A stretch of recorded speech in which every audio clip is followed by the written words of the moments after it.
it'll break right through. Sit on this. Yeah. Here, take this. People try to sit on that.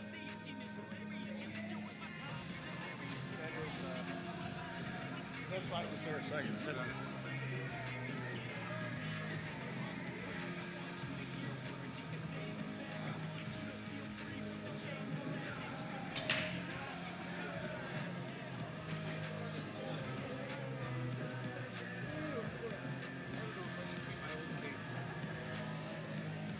Let me see it.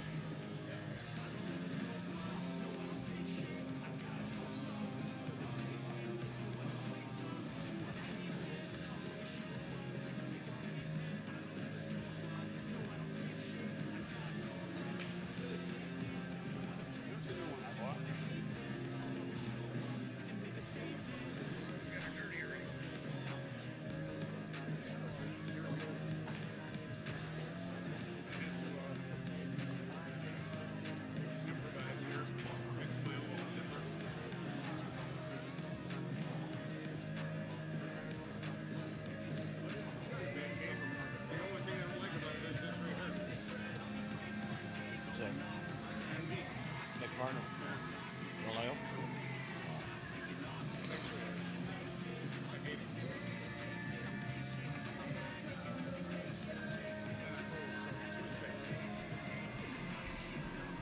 How much we appreciate that.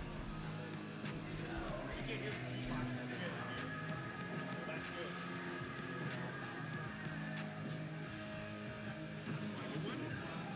Let me see.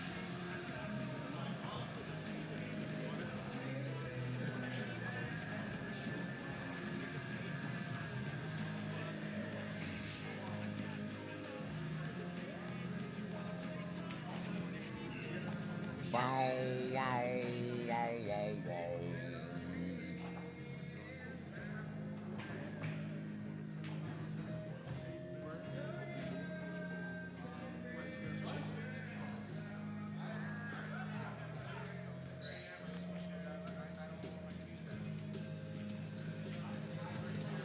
What did you missing?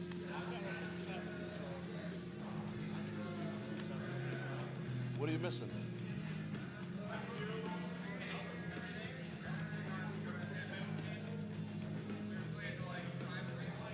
Oh, fuck.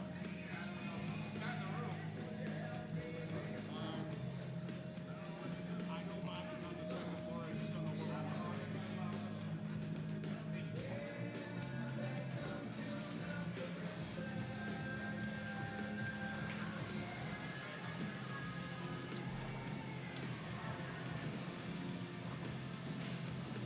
Yeah, here come the rooster. Yeah.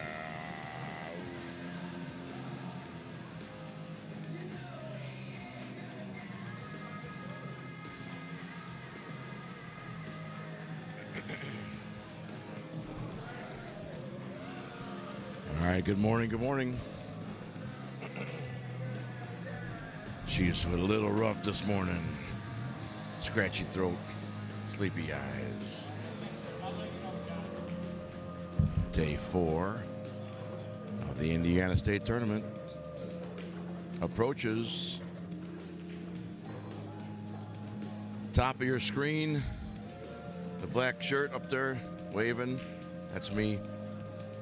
We have 6 tables in the tournament area, 22 to 26. 26 is the table closest to me.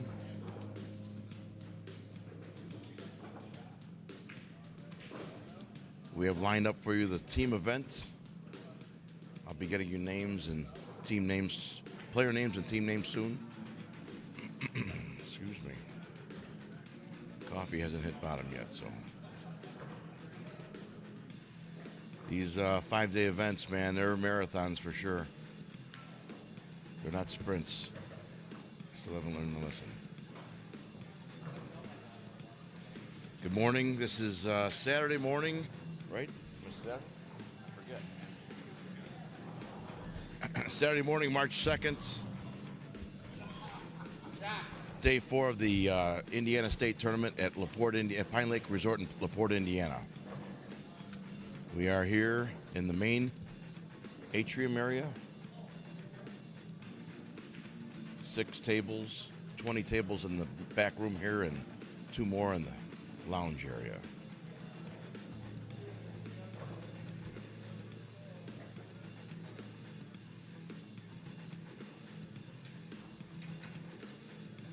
Let me get lined up for the team event. You guys going to be on 25 and 26? What's your team name?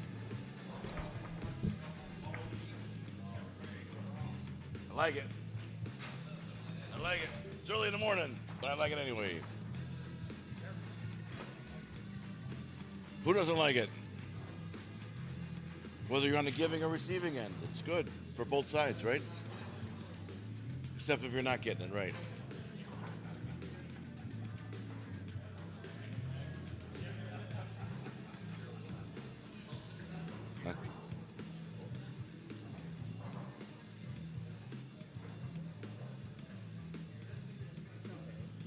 What do you want for it? I'm gonna probably just give it to a kid. Okay.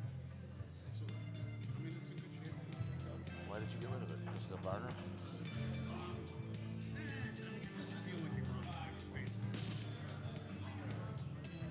Oh, okay. So it works. Okay. Yeah, absolutely. You want to give it to a kid?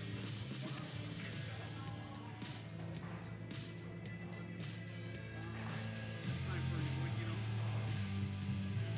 He gave me a good deal. Hey, and I got my,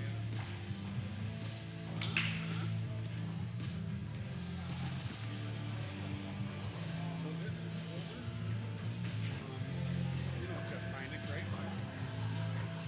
He's playing with Ernie and them. The old character. Ball. I don't like my music. Somebody put a jukebox on.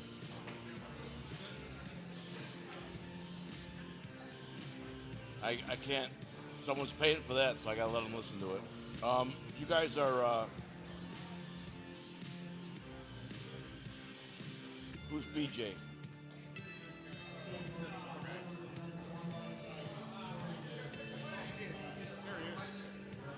You guys are playing Shockers?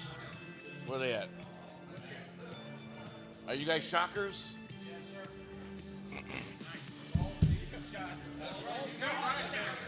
Everyone pose. Everyone pose for the picture.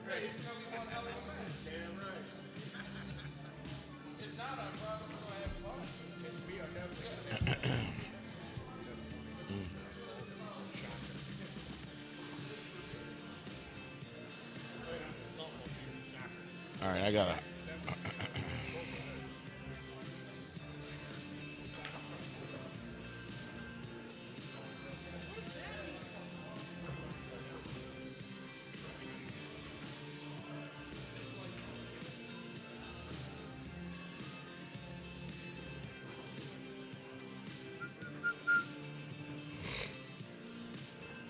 Let's set this up real quick.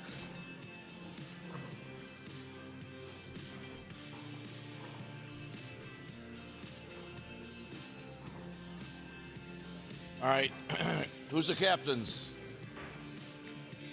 BJ and Shocker captain. Who's the? What color? Who's older? What color do you want? Red or blue? Shockers is red. Okay.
killing me. Stop it.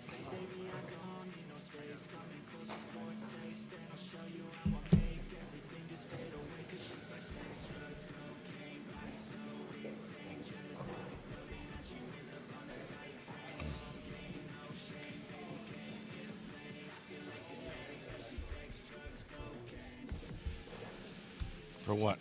Stupid wood nickel. Back over there. Grab one phone. They're free. Huh? They're free. I can't read this shit. What? Charlie Glancy. Clancy, not Clancy. Okay. Diana Hall. That'll come. Did you eat? I had a little bit of eggs, yeah. If you want to call them eggs. I brought, They come out of a box. I brought sandwiches. Ham sandwiches. Bread and Italian bread and crawfish dish. And mayonnaise. Elmer's. Nice. You want one? Okay, thank you.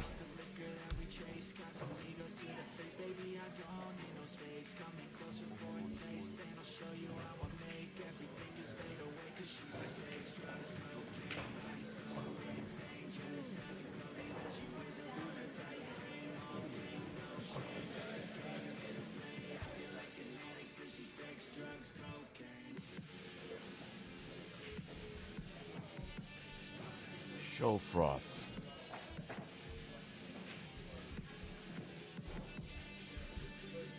Dave Novak.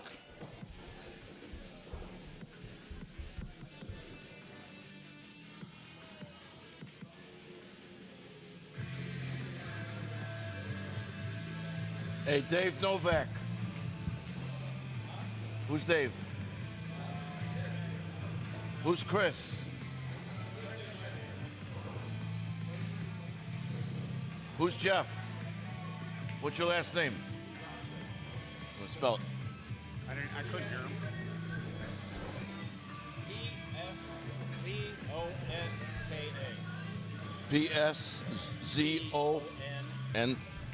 K-A. Zonka. Pazanka.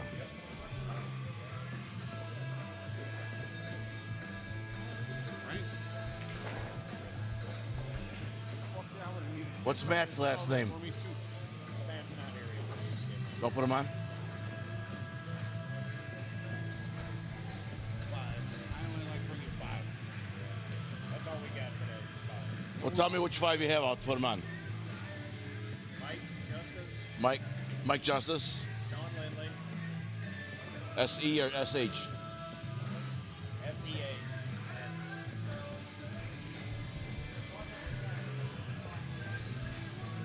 Yeah? Jeff is on there. Dave Nolan. Yeah? Who? Troy, that's me. So Jeff Ashcraft is in there either. So this motherfucker, boy. I don't know why they just put our whole damn team. After Jeff Ashcraft, I'm taking him off. What was the name? And all the way at the bottom. Troy. Troy. M-A-N-A-G-O. M-A-N-A-G-O. Mango. 1, 2, 3, 4, 5, 6, 7, 8, 9, 10. In the States, it's been 8.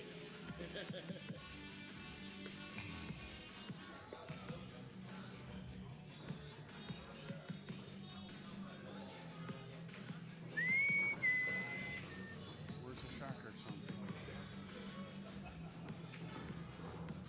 I'm from my mother's vagina. Oh.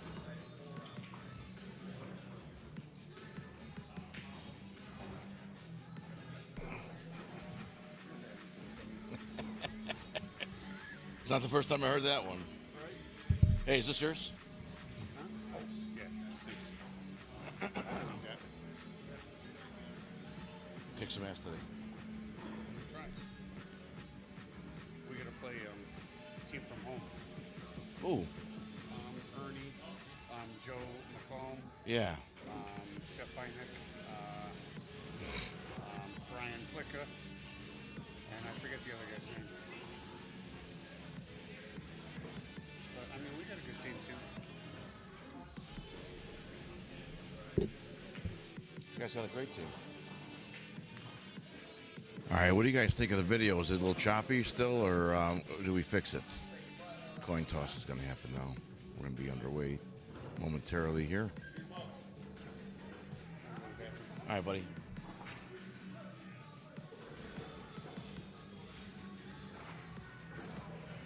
Balls deep versus shockers. It's early in the morning, and the innuendos are abound.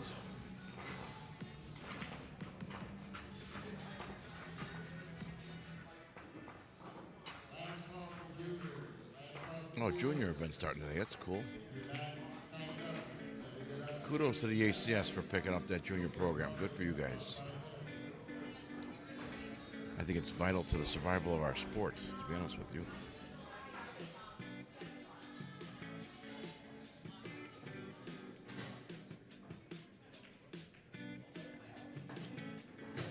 Turn my volume up a little bit more so you can hear me. And there we are.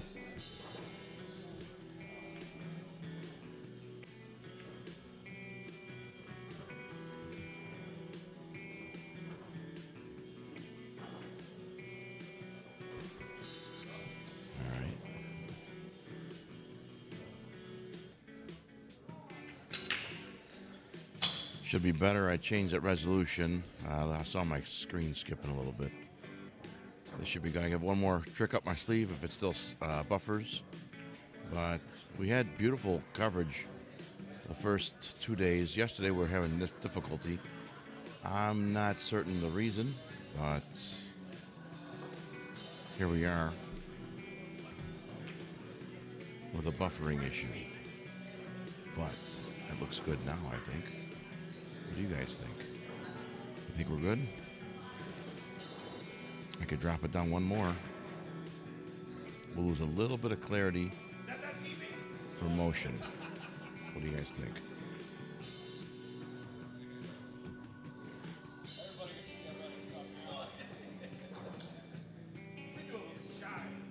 There's been an overwhelmingly bad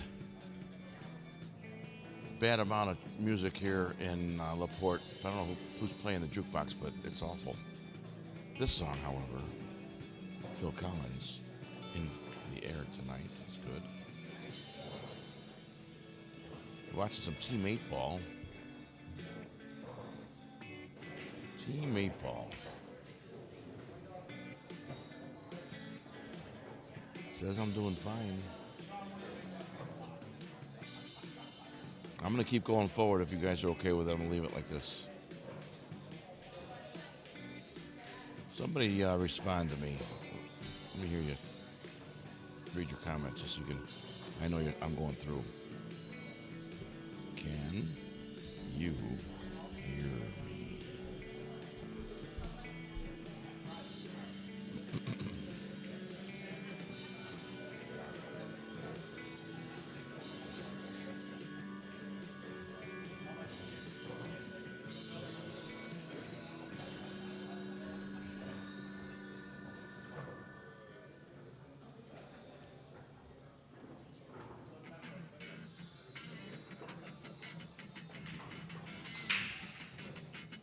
That was nice, Scott Teasley there.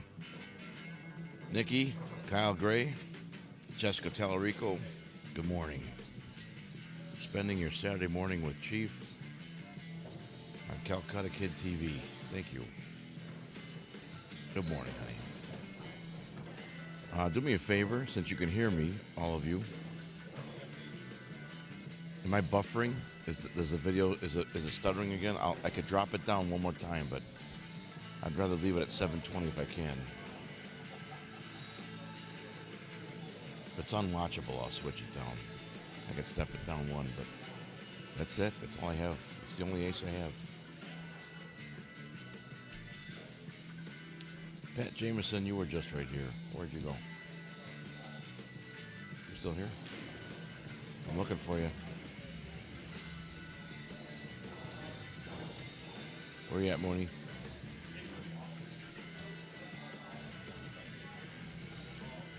can't see anymore.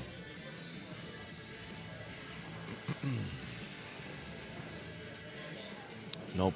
Nikki says nope. I think that means it's not buffering, or is it good? It's not good. I should have asked one question, not both sides of the question.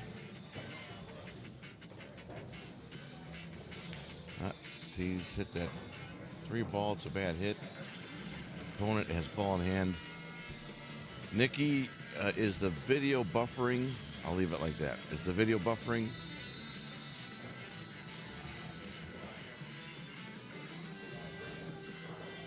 Mooney, is the video buffering for you guys, or is it good? See, I did it again. Just ask one side of the question.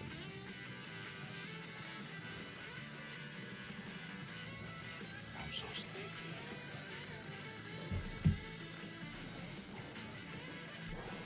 Yeah, no buffer. Okay, thank you, dear.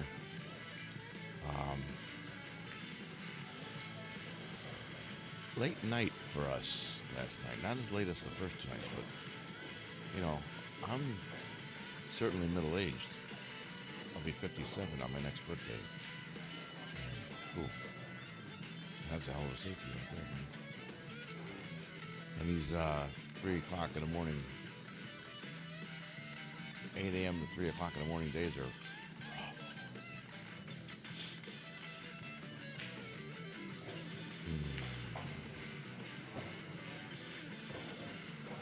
Nikki Isaacson is a good player. You should see her. Her coach is Mike Mattingly from, it's not Pontiac. He's out from that area somewhere. But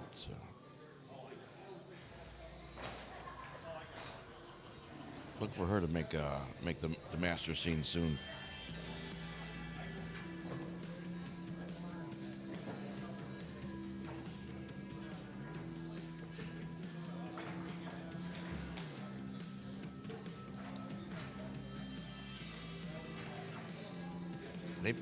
They played a song yesterday and the day before. I cannot repeat the words that were being said in the song.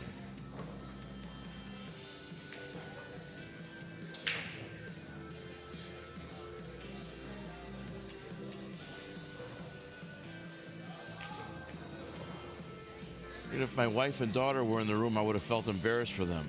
Oh my goodness. And there were kids here. I don't get it. Maybe I am getting too old for this.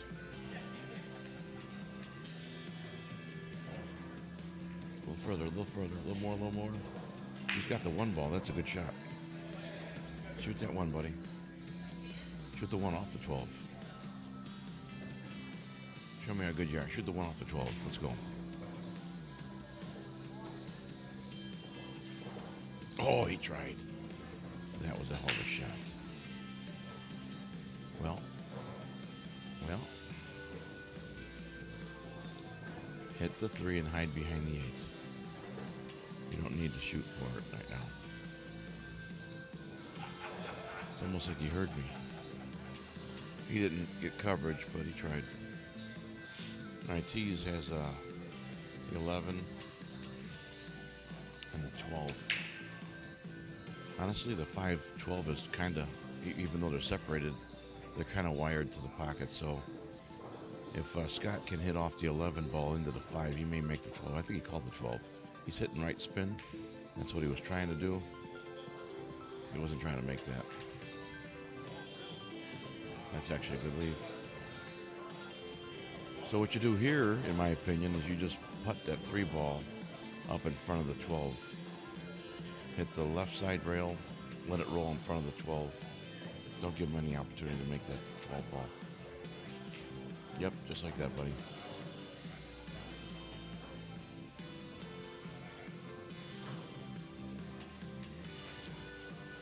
Somebody drank all my coffee.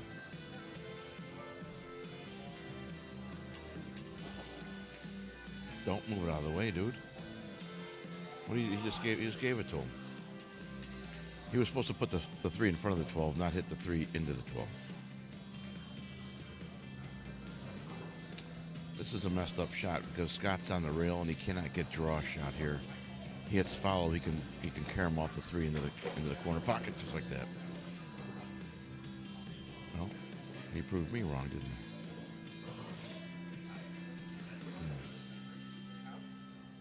he? You just make the ball here. Just fire.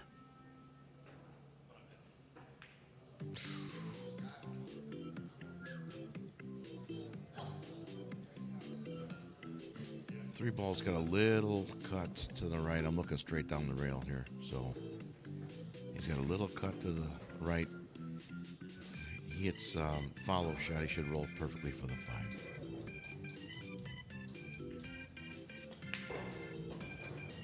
Or stop shot. Nikki's asking, will I be in Illinois State in 2 weeks? And the answer is yes. Cecil and Dan Taylor and Pat McMullen and Heather Lavin and Julianne Mitchell, they gave me the contract for Illinois State this year, so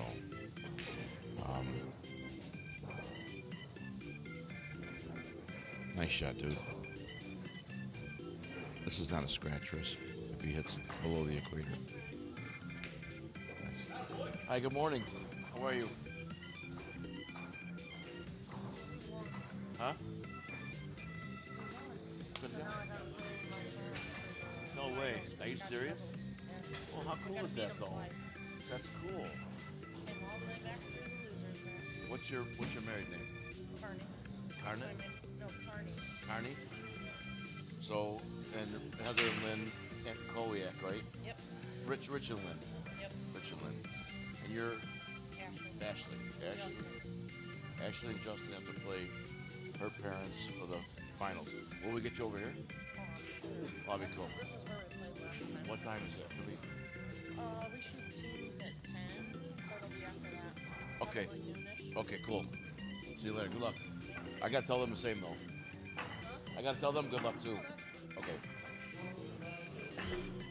All right, so mom and dad have to play daughter and husband for the finals of the Scotch doubles. How cool is that?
Hey, Scott, you guys are doing the score on the app, right?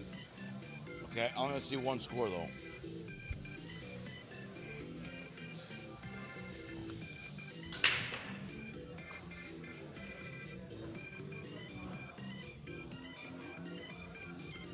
Jump shot at 25. Oh, I hit a 10 ball. Damn it.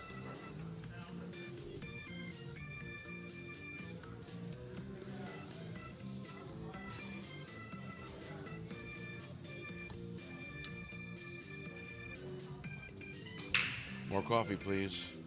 Be back in a moment.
Nice try. Two-way shot. He's hidden back there. Two-way shot over there on 26. Of course. This is pants with monkeys. Is it? What happened to it? Nothing. People were used to it last night. I want to go Oh, get it's something other to eat. Wayne is. Yeah, that's right. Yeah. I want to go get something to eat. Go ahead. This room is locked. Throw it inside that. Or put it up there. You're fine. Yeah, that's fine. No one's gonna mess with it. All right, Bobby.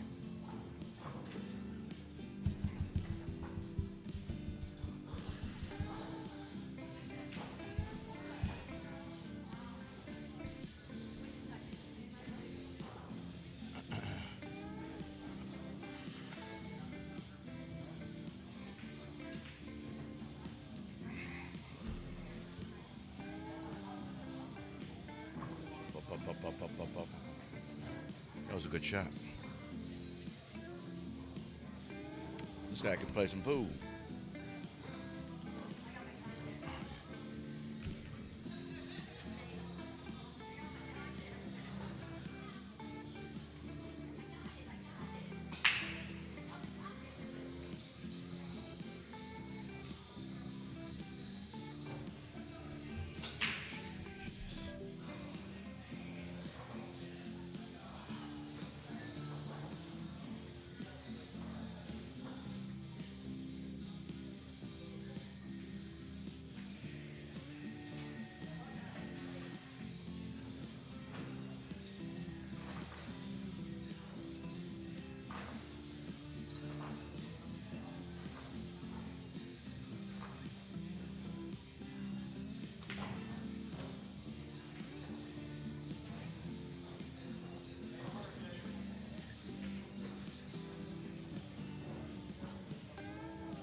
All right, this is a cool song. This song's all right. I don't know the name of this group, but it's the song that says "Shake It Like a Polaroid Picture." I like this song. It's cool. All right, some handshakes. Shocker says 26. Hold on, let's fix the score here. 26, and balls deep is 37.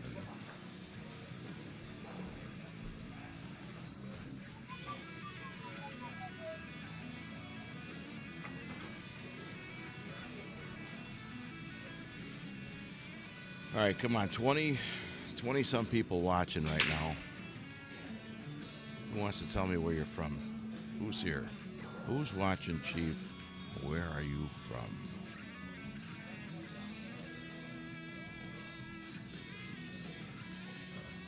Outcast. See, I'm not cool at them. I don't know these things. It's a cool song, though. Makes me chair dance.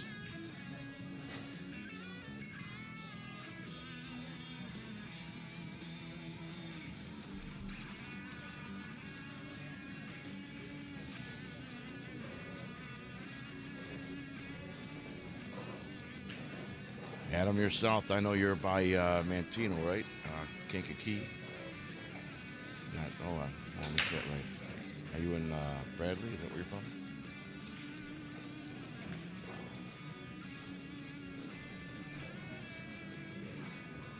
There you go.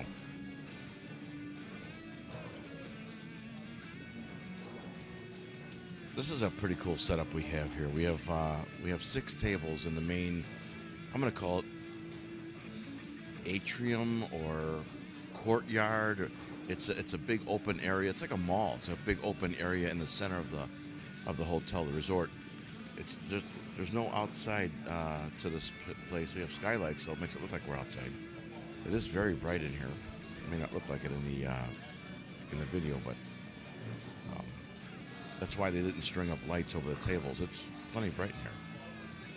It's a little weird if you're used to playing pool. You know that the lights hang low over the table, and some use the light marks, the light spots on the ball to help them aim. I always thought that was weird because lights could be different heights off the table, and it would change where the light mark, the shining light mark, would reflect off the ball. Anyway, we don't have that issue here.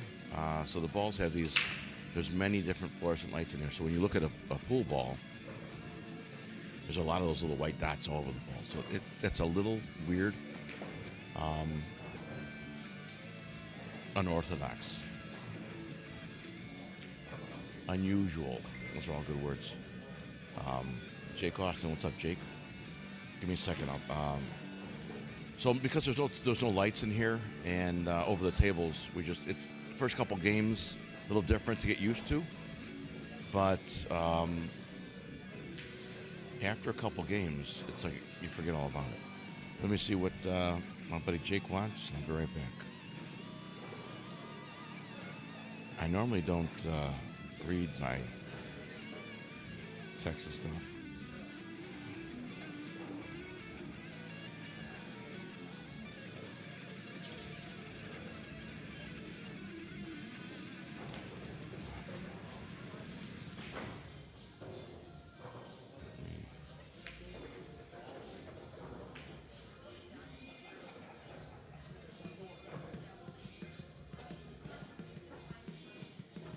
All right. So we are looking at tables 26 and 25. I wrote the numbers really small. Can you see that on the table there? So let me show you my setup. If I go over here, I pull this back. Those are the 6 tables. See the far tables up on top? On the left is 25, and on the right, as you're looking at the TV, is 26. And I'm right above 26 behind that wall in the gray shirt. There I am waving to you guys. Then we have 4 more tables. When 25 and 26 dry up, I can shoot over there with these zooms. But for the most part, we'll just stay right here, 25 and 26. Now there's 20 more tables in the room to my left down the hallway, and then 2 more tables in the lounge farther away. So it makes 28 total. This is a rebuilding year, in my opinion, for ACSIA, the American Q Sports Alliance of Indiana Association. Did I say that correctly? And I'm sure COVID took a hit of a lot of things. This is a rebuilding year. Once people realize that we're back up in business and Julianne's doing good things here in Indiana, they're adding a lot of money too. When you see the financial report of what the ACSIA puts back into the state event, you'll just do yourself a favor and add up the entry fees, and then how much money that is, and then look at the total prize money for each event, and it's more than the entry fees. So, and then go to each event and do the same thing, and you'll find out how much. It's quite a bit of money. It's in the thousands. So they're doing positive things for pool to try and attract more and more players. I don't think he might have got lucky. He might have, but he might be able to go right through that 6-9 and make the 1 in the corner. Let's see what Scott does here. He's calling it. He's getting down quick. Wow. He didn't make it. All right. Well, I was hoping he made it. That was a good shot. Looks like BJ's jacked up over on 25. Shooting over a ball. 10 in the side, maybe. All the way down, really. He's ambitious. All right, young man. Nice try.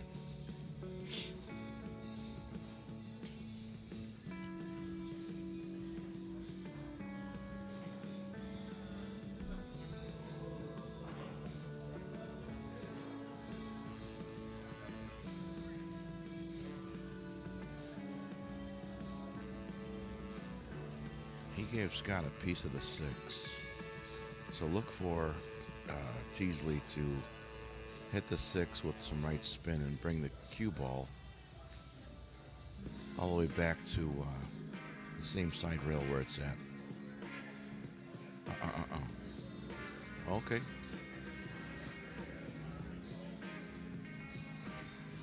I would have played it differently. I don't like tying up my ball if I don't have to. And I don't think he had to there. He could have just grazed the 6, hit the cue ball, instead of hitting the side rail on this side of the side pocket, hit the side rail on that side of the side pocket, and let it come back over behind the 8 ball again. That's what I would have tried. I'm not saying I would have done it. That's what I would have tried.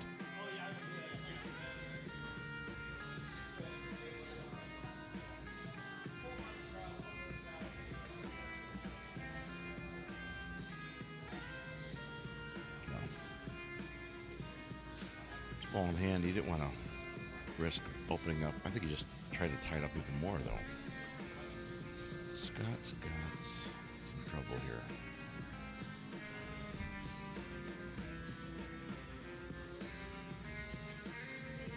I don't like this. You put the cue ball in front of the 1, and you hit the 6 ball free. I don't like that at all.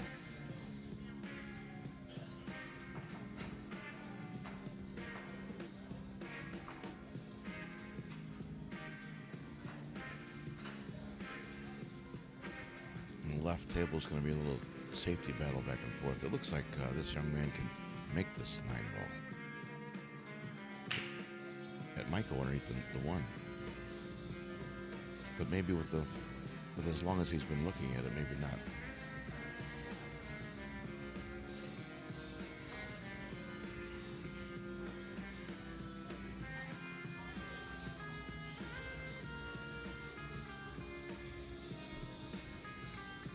Coffee is good.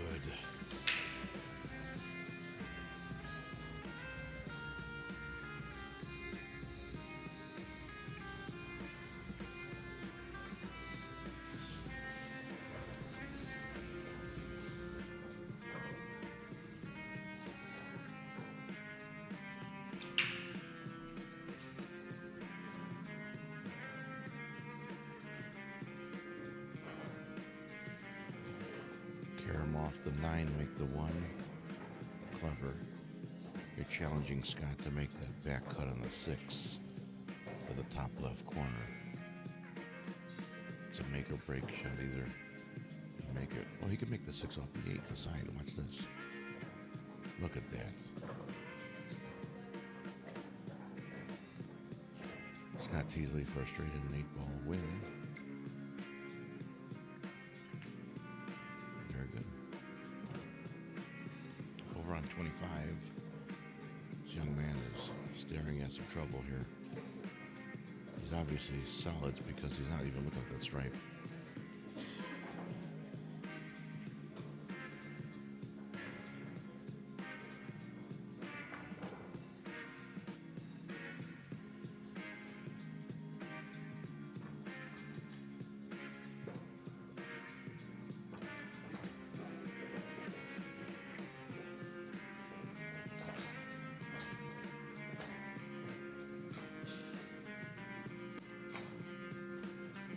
Just confused there. He didn't know what to do.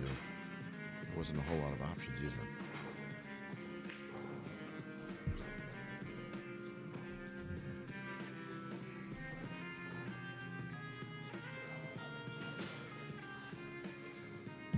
Shockers has 42. Score update here. And Balls Deep has 53.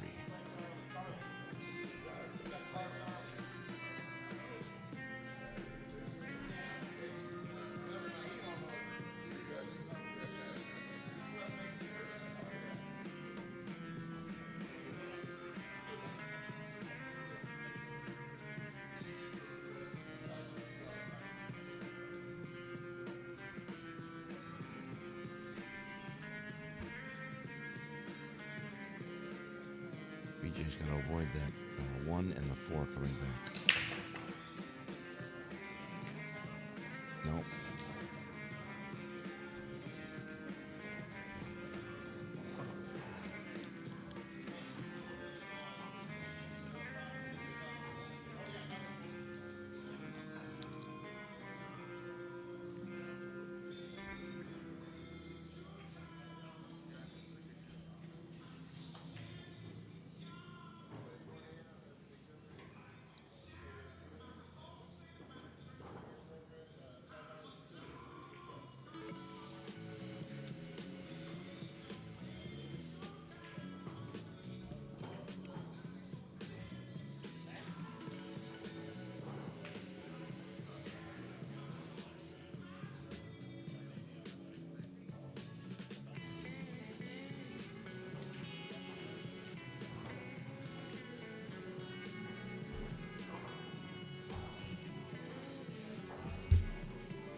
Don't go forward, buddy. Hit draw. Bottom left. There you go. He was queuing up high. And then when he comes through, he dives down. Unusual stroke, but it worked perfectly.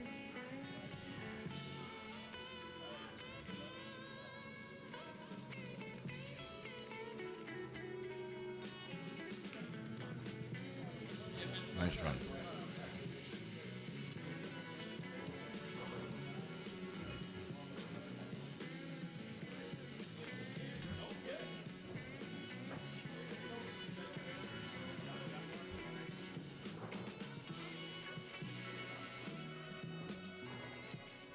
Give another score update here. Shockers is 55.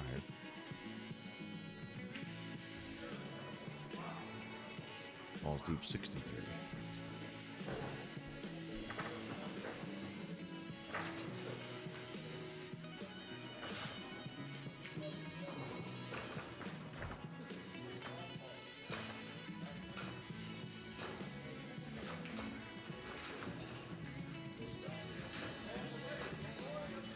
Two new games coming up. There's our room, main courtyard, atrium, mall-looking thing we're in. The center of the resort, Pine Lake Resort in LaPorte, Indiana.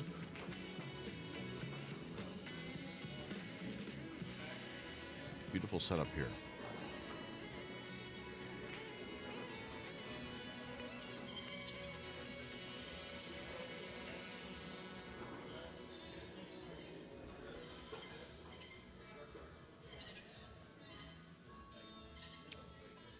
Hey, fix your collar, bro.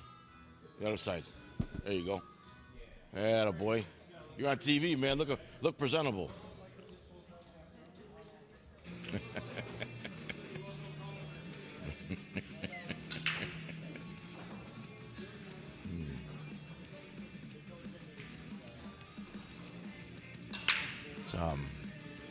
Cecil asked me to do this a couple weeks ago when I was in Waterloo.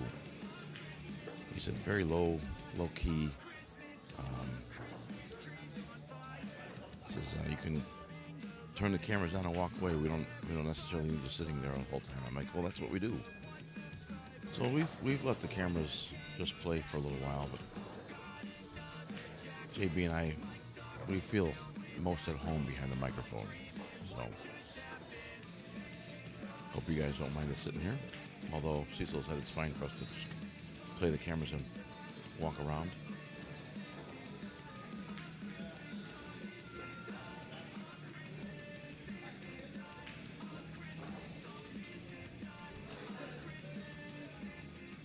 Very low key here. It's been very comfortable, very casual experience. Talking over the laptop to the players and everyone joking back and forth. Everyone seems to be having a good time. Is what I'm trying to get at here. This is a very. If you've never been to the Indiana State Tournament and you're wondering if it's something you should try, absolutely give it a try. Not only with the added money that the Indiana Association puts into the ACS State Tournament here is a great benefit. Number one. Number two, is the atmosphere. Yeah, there's competition, sure, but it's like how do I explain it? It's like pool camp for adults. When you were a kid, you went to camp. I didn't went to summer camp, but you went when kids went to summer camp. How you kind of dreaded it at first, and then when it's over with and you're going back home to your family at the end of summer, it's like you're going to miss these people forever. That's kind of what this is. And when you come back year after year, it's like a reunion. So these people probably don't see each other throughout the year. Most of them, I would say. And when they get in a setting like this again, they get reunited. It's like it's a party. It sure is. So if you've never tried it and you're on the fence whether or not you should take part in the Indiana State Tournament in the future, I would say yes, definitely do it. It's a must. Sanction with the ACS and go to one state tournament and you'll be hooked. Even if you go 2-0, you'll be hooked. Just the energy, the experience, the atmosphere, and the fun. People are just fun. Let me just clarify that. There are some people that can take competition to an extreme level. But that's not, for the most part, that's not here. That people are just having fun. Only if you're on my team, Chief, right, Adam? You know what? That wouldn't be a bad idea. We got to sanction a team together. So let me say this, and I could be wrong. If I'm wrong, you could correct me. Ooh, nice shot. Oh, no. Cool shot. Very good shot. So if you're playing teams and you want to play in a team event in Indiana State, you have to qualify your roster. And what that means is at least 3 of a core roster has to be on the same team. Let's say you're on a say Tuesday night team, and you have 5 people. And you have your 3 players, and you say, hey, I want to go to state. So player me, player 2, and player 3 say, yeah, let's do it. Let's get a team together. And players 4 and 5 can't make it. Either work or family or just want to go. You can fill in your roster because you have a core roster of me and 2 others, right? Me, let's say Adam Cunnington and Kyle Gray. Let's say the 3 of us shot on the roster. We qualified, meaning we played at least, each of us played at least 6 times throughout that session. So we qualified that roster. Me, Adam, and Kyle would be our now core roster. We can fill in with 2 other people, but they have to be from that same league system. In other words, I can't go to like Springfield and call up 2 guys and say, hey, can you guys join even though they're ACS in Springfield. You have to be from the same league system.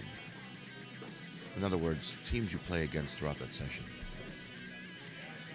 So me, Kyle, and Adam could pick up 2 other guys on opposing teams throughout that session. I think I said it as many times as I can, but hopefully you guys understand. That's what this is.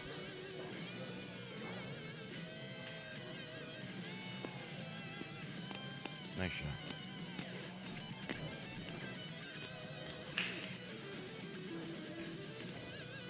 If anybody has a more clear way of explaining that, let me know. Go ahead and put it in the comment section.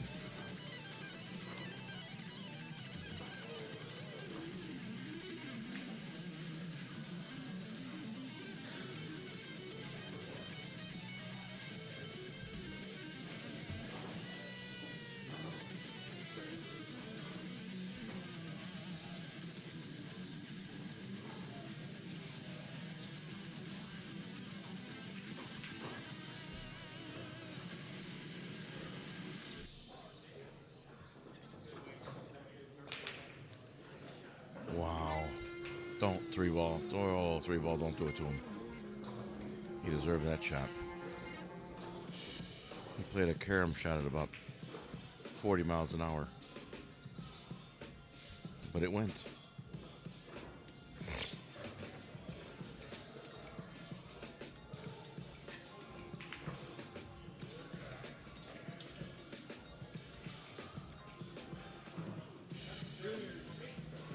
How much?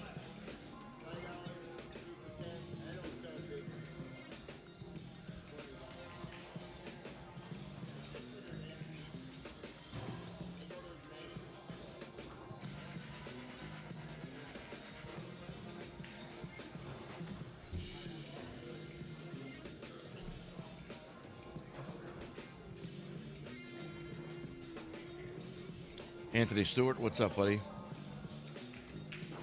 Good morning. Long 3-ball shot here. Nope, he gave the 5-ball. Stopped the cue ball, so now this young man has a straight-in shot here.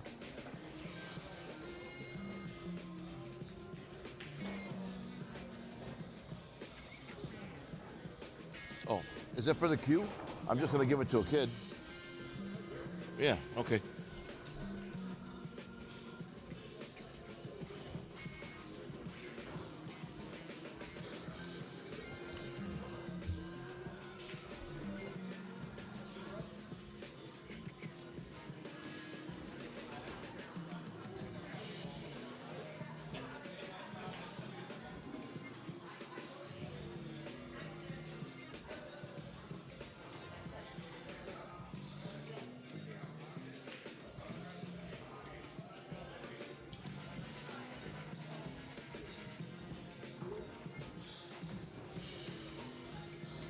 Score update.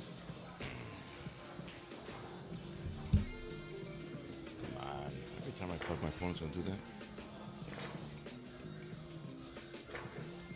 Score update. Shockers is 58.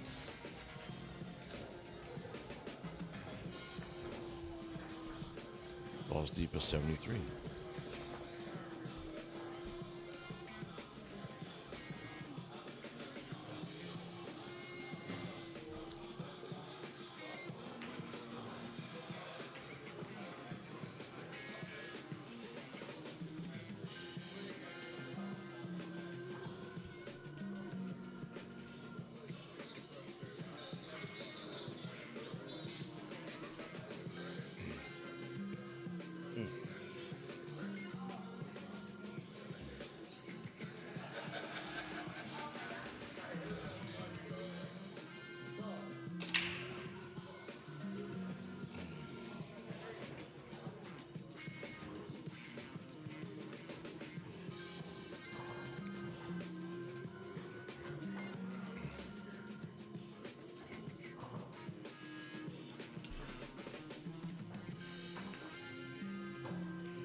Plays pretty good.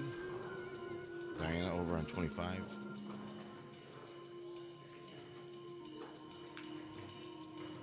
Slow down. Slow down. Stop just in time.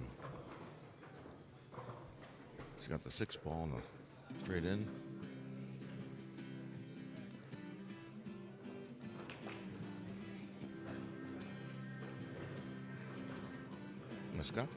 Scott can shoot some pool, can he? Diana's got a straight in 5 ball. What's nice about that is it's a little cut to the right, so she'll have a shot on the 1 if she makes the 5, brings it back to the middle of the table. She poked. She poked.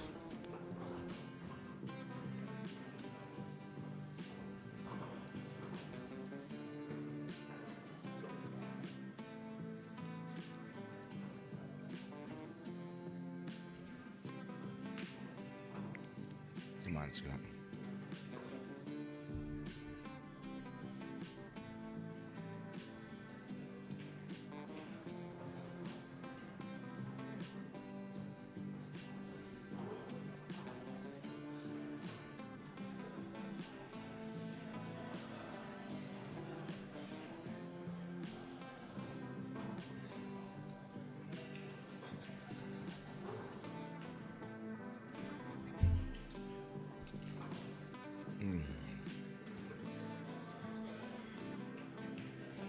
Uh-oh.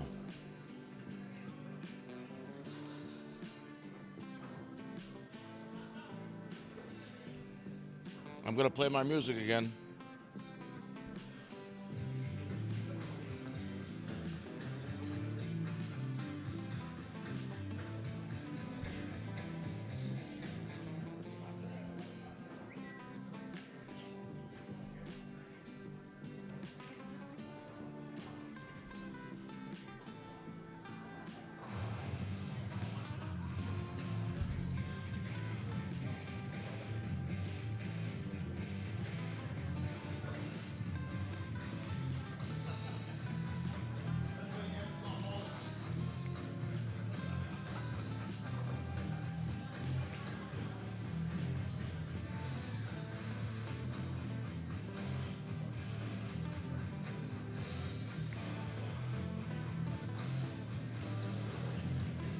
See how well he drives the cue ball back for the 8 ball.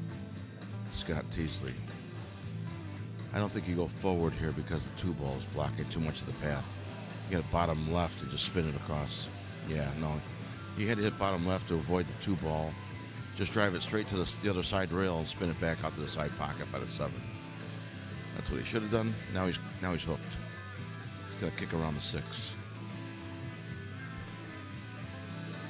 Tough shot.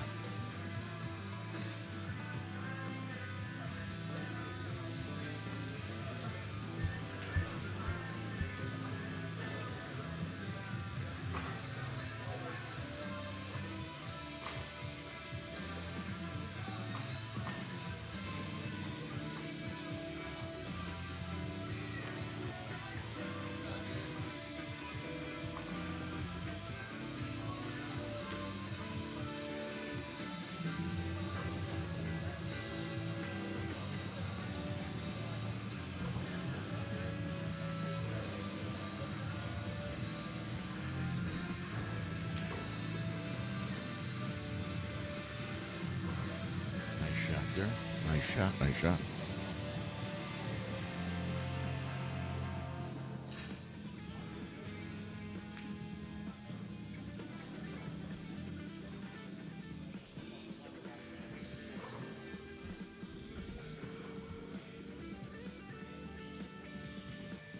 Shockers is 68.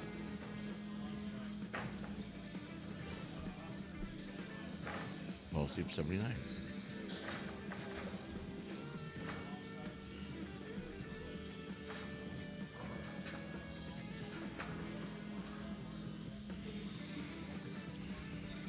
Gotta make it 7. Uh-oh.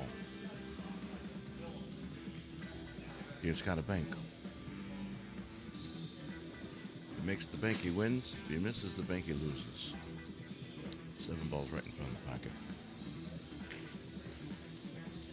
He made the bank. Nice shot, Scott.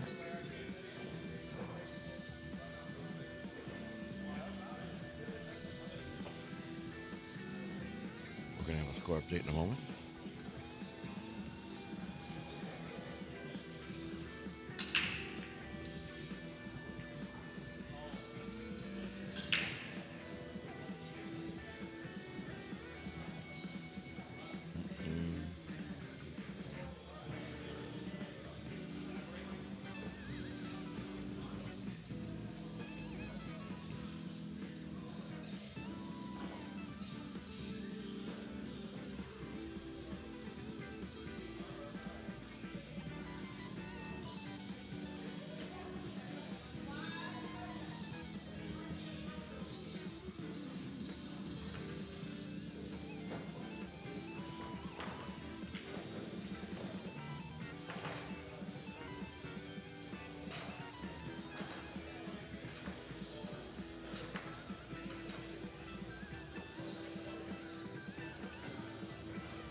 See how he broke here. No?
That's better.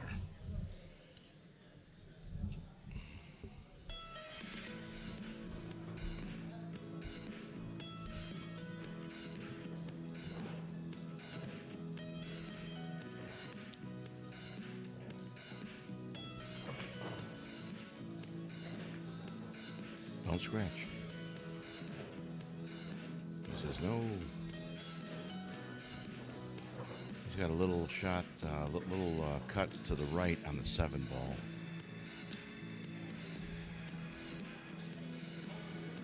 Because he's so close to the rail, I don't think he can hit center. Cue ball's going to walk forward. It may. He may have to hit this firm enough. Cue ball may lock behind the 7, behind the 11. Yeah, you have to shoot the 7 here first. Even if you have to go underneath the 11. Shoot the 2 ball from between the 11 and the 12. Slow. Yeah, so he was worried about that 11 ball the whole time.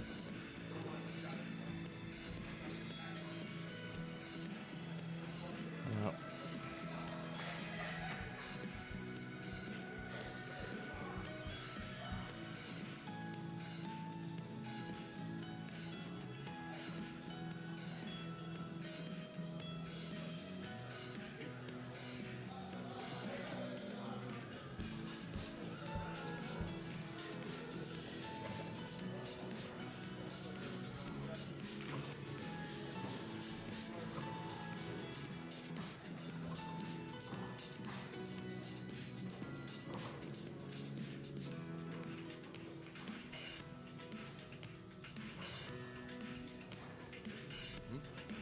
Yeah, some woman in Iowa won. Thank you. Appreciate you.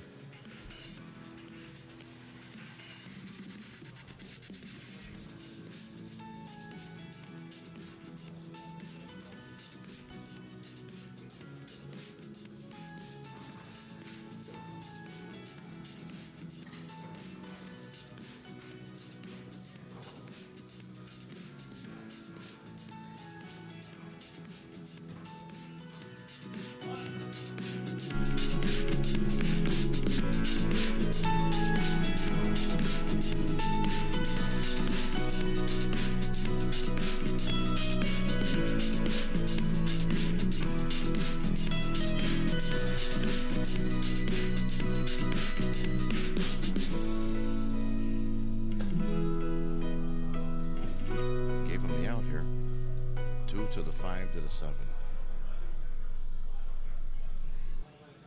Just go forward about 4 inches after the 2. Make the 5. You can walk off the back of the 3. 7 balls back. You want to knock the 8 ball towards the center of the table. You don't want to knock it back towards the foot. You do that by going forward with the 2 here.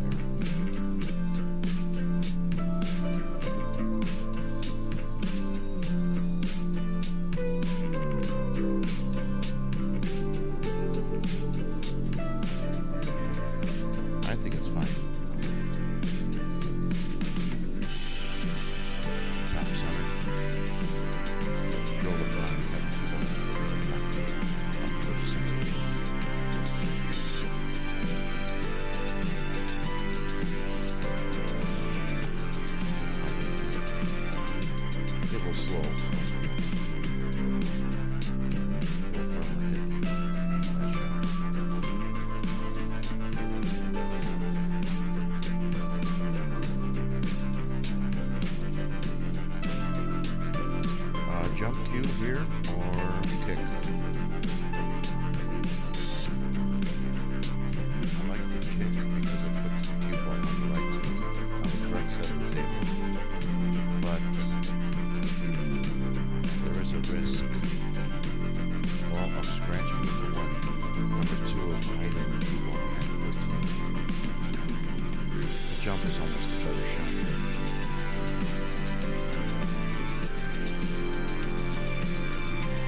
Okay, well the 7 balls now up from the same pocket, so this young man has to get out or the big guy wins.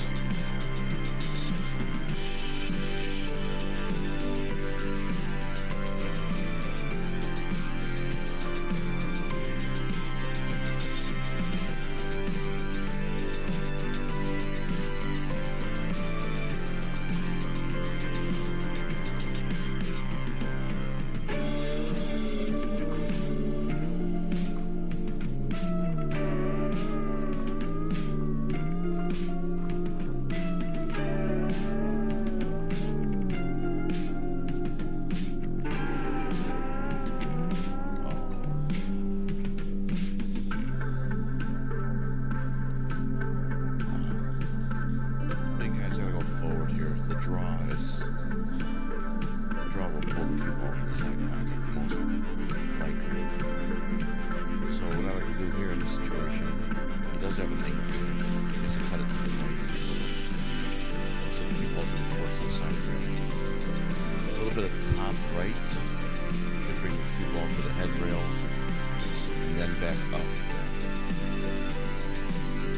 So this is towards the center of the table. You want to be near the other side pocket. So top right, not left, top right. Top right. Spin the cue ball off the side rail, head rail, back towards the center. He thinks it's going to be. It's your way right. Granted, this is a slow table. My way takes more of a distance. Don't scratch. Side pocket's in play. I told you the side pocket was in play. He doesn't listen. Alright, so this young man, hardest one on the table is the 9, only because it's covered by the 8 and 15. Next one is 13. I don't like that ball either. 8 and 13 off the table.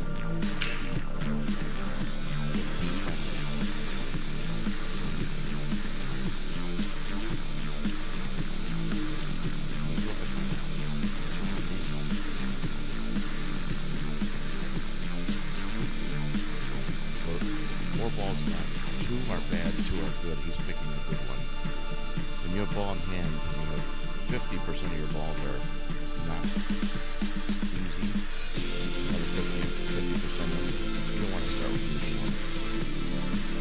If he doesn't like the 9, you're going to pick the 9 ball in the bottom left corner over here. You want to pick a longer shot or something. Good enough to make that 9 ball down there.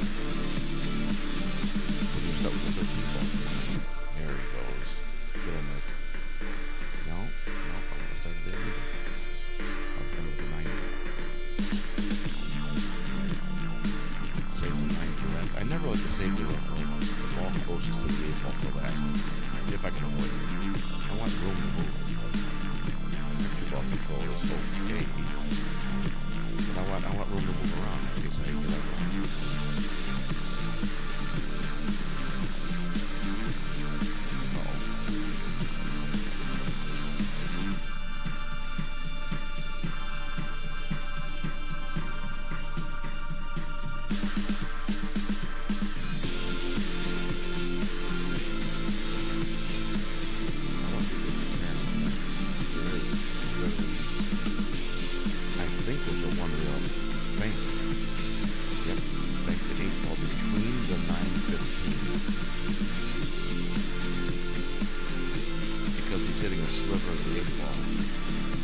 Hitting 10% of the 8 ball, he's only giving the 8 ball 10% of the cue ball speed.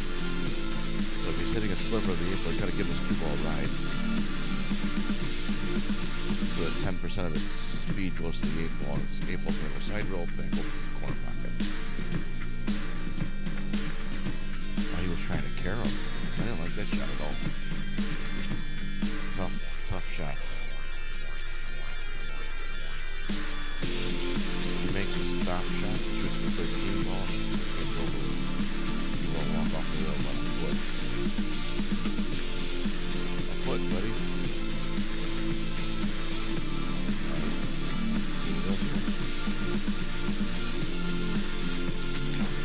Cutting it underneath the 8 ball. Bottom right. Makes 2 rails over the 8. Like that. Not it. Bottom left. 90% of pool players, if they're cutting to the right, will use left spin if using any spin at all. They cut to the left, they use right spin.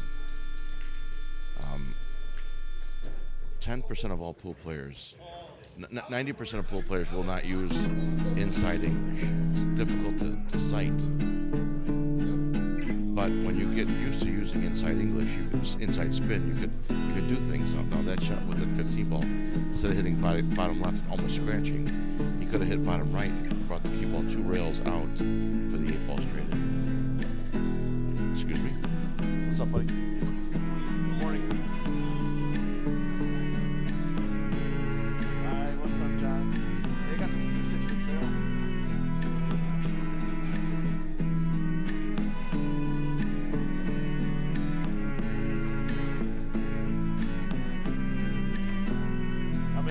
firewood. I got my house unloaded.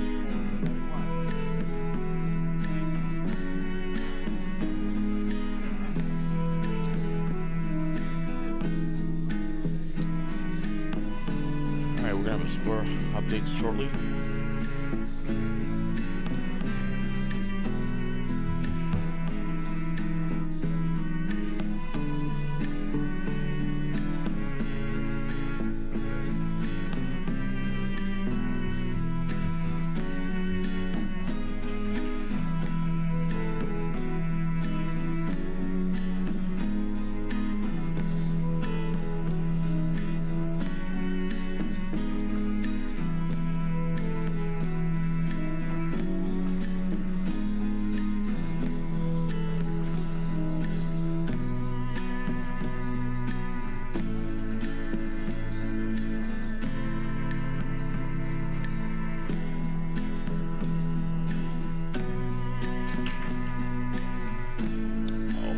Scratching the brake over there. Ow.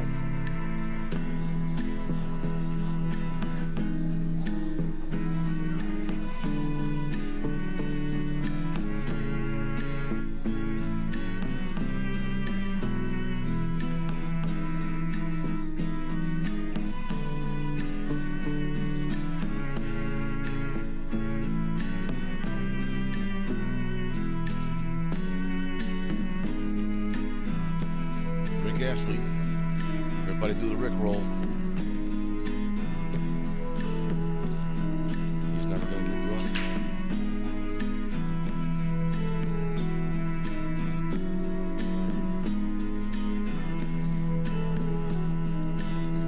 Long shot of the 12 in front of me here. There you go. What do you got now? 13 maybe? 25 should shoot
big guy pad over here.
That 9-4. He doesn't want to give a ball in hand because the 9-4 is made with any one of the three balls. Hey kid, don't ever let them get inside your head. They'll tell you what to do in life instead of everything you know that you could get. Don't let them guide your life towards regret. I'll fight for what I love with every breath. My past is filled with things I won't forget. I use them all to push me to my best. So treat the worst of times just like a test. If only I could go back in time, I'd tell myself that everything will end up alright. Just push yourself, test yourself, figure out what you like, and find your limits, don't be rigid, always work towards a prime. Surround yourself with open minds, people can change your life. A few friends with intent can help you feel alive. Find a passion, take some action, and with a little time, just be patient, make a statement, try to enjoy your life. They'll try to kick you while you're down. They wanna rise up while you drown. They wanna fill your head with doubt. They're silently scared that you'll figure it out. I make it look like I'm losing, won't bother hiding my bruises. And when they finally think you're wounded, then it's your chance to be ruthless.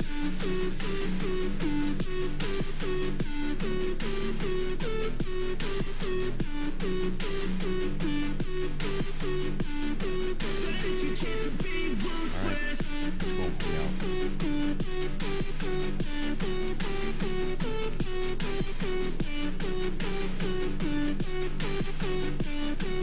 It's your chance to be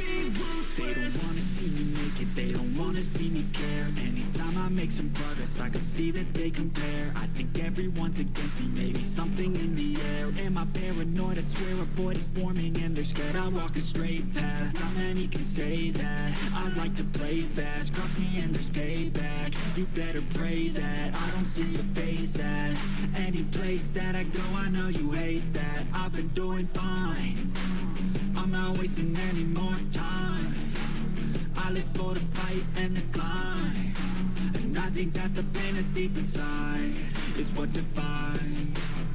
So I won't give up, I'm gonna make it to the top. I don't care what's in my way, I swear I'm never gonna stop. I could fall flat on my face and I swear I will get back up, cause I don't deserve a thing and the road ahead is tough. Nicky, I'm not sure what else I can do. I dropped everything down to 480. All my numbers are excellent. I don't know what the issue is. I think my cameras are misbehaving. They're silently scared that you'll figure it out. I'll make it look like I'm losing, won't bother hiding my bruises. And when they finally think you're wounded, then it's your chance to be ruthless.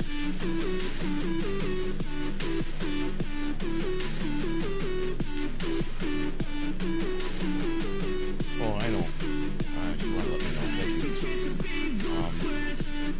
I may have to take these cameras down and put up a new camera. I think we just put up a we got today and tomorrow morning will be the ends of all the unfinished brackets.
Airdrop. Airdrop.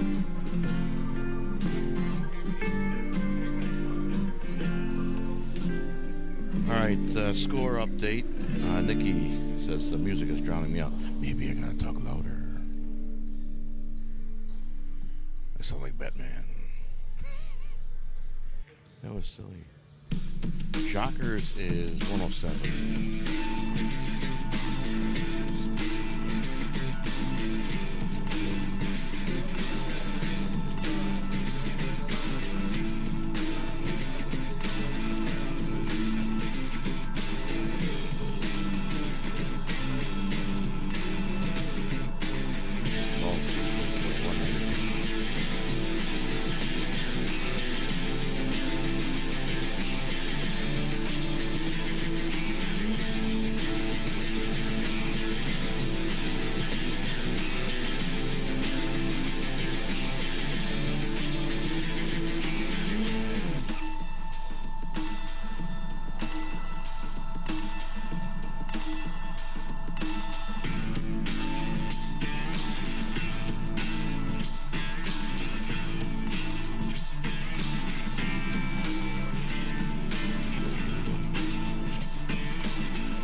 Says the music is drowning me out.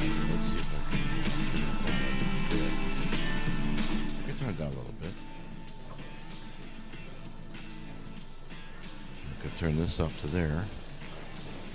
Alright, now how's that sound, Nikki? Smarty Pants.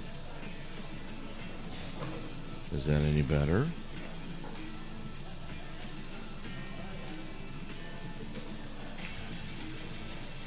I think it will be because I changed the right things here.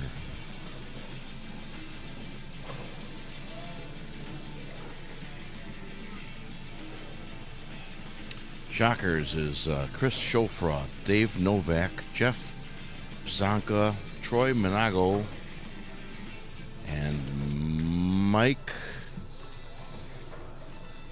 Justice.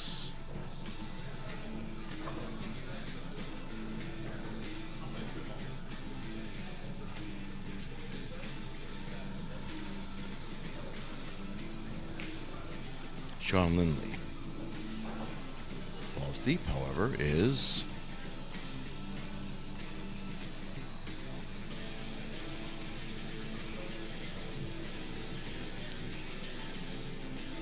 BJ Clayball. Gotcha. Gotcha, Mark.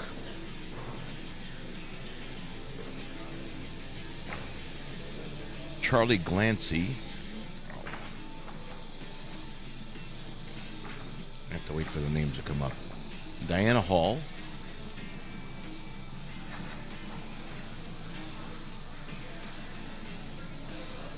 Pat O'Connor.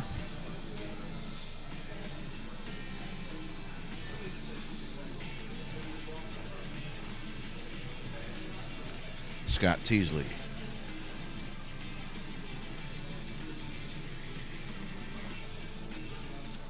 Those are your players' names for these two teams. We're approaching an end to this competition here. We are in the fourth round already.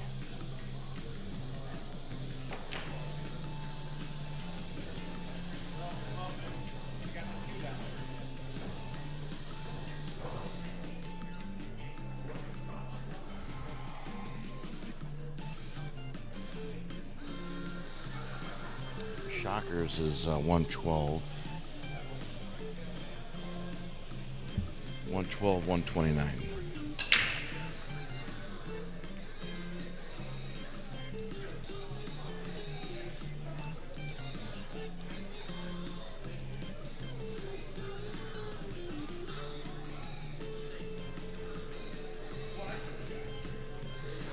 If you're not familiar with how they score this type of competition, each rack is worth 10 points.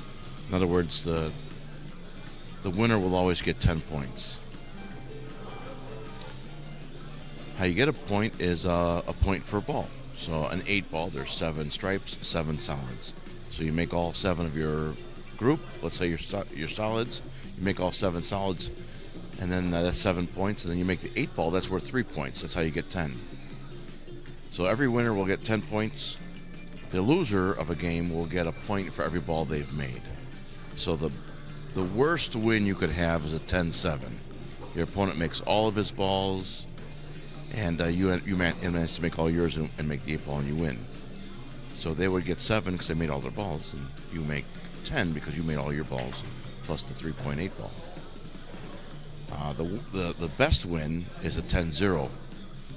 You make all your balls plus the 3 points for the 8 ball for 10 points, and the opponent has made nothing, so that's a 10-0. They'll play this way all the way through 5 rounds of 5. So let me give you an example. The home team will be listed 1, 2, 3, 4, 5. Second round, 1, 2, 3, 4, 5. Third round, 1, 2, 3, 4, 5, so on and so forth. The visiting team, however, will rotate. The first round, the visiting team will be, the batting order looks like 1, 2, 3, 4, 5. But in the second round, it'll be 2, 3, 4, 5, 1. Then in the third round, the visiting team will be 3, 4, 5, 1, 2. And what that does is it allows each player on a team to play every player on the opposing team one game. Who breaks is predetermined by what round it is. Home, I believe, breaks first and third rounds. Away breaks, I believe, second and fourth rounds. But then in the fifth round, the home team has an advantage. The home team will have 3 of the 5 breaks, whereas the visiting team will have 2 of the 5 breaks. So depending on who wins the coin flip, and what side of the bracket you're on, whether you're home or away, you may want to structure your batting order based on who is going to get the extra break in the 5th round, if that makes any sense. What's up, bro? Good. How are you? Good morning. How'd you sleep? Yeah, good. You feel like taking a walk or no? Change out the batteries? I didn't do that yet. Everything was fine last night. You took the cues away. I appreciate it. Yeah. I was not staying up for another 30 seconds. I was ready. I was probably asleep within 60 seconds of me laying down. Yeah, I lay down, put the TV on, I closed my eyes, I'm like, nah, I can't do it, shut the TV off. And I heard the noise, I'm like, I probably could have counted to 50 and I was out. I was done. And then my eyes popped up at 7 o'clock. I was like, oh, I heard someone rack up a table. I'm like, oh shit, what time is it? I set my alarm. I'm like, oh, 7:10, fine. Just walk around my room, just getting things ready. Yeah. And then got a couple cups of coffee. I'm good, man. How about you? You doing good? Better than yesterday? From playing. But you got to be proud of what you did, man. I'm real happy with it, actually. I'm glad you pushed me to get into the tournament. Yeah, I was like, you're not going to make any money. You got to do something, enjoy yourself. Otherwise, it's a waste of time. And then I really was hoping you got to stand there. But Billy's playing tough. I'm glad he won that. And I was hoping you would have won the Open, but there's some fucking tough players in the Open.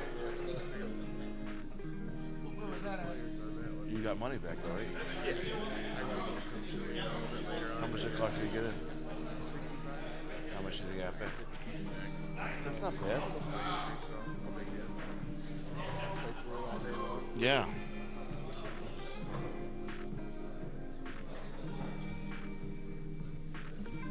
All right, we have a score update. Give me a chance here. Give me chance. Balls deep is 129. And Shockers is 122. It's supposed to be men's team, but Diana's playing with the boys. Yeah, just that battery will last all the way till tomorrow, but just change it out, you know. And then that's full because we're not using the other camera over there. Yeah, that's been put away. It's rolled up on They're still. I went back up to 1080. Had to drop it down to 720. Now I'm at 480 again. Yeah, 480, and it's excellent. And they're still saying the left camera 20. This one here is yeah. I don't know if there's a. Right. When I take that one out, I turn it on this channel, just leave it off for an hour. I just want to see if that'll have anything to do with it. I know we're not really even streaming that camera except for the little small box. Actually, the box. Well, then take it down. Just take it Yeah, down. yeah. All right. Take We're it. not using it, you know what I'm saying? We do a little bit, but let's take it down. If we have to, we'll take the camera and the other one, and we'll put two Mevos over there facing this way on those two tables. If we have to, but Yeah. right now, let's just. You're right. It might be the wireless that's messing up our signal. That's the only thing I That's can all it think can be, Yeah. but it shouldn't be because these are hardware. Right. That's hard. I don't understand it either. Right. Okay. Yep. Thank you. Why not just leave this one? Nope. Leave it there. The whole thing's pants, right? The yellow thing, and so is that Thomas Wayne he left out. It's signed on the forearm. Yeah, he left it out. No, he's got two Thomas Waynes. Is he up or is he see those boxers right there? Oh, okay, he's up then.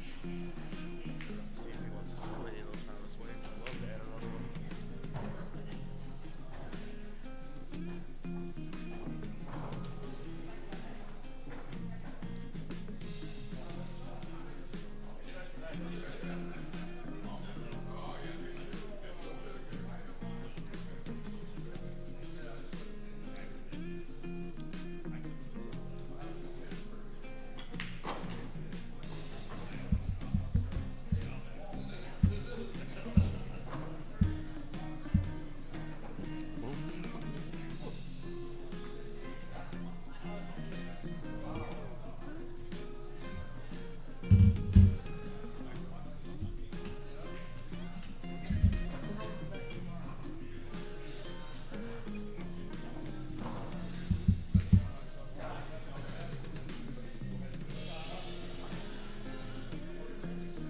Little pool, rack 'em up. Rack 'em up.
No shame in being beaten by the master. Crack 'em up.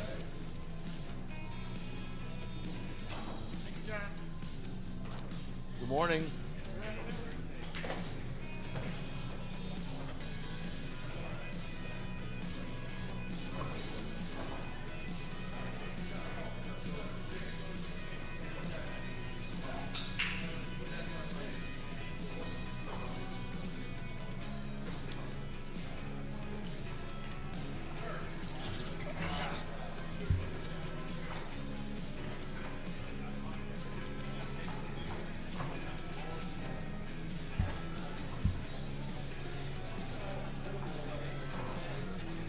buddy?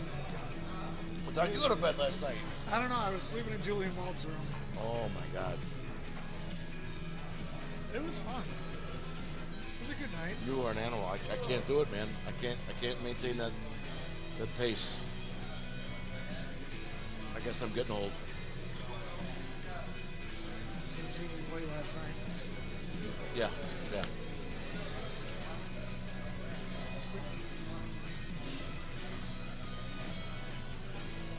Can't be too many games left up there, right? What is it, 129 to 122? No, I gotta fix it. It's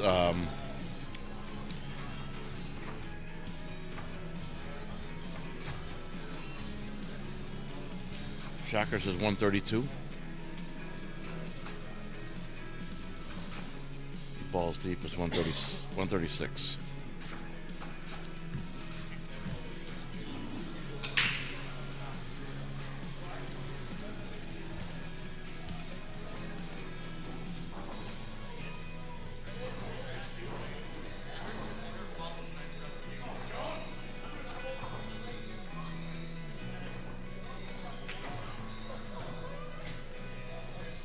Hey, Bobby. Good morning.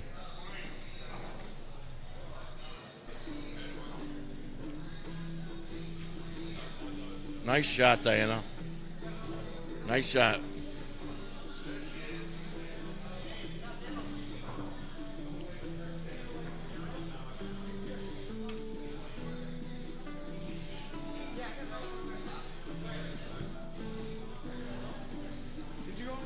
Shockers is 138.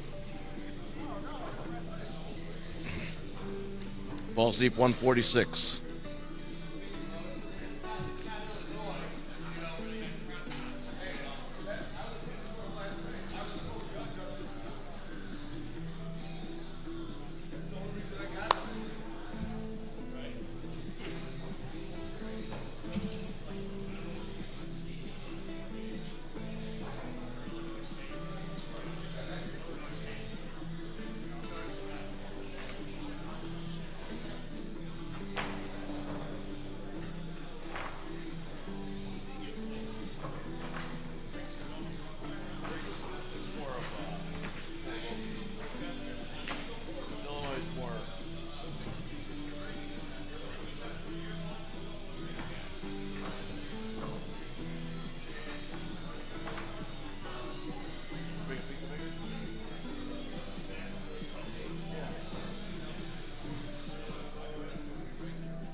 Evans is asking for the thumbnails of the other cameras, but we had to shut them off.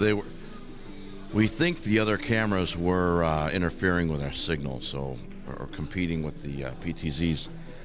Hey Ray, what's up? We shut those other cameras off. The backroom camera and the upstairs camera, we shut those off. We only have the booth cam in front of us. Well, here, I'll show you what we have. We have, that's the booth cam. That's my camera. Hello, guys. We have 26, 25 next to it. Booth cam. That's all we have. And I think that did it. I think that did it. Yeah. Ray says I'm not lagging now, so Cool, good. I think it was the these little Mevos were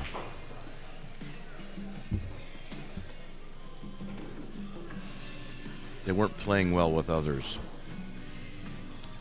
It's hot. Oh well.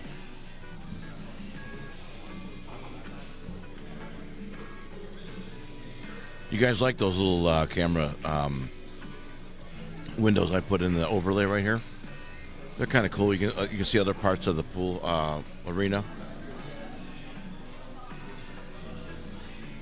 If I had a 200-foot cord, I'd run a wire in there and stream for you, but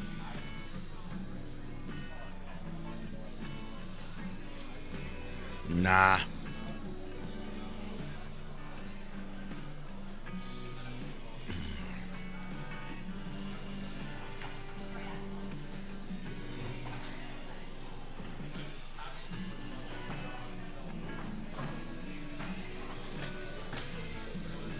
JB buys one of my Tom Cokers and he plays in the tournament. He hasn't played in the tournament in a while, and he takes 7th, 8th yesterday. I'm proud of him.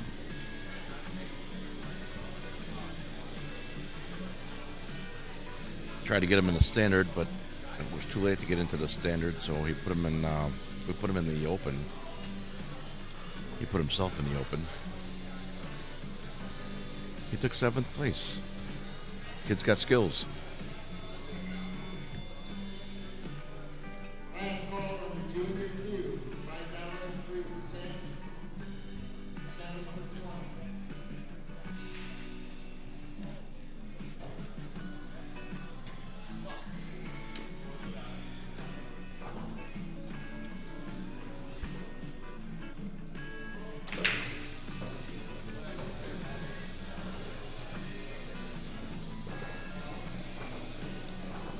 Jody and Evans asked the same exact question.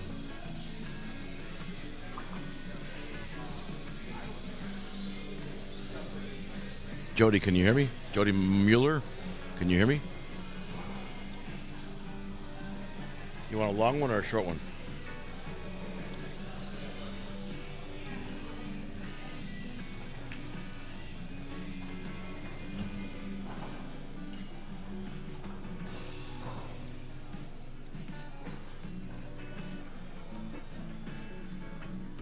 Where's the other battery? The other battery's in there? Okay. Jody Mueller, Eric Evans Wolnick, can you hear me?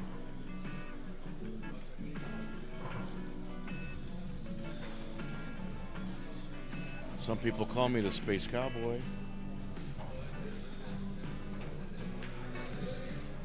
One for the 5? Ooh.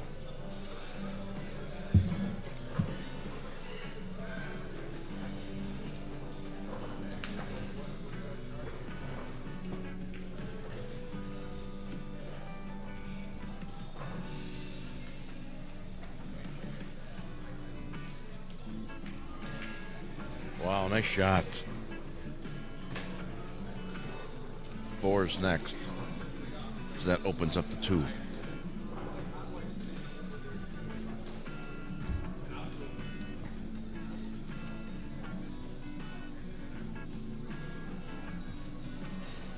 Yeah, the bottom 2 are 100 already.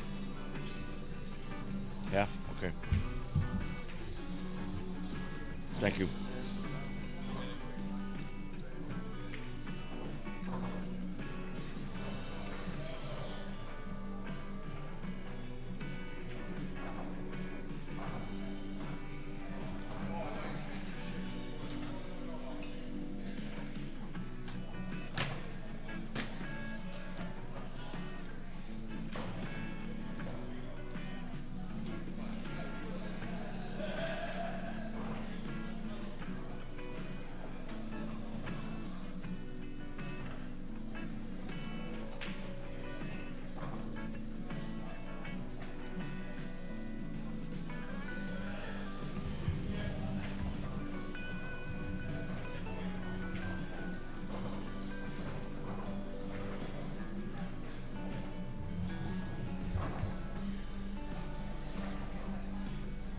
All right, we have a score update for you guys.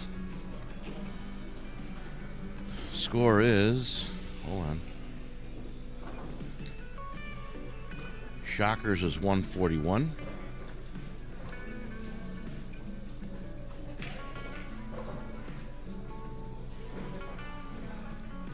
Balls deep is 156.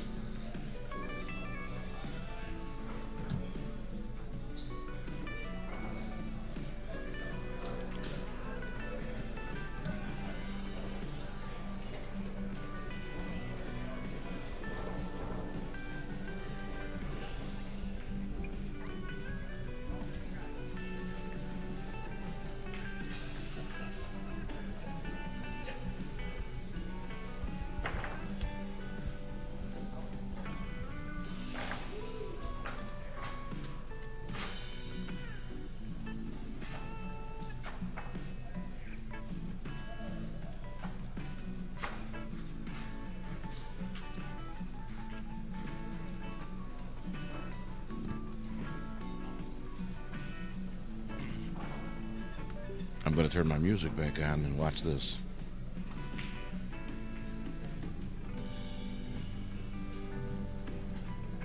The music on?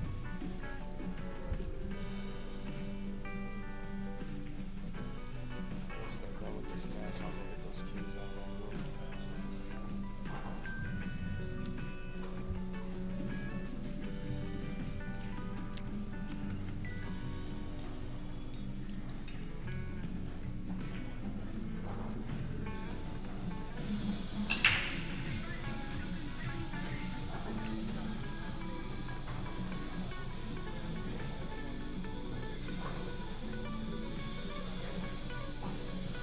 Bodies at the fuck. Let the body. Huh? You got YouTube Studio up? Yeah. Awesome. That wasn't doing anything. Huh? That wasn't messing with it. Not that I could tell.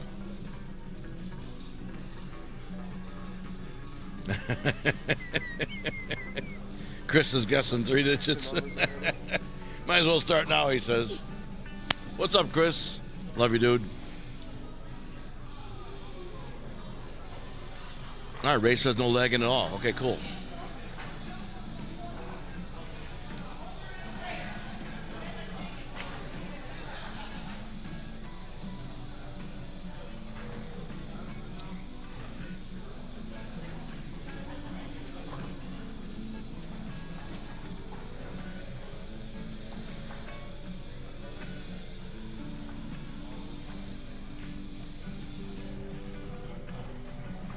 Easier to find the matches here. There's not. Thanks, Chris. We long hours, buddy, long hours.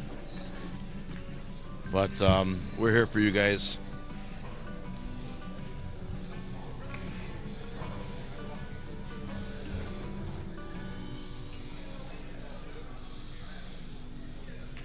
Oh, come on, Scott.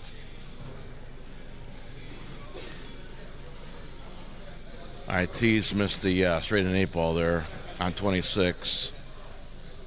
BJ's up on 25. Let's see what he does. We're getting close to the end here. 155, 156, 141. Might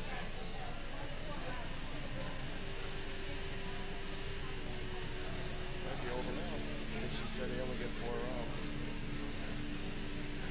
Only 4 rounds? Yeah, that's what she's saying. Yeah. Well, no, they've got time. They played 5. Oh, no, they stopped them at the 4th. You're right. Okay. Hey, Diana, only 4 rounds? Okay. Okay, all right. Now, you guys won? All right, Balls Deep defeats Shockers. It's a 4 round. It's not 5 rounds. So it's only 4 rounds.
Yeah.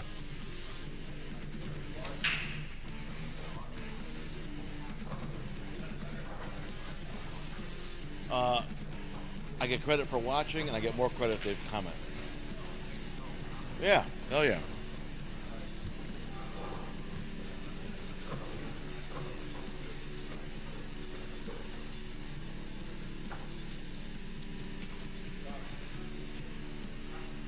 Says practice.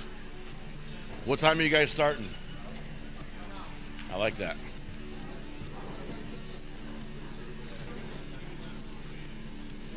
You guys are pockets, right? On here?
You want to do this?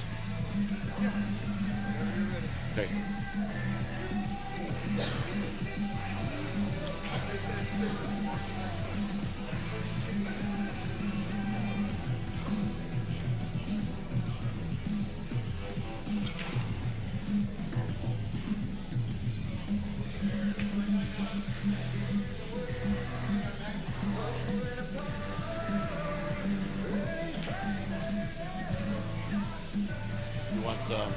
You want it or you got it? I got it.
800.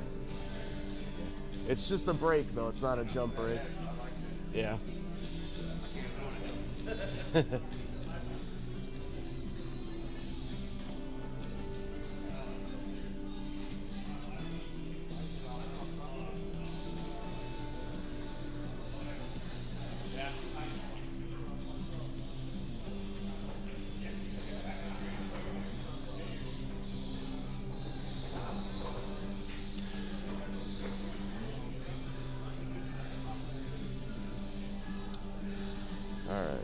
Dave, you guys are red again. Bob, you guys are red.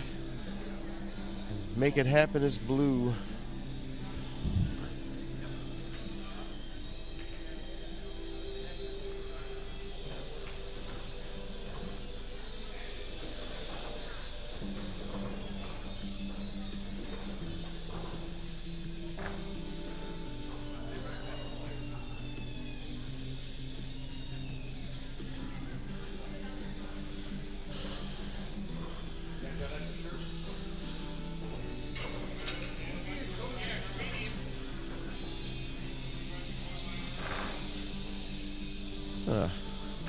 Wonder why that right side PTZ is showing a big overview. Let's go fix that. There we go. Now we got both our cameras going. Oh, Chief was just panning the room to see if he can get both cameras on one. Chris, hardest working commentators in the biz. Love you guys. Oh, thanks, Chris. We love you too, buddy. Appreciate the compliment. We do our best. Ray, haven't lagged at all? Yeah, we we figured out it was that one wireless camera we had up top. We were given a little bit of an overview of the 6 tables down here in the atrium area, they call it. And that is what was giving us the lag. Even though we were only streaming just a small little screen of it, it was definitely enough to slow us down and keep all 3 of the tables lagging, or all the cameras, sorry.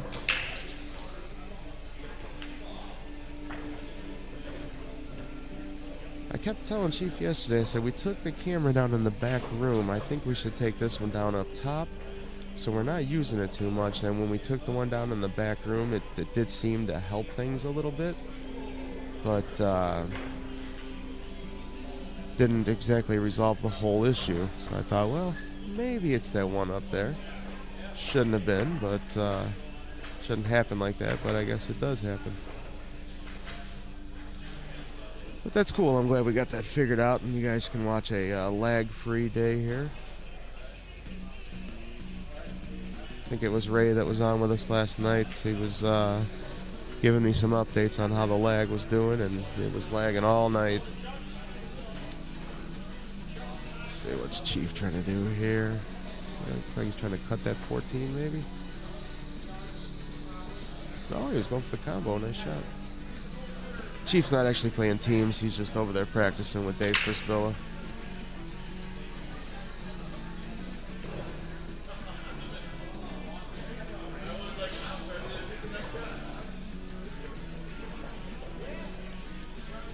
Looks like 5 guys in a McAss are just waiting for their opponents. Good morning, Michelle. How you doing? You know, Michelle, the entire day yesterday, Amber, who was sitting next to me, Chief's daughter, we were reading the 5 guys, and we thought it was just MC or MCAS. We're both looking at it like, what is an MCAS? Is that something medical going on with these guys?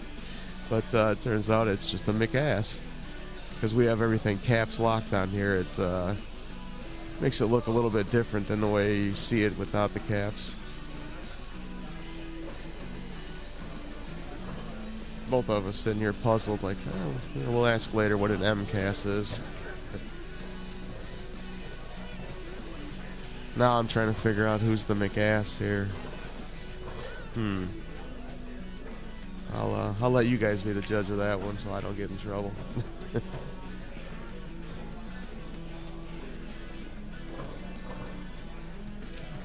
It looks like 5 guys are just waiting for their opponents to show up. It looks like a couple of them started to stream in here.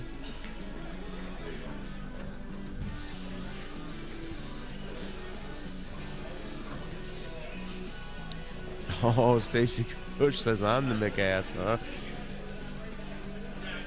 I don't know if I want to ask Michelle. I'm definitely not going to ask Pat after his shenanigans last night. Oh, we're red, we're red. No, they're blue. I knew you were going to say Pat. I knew you were going to say Pat.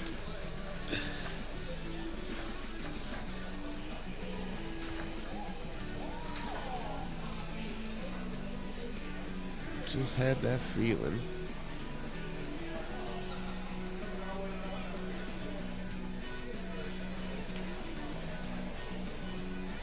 Oh, my most dreaded shot in pool, the long rail shot. Yeah, I'm starting to develop a couple of them myself, Michelle.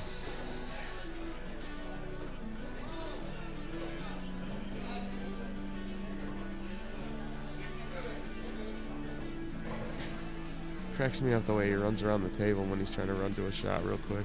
He seems like he prances.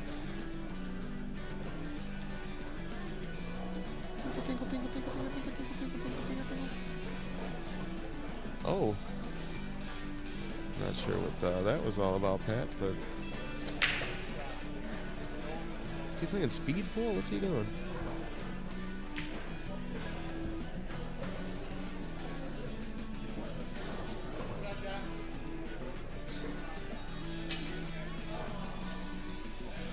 Miscue. Gotta hate those sounds in the middle of a match. It's usually followed up by a son of a.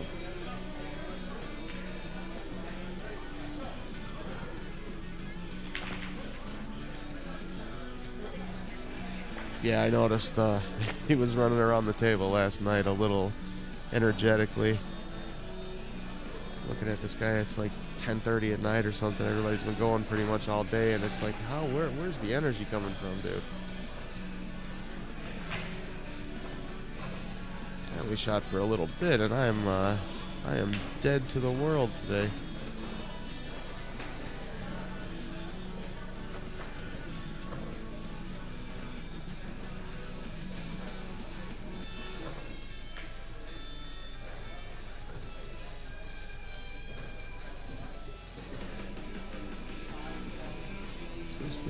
No, it's the same guys.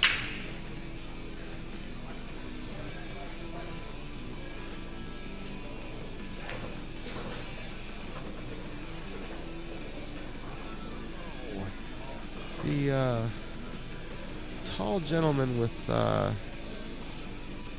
he's got the long sleeve black shirt on, Michelle. What is his name?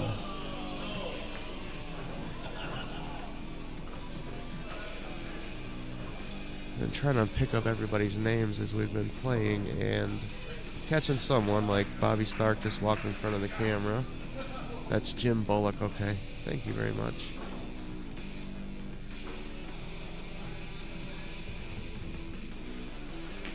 Okay, we're ready for the tournament.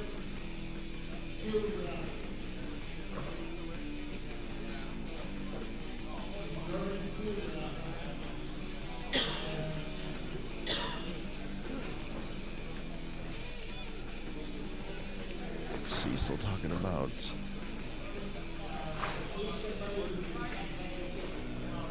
Oh, they're doing a McDermott Q raffle. That's nice. I gotta go say something to Pat real quick. I'll be right back.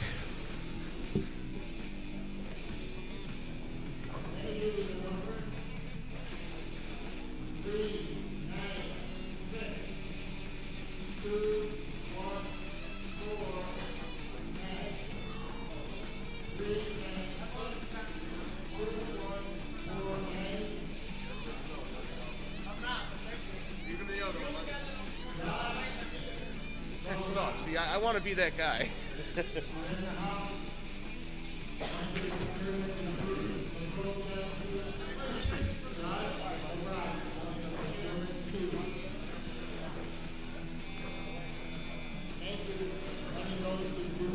There's much crap as we give Pat, and as much crap as he gives it right back to us. Pat's a really good guy. Every time he goes off to get a drink or something, he does ask if anybody needs anything. ordering food because he knows a lot of times it's kind of hard to get out of the booth to get food.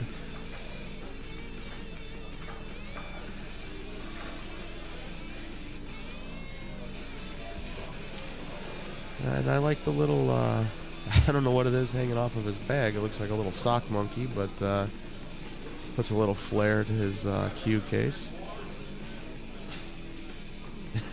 Michelle, he can be nice sometimes.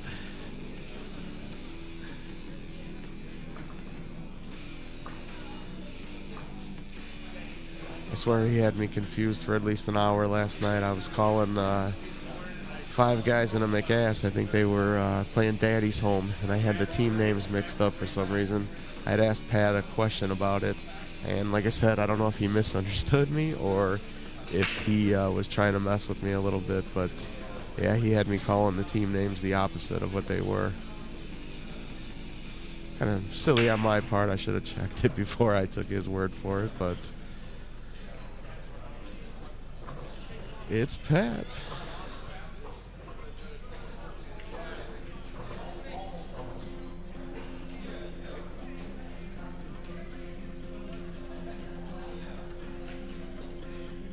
Wonder how the tables are breaking today. There's Janet Gurecki breaking on number 24. Looks like she got a pretty decent break, so might not be too bad today.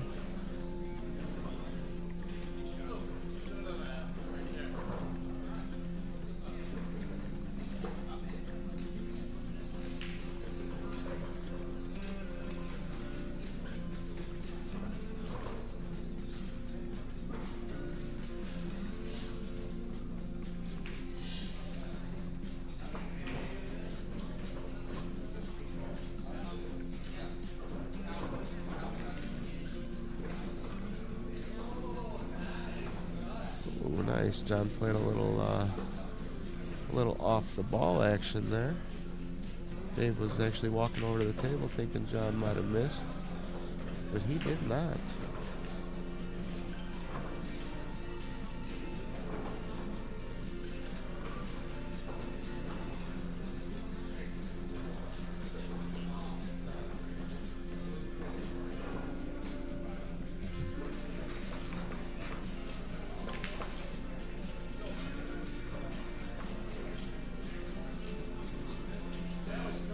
Like the CompuSport app, they put a start time on all of the matches.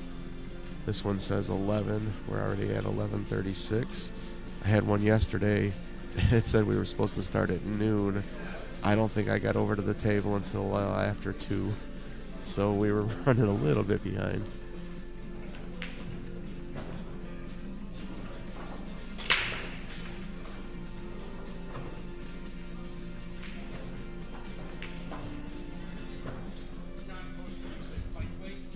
What's that?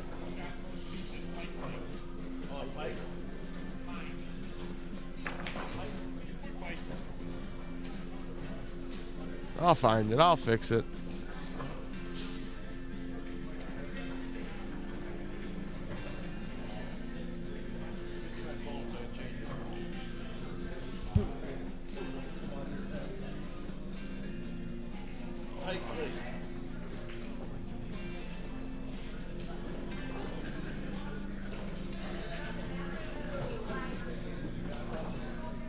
Trying to see where he's talking about here.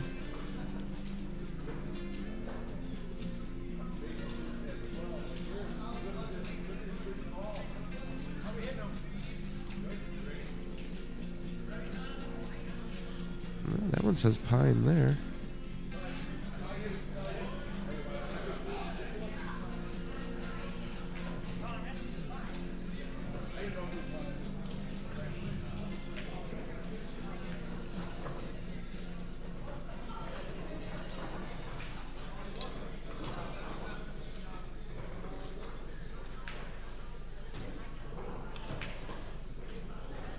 Looks like some of the opposing team is starting to show up here.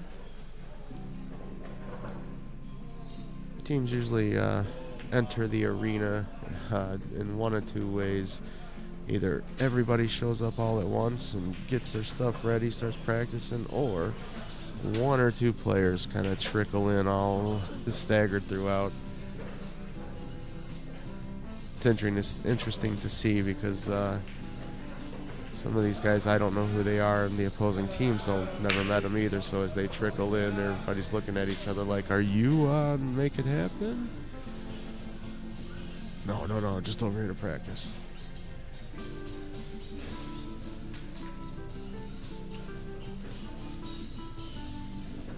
Looks like the back of his shirt says Diltz Pool League, DILTZ.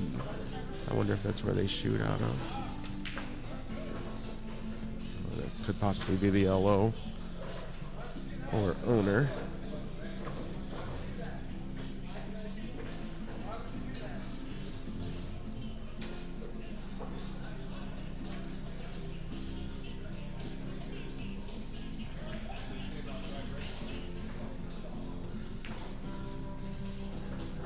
Just under 20 people on right now.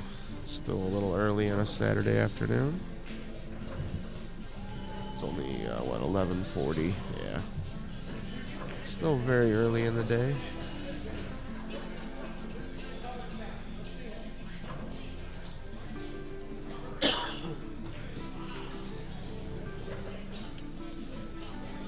Well, let's see. So far this weekend we had the audio. That was fun to deal with, trying to figure out how to get the mix set up just right. Then we had those lagging cameras. Figured out how to get that fixed. Let's see what God throws at us today.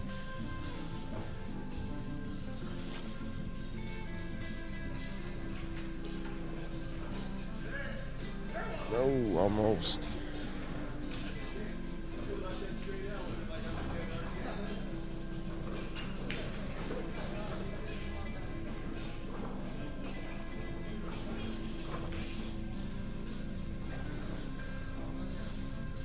Like they got 3 players from the other team over.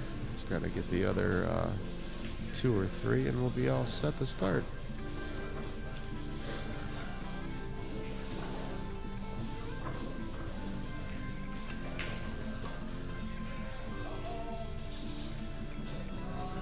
Ooh, just buried the 8 ball. So, nice safety. He's definitely not going to be able to hit that straight on.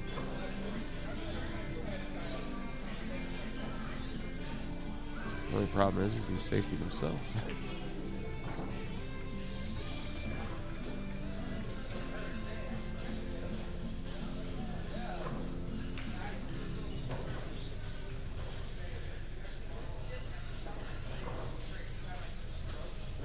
See, I would have dug into that a little deeper and harder and tried to break that 12 and 10 ball out of there. Get that 8 ball clear, but I know you do have a chance of making the 8 ball when you go at it aggressively like that.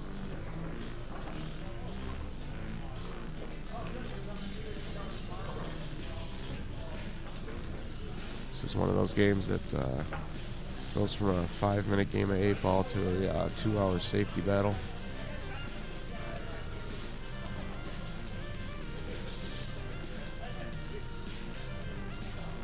The 3 of us probably have.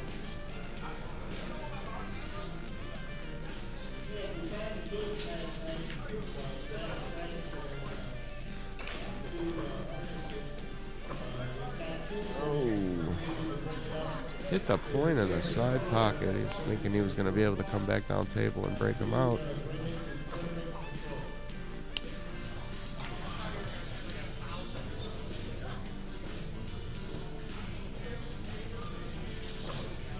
$150.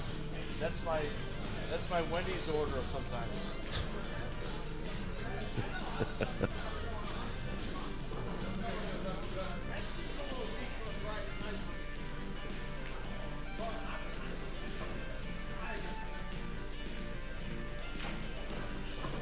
Susan says, let's go 5 guys.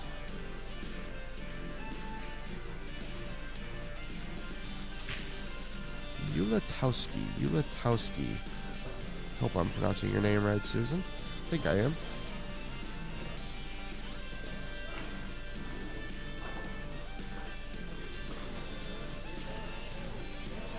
Oh, doesn't want that to go down. Very nice shot. Like I said, these guys are just practicing. Knock the 10 ball in. Knock the 10 ball in.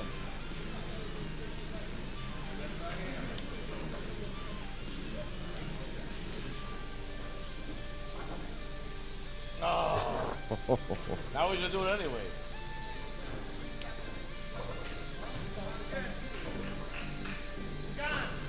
Tails.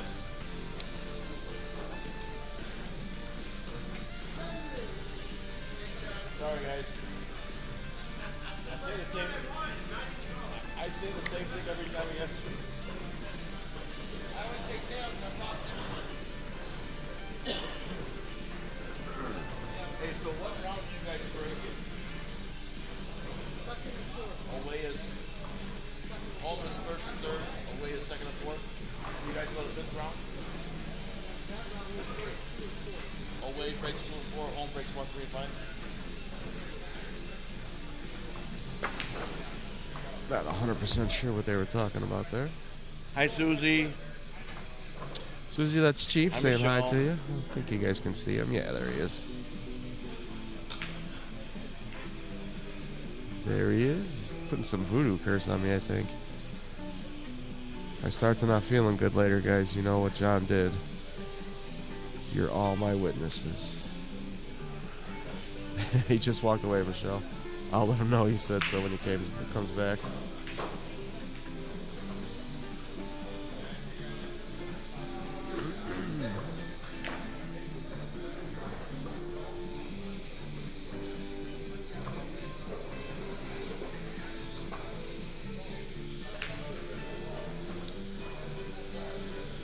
So we got the coin toss out of the way. I think the straggler players are trying to get a little bit of practice time in on the table before they start.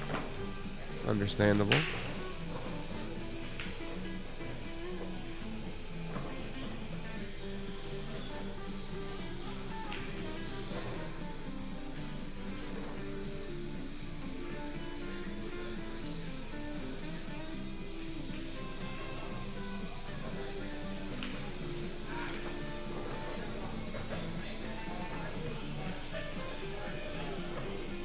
Such a weird delivery. Well, I say it's weird. It's, comfortable for him, obviously. But when Pat McMullen does his final follow-through on his last stroke before he hits the cue ball, it's like his practice strokes are straight, and then all of a sudden on his last one, when he's getting ready to hit the cue ball, he kind of hitches his elbow a little bit, it looks like.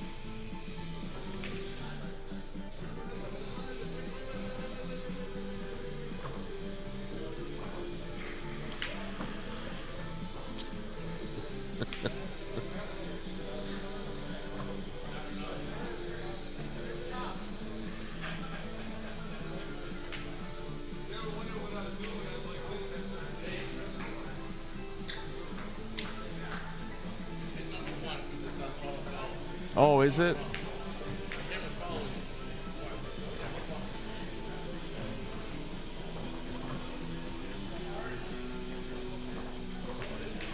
Oh, it's tracking him. Start walking between the tables.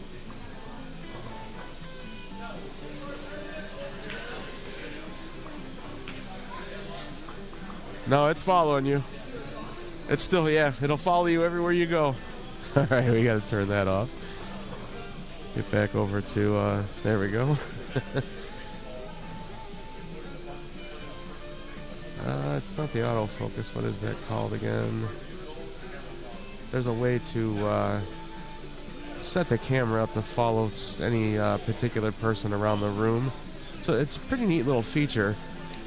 This way, if say we were streaming on a 9-foot table and we were able to, just pan out and do just one table, it would actually follow that player around the table as he, eyes things up, goes to look and see if a ball passes another ball, whatever he's trying to do. It'll follow him around.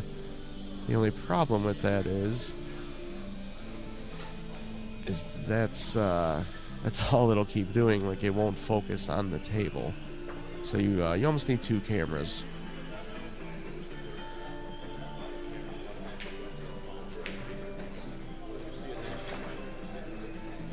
Yeah, go to preset.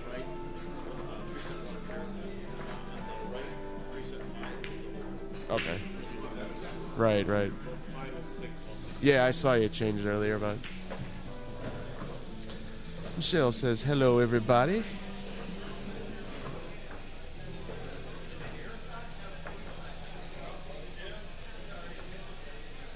I thought they were getting ready to start, but they're going to play 1 or 2 more practice racks.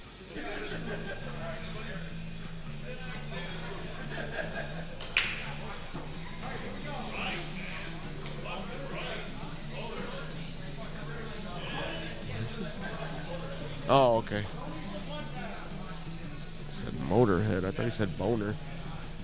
A different group than what I remembered.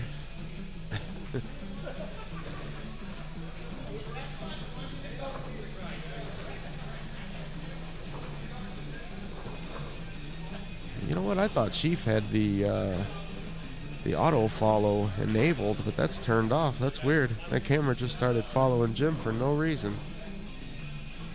Interesting. That was fairly random.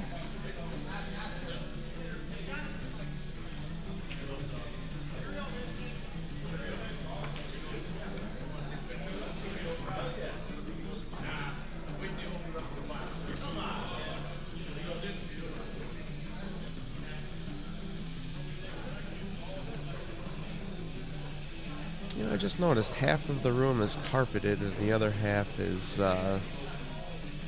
just the concrete floor. I wonder if that makes a difference in the play on the table.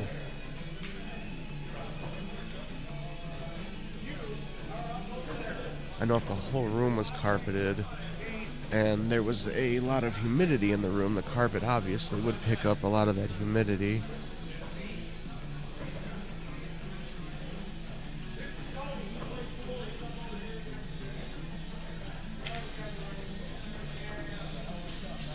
It's going over telling the team, this is Tony, he's here to play pool, so whenever you guys are ready.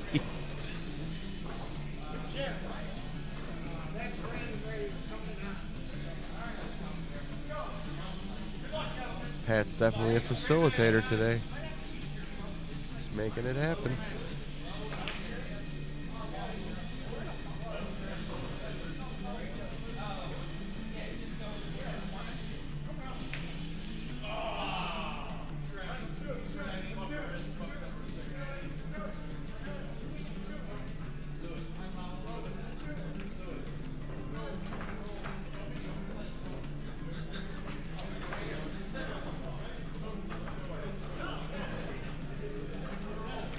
Chief got kicked off the team. Uh-oh.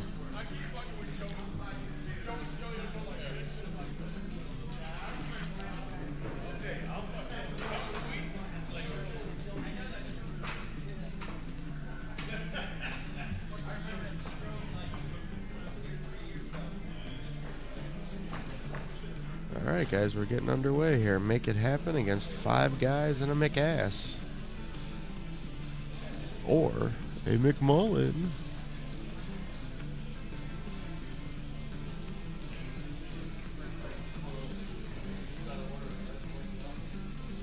It's too bad we couldn't fit 4 tables on here today because the women's have got, looks like they've got an intense match going on behind tables 24 and 25. I'm sorry, 25 and 26. They're playing on 23 and 24.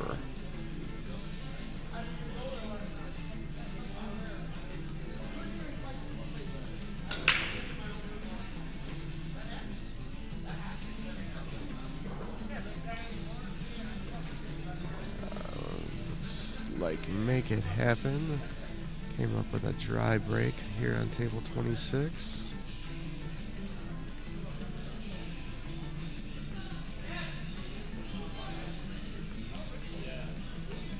Jim Bullock up here on the left.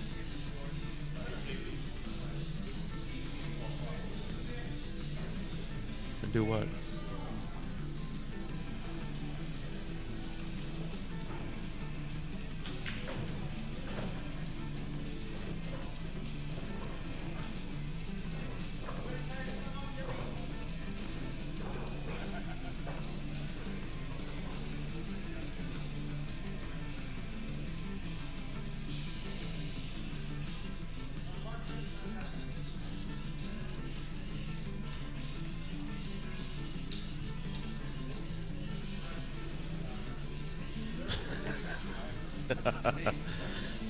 I think it might have went a little.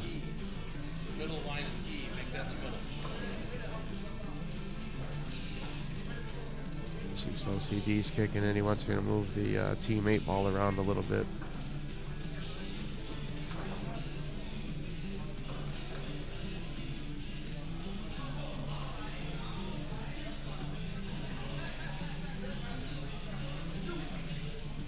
I think that ought to work.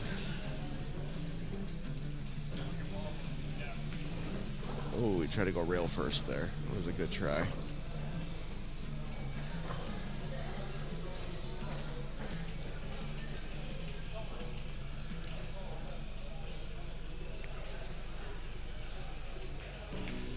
I believe Jim was chose solids here. He's got a couple of shots to choose from, but being jacked up off of the rail like that, so oh no, he's got a little bit of a gap there, so he's not too bad off. But generally speaking, when you've got a cue over another ball, it tends to make things a little bit more difficult. I think he was trying to maybe bury his cue ball behind that 7 and play a lockout safety.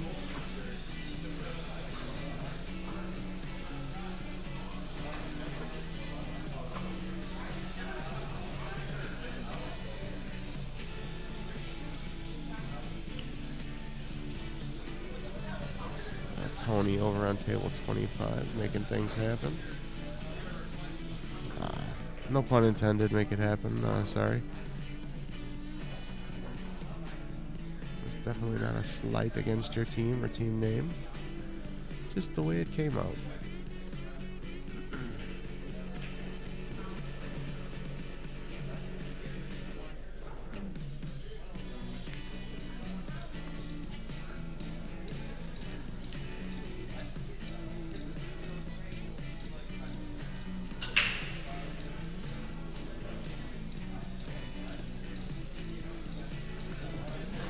Tony's going to look to draw into that little stack of solids at the bottom left-hand corner, or top left-hand corner. See if he gets a shot after.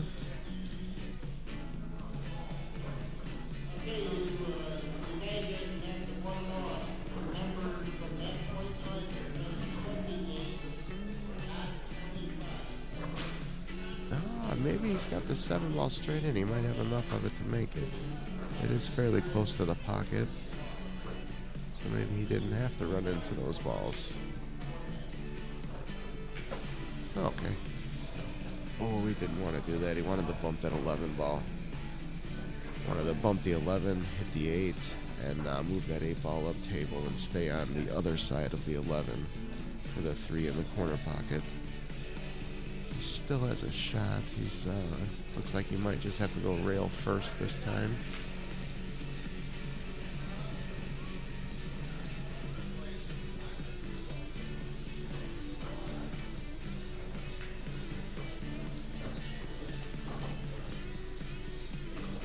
Looks like he was able to see the full ball. He just wasn't able to get out as far as he wanted to on the 4 ball. 8 is near the side pocket, so it shouldn't make too big of a deal there.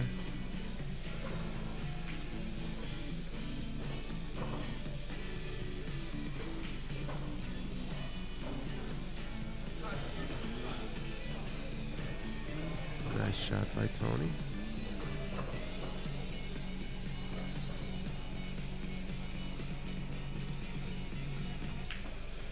So 5 guys draws first blood.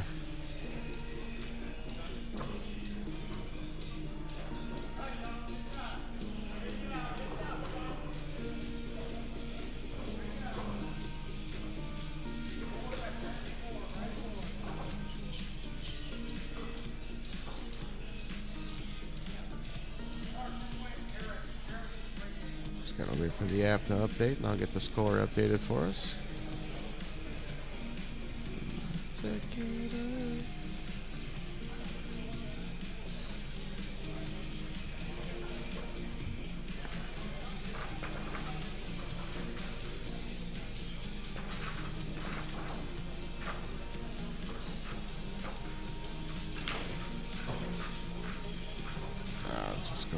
and refresh this thing. It's a lot easier to find the tables here. In Indiana, they've, like I said, they've only got about 30 tables, whereas the other tournament we were at a few weeks ago in Waterloo, there was, I want to say, close to 300 tables.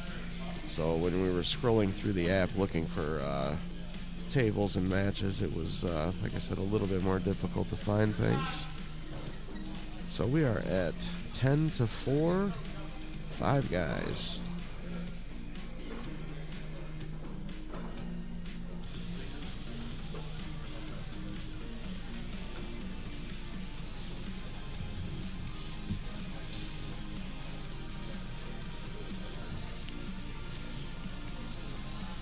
That is Eric Sullivan breaking over on table 25. He'll be playing Mark Judge.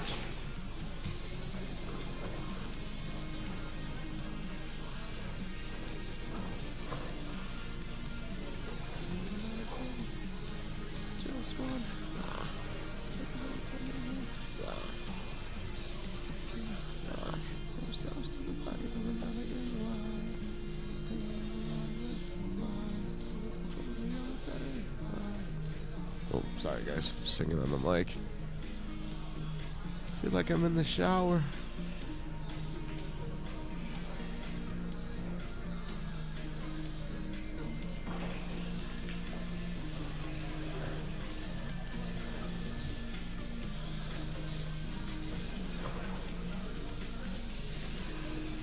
Eric Sullivan has stripes over on table 26. Jim Bullock is shooting at solids on table... Oh, no, I'm sorry. Eric has got stripes on table 25. Jim Bullock is shooting at solids on table 26.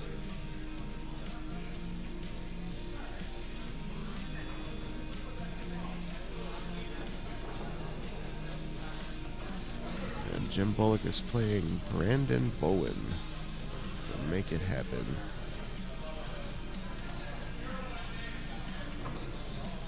Brandon's taking a look at that 15 ball to see if it'll go down the table past the 1. If he makes this ball go in that pocket, I will be very surprised. Wow. Much better eyes than I have. It looked like that was a dead hit on the 1 ball before he got to that pocket. Very nice shot.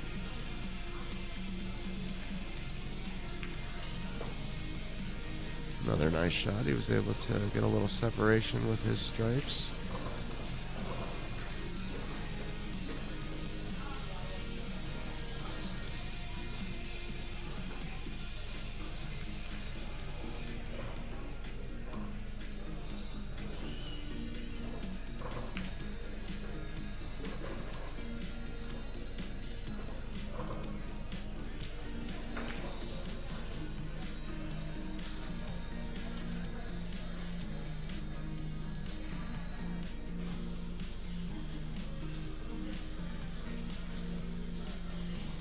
A good idea. John Garecki's up there moving around the ACS signs trying to get the skylights blocked out.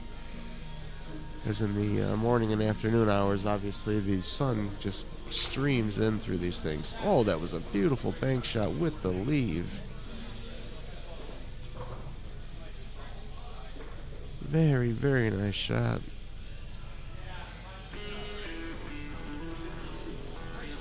Brandon makes that 8 ball. So make it happen. It's on the board. Oh, they're already on the board, but they took that last game.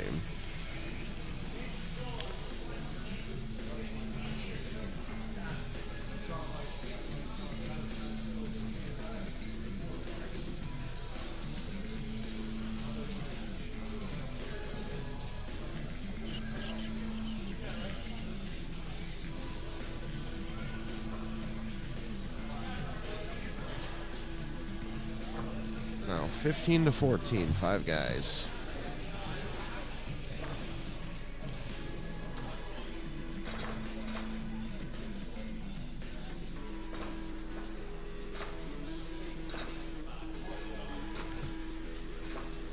Table 26, we are going to have Andy Rambo and Dave Prisbilla. Andy Rambo. I like that name. What's your name? Andy Rambo.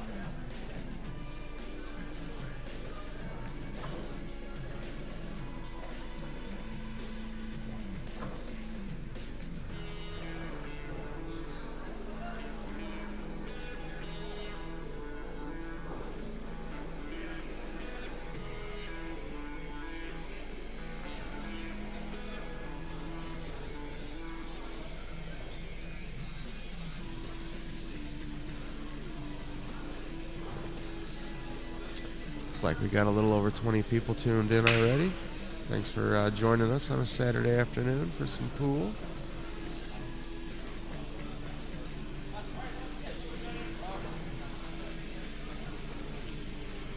Looks like Andy Rambo had a dry break on table 26. So that's going to bring Dave up to an open table.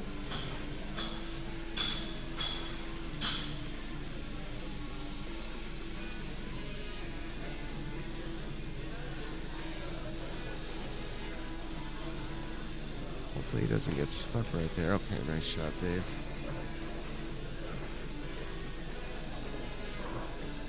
Looked almost as if he bumped that 12 ball a little too full. He would have got stuck behind it. Looks like he's going to try to get that 15 ball out of there. Oh. Good try, just the angle he came in at. It more pushed the 3 out of the way than it did the 15.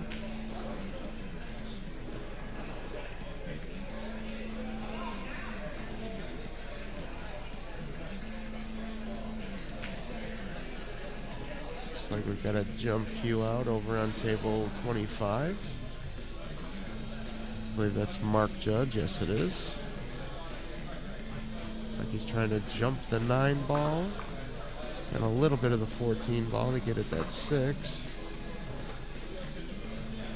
The only problem with that is after he makes it,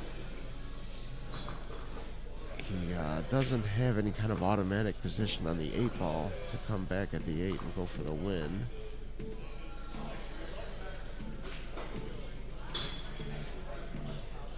It doesn't seem like he's got the angle that he needs. Looks like he's pretty straight in, which is always better for a jump shot if you're straight in. It makes it a little bit easier, but if you're trying to come back for a leave, normally you'd want a little bit of an angle to play off of. So let's see if you can make it happen here. Might be able to get a little bit of draw and bring that cue back into the 14 possibly and push it off to the side. Oh. Just topped the 6. He bounced twice right over the 6 ball. So, nice try by Mark.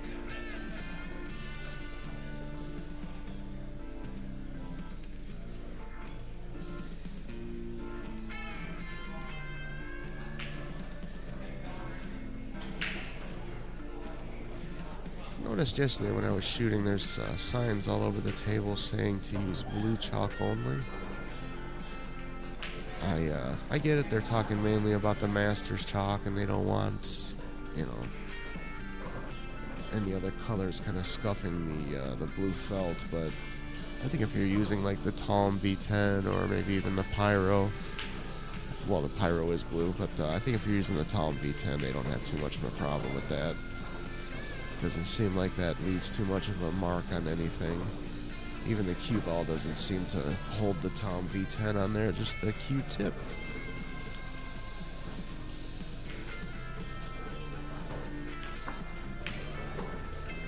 Nice shot, Dave.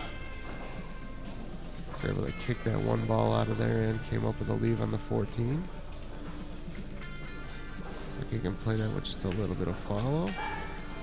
And he's got room to make the 10 ball right next to the 8.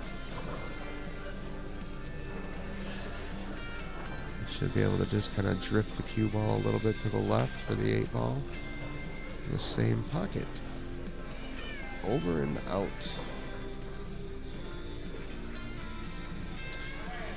Looks like Make It Happen made the 8 ball over on table 25, and Dave Prisbilla just had a real nice run out over here on table 26.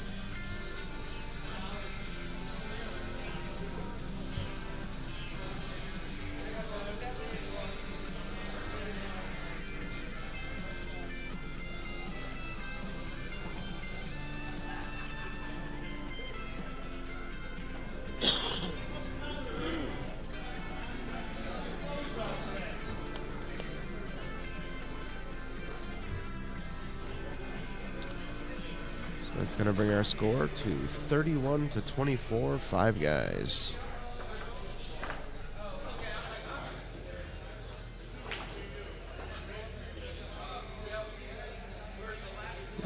Pastime activity.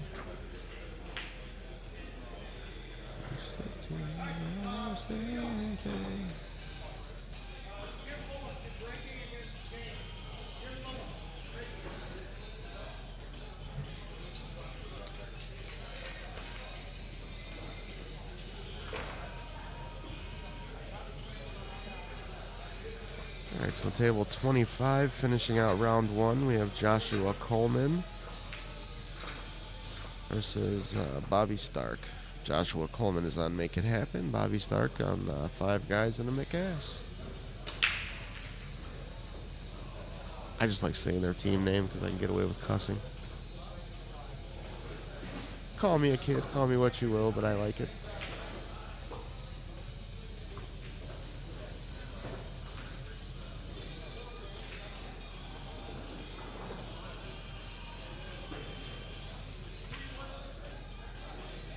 Everybody seems pretty quiet this morning. Everybody have a late night like I did last night, or just kind of getting into the groove of things? What's going on, everybody?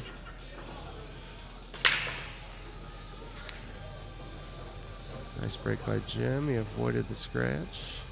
And he does have a shot on the 1 ball. It's about his only offensive shot on the table right now.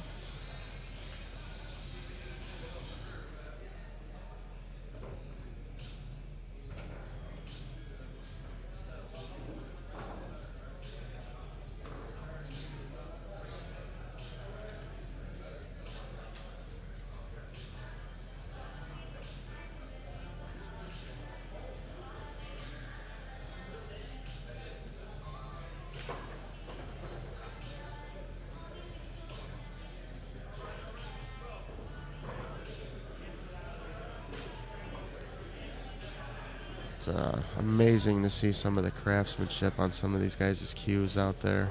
Some of the ladies' cues as well, obviously. But when I was a kid, there was, just a few custom cue makers out there, and then everybody kind of went production line. But even a lot of the production cues now are just absolutely beautiful.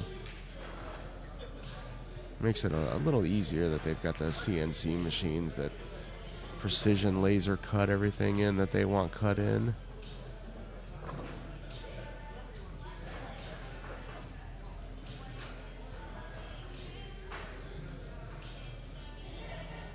I never thought I would want to shoot with anything but my old Thomas Wayne pool cue, but I've recently put that one away, and I'm now shooting with a Tom Coker.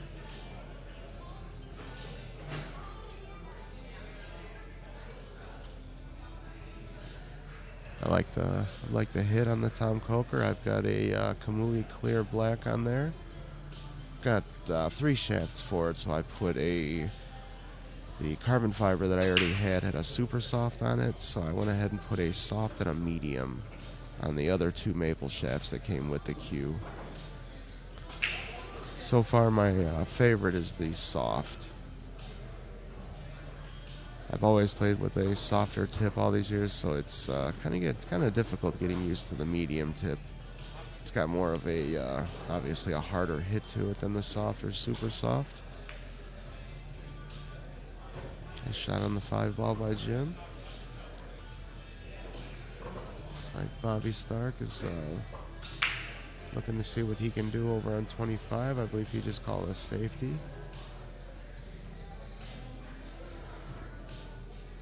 A nice shot. He was trying to hide the cue ball behind that 4 ball, I think it is, and he did get away with it.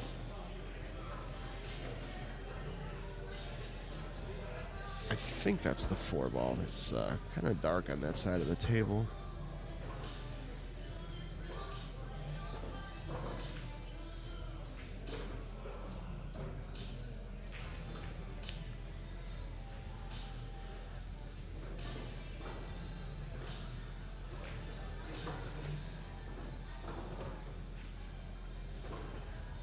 Jim didn't get quite where he wanted to on that shot. Came up a little short on the 4 ball, but he should be okay.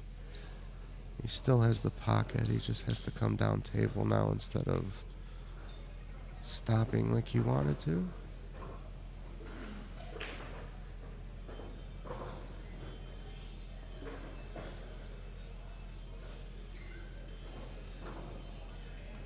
Should be able to pocket that 4 in the bottom right-hand corner and the 8 ball in the top right-hand corner. Maybe a little bit of follow to come back up table.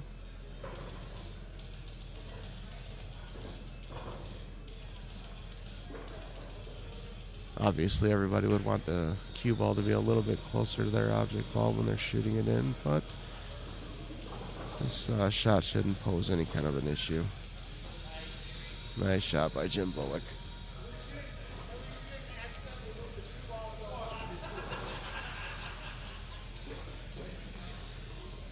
Pat McMullen giving Jim a little bit of crap about one of his earlier shots in that game.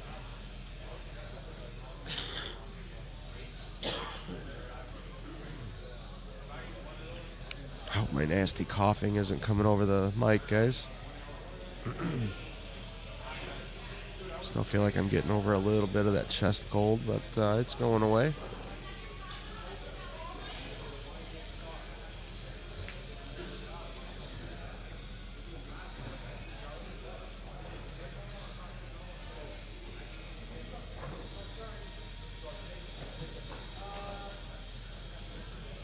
Looks like Pat's updating the CompuSport app right now. Back out of there and go back in and get an update.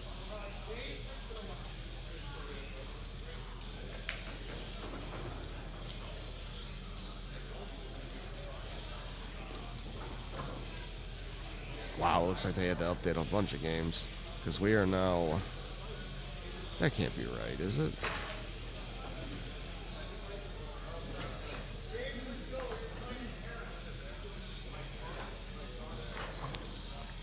Hey, Pat.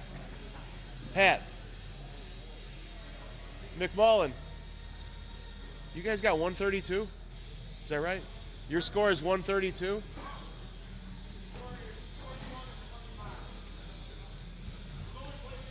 That's what I thought. Yeah, my CompuSport's showing 125 to 132.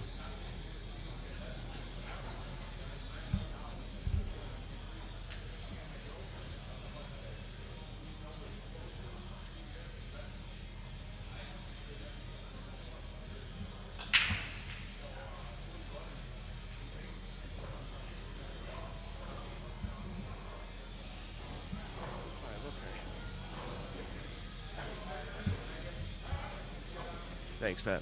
And for some reason, mine's got 132 to 145. Interesting. Yeah, I don't... Now it's down to 125. Let me back out of this app, you guys, and see if I can't get a better score here. Because I know they didn't play that many games yet.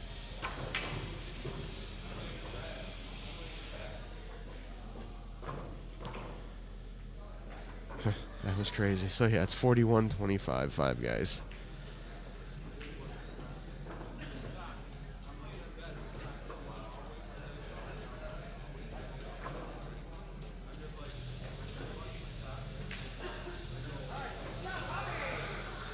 It's like CompuSport added 100 to each player's score. Wasn't sure why they did that, but every system gets a little glitchy sometimes. Looks like Booby made his 8 ball over on table 25.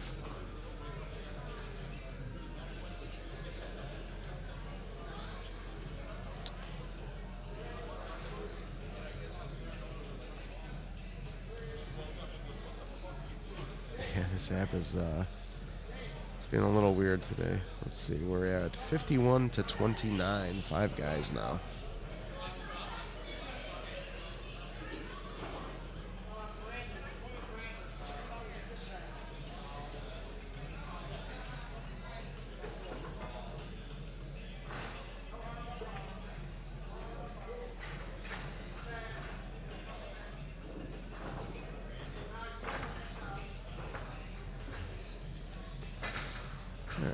Table 26. Looks like we've got Dave Frisbilla versus Eric Sullivan. Solovin. S-O-L-I. Okay. Dave's playing safe. I think he's hoping to get that 13 ball out of the way. It was a good shot, though. He kind of hid the cue ball behind the 15 on the right-hand rail here.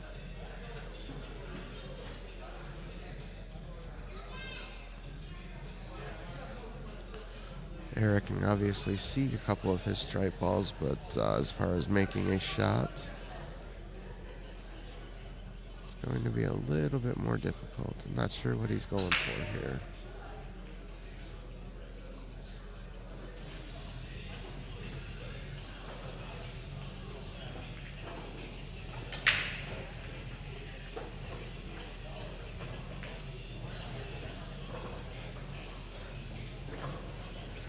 Shelpers Billa, keep it going, boys. Depeche, looks like you're just typing some periods. Depeche, what's going on, buddy? Thanks for joining us today. I'm not sure what all the dots are for. Could be Morse code, I don't know.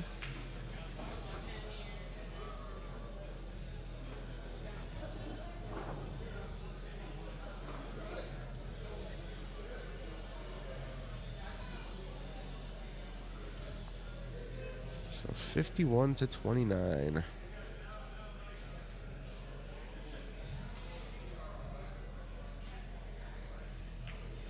I thought he was going to use a little bit of that other ball over on table 25 to make his stripe.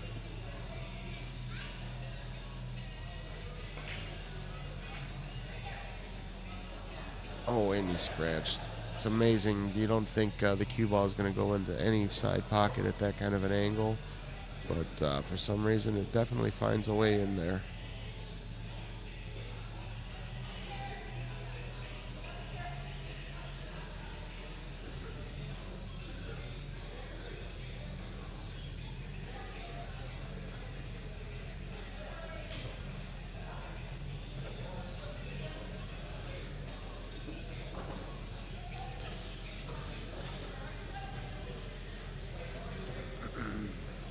Dave's looking to see here what he's got to do to run these balls out. He's got that 3 ball tied up in between 2 stripes.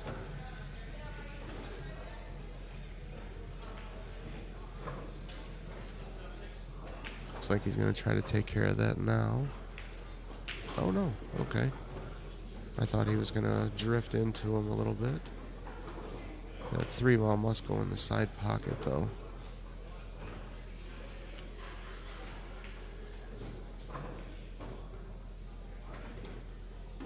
Yeah, the way he shot that, he must have a side pocket for that 3 ball. I think he's going to maybe try to get the 4 ball to follow the 13 in the top left-hand corner when it comes time to shoot that one.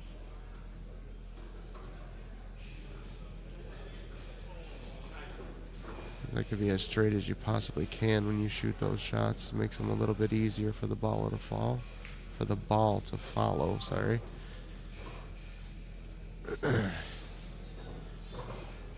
Make it easier for the ball to fall. Oh, he's gonna try to play a cross corner bank here. Trick is getting that cue ball out of the way so you don't get a double kiss.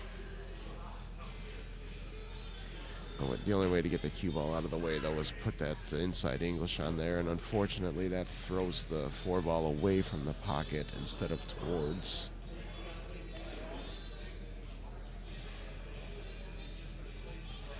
It's those are just kind of all in a matter of how you cut them. It's a nice try by Dave, though.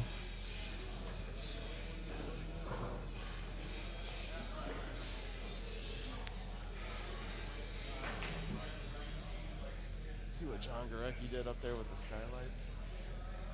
He put the, see what John Gorecki did with those, put those signs up there? We need to move one of them later. Later, yeah.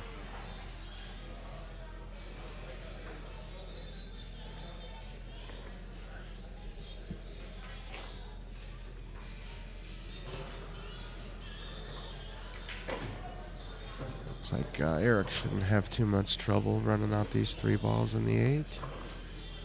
Things are pretty wide open for him.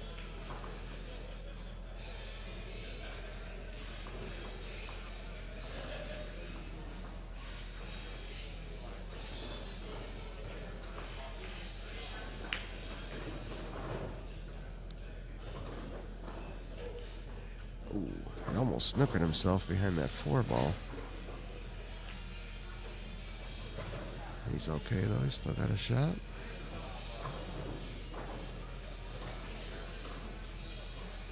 Looks like Mr. Judge took that game on table 25.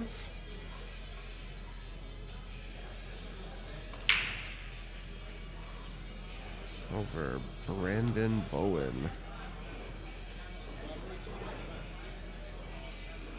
So that'll bring us 52 to 49, 5 guys. 52-39, sorry.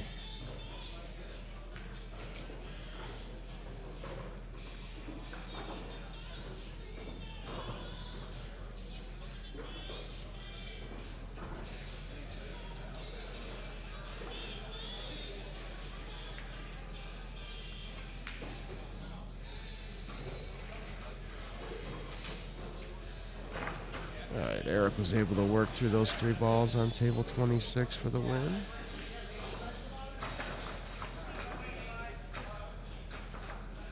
Brings our score 58 to 49, 5 guys.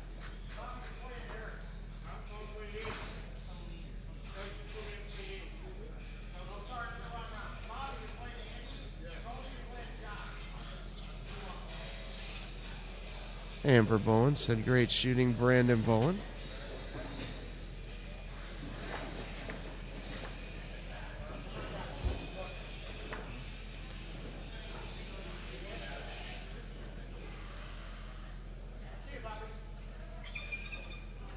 That's what I like to see. People rooting for their players.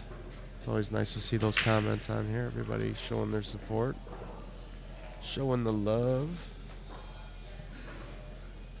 Keep them coming, guys. Keep those comments coming. Let these guys know that you're rooting for them.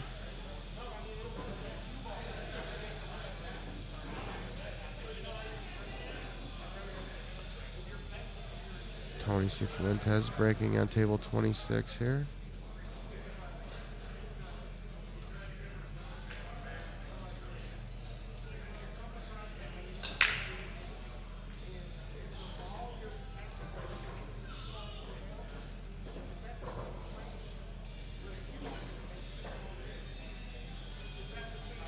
I swear, I think I'm going to start calling that corner break and 8 ball the cluster break, because it just leaves too many clusters on the table.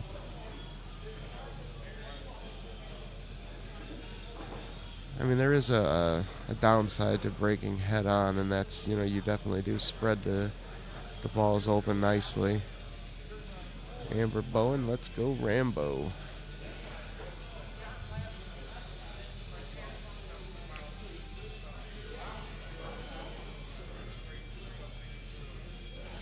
Looks like Rambo's playing Bobby Stark over on table 25. Not Rambo, I'm sorry, Andy Rambo.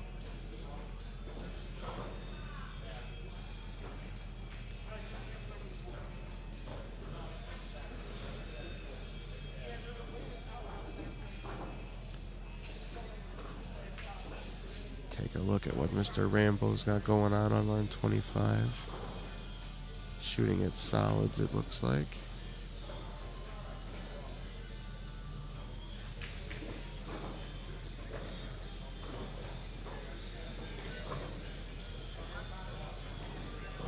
Looks like he overran his lead for the 7 ball just a little bit.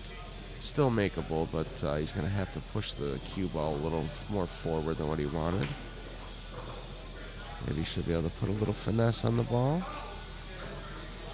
It's a good shot. Get the slow down for that 5 on the side.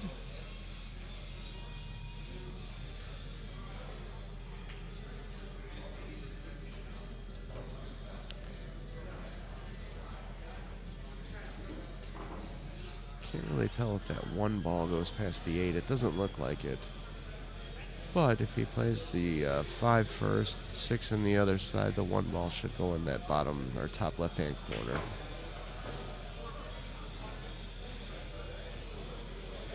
Oh, just hit the jaws of the pocket.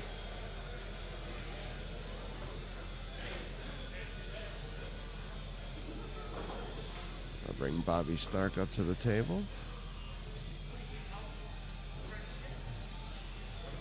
Got a couple little problems on the table, but there's balls next to those problems, so he should be able to work things out.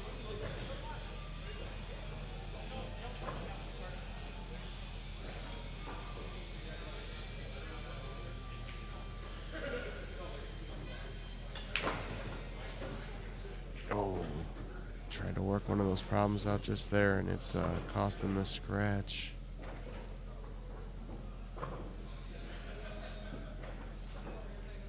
Those are always a little more difficult because you got to try to find out where that cue ball is going to go after it makes contact with those object balls.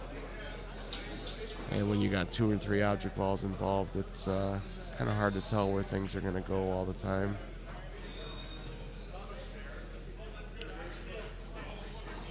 It was an unfortunate scratch. But those are just how the balls roll sometimes.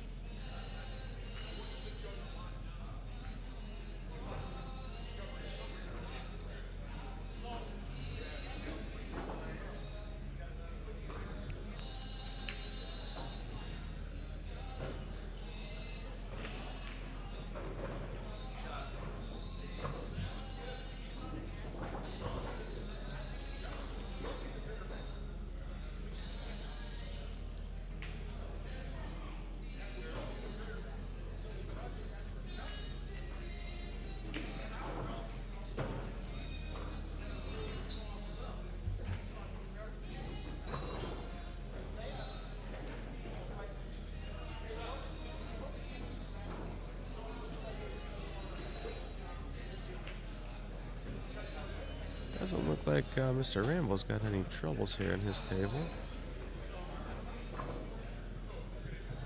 Yeah, looks like he might have came out on the wrong side of the 5 ball, but I think he's going to be okay. Maybe play a couple of rails around with the cue ball for the 8 in the side. Yeah.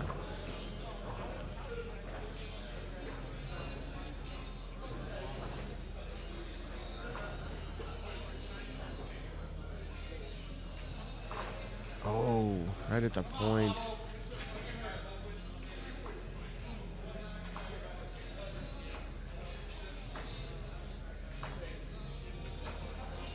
Bobby Stark's still got that little cluster there to work out, but he was playing it safe, hoping to kick one of those balls out of there and leave the 11, and looks like maybe the 13 ball leave a little separation between the two, but that did not work out.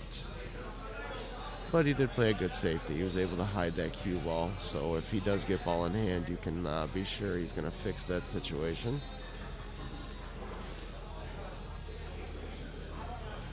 13 ball by the side pocket. Doesn't look like it goes. And he's going to have to shoot it in the bottom right-hand corner. It's too much of a scratch risk to try to take it in the top right corner. Unless you're dead straight on at it.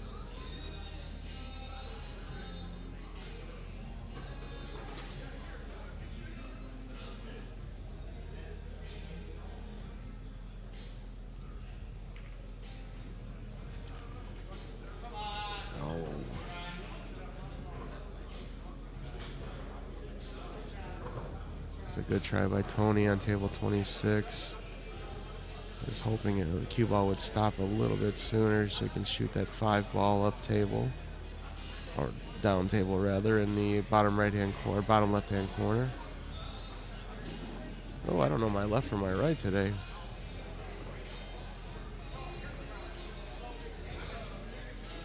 Let's see if Mr. Rambo can make that kick. Nice hit.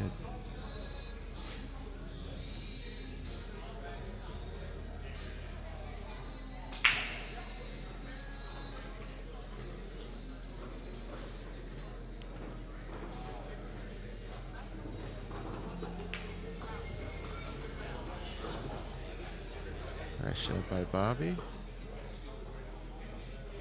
Looks like Tony's going to try to dart that cue ball into the 5. See if he can get up and over that 11 quick enough.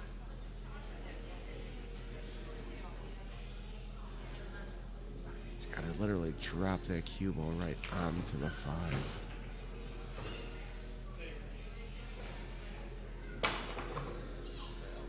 He's just got a little bit of a tip on the 11 ball.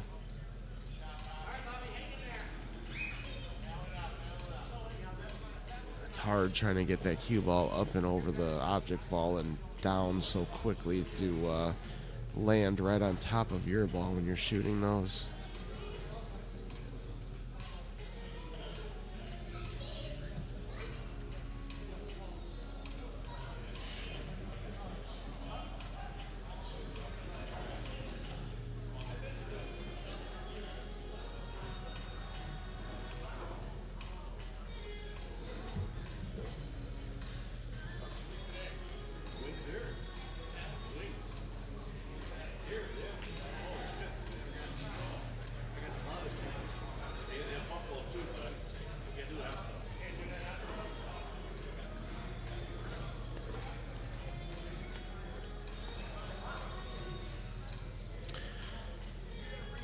Like Rambo's got another kick, 2 rails possibly. Oh, that would have been a wonderful shot. Almost made that one.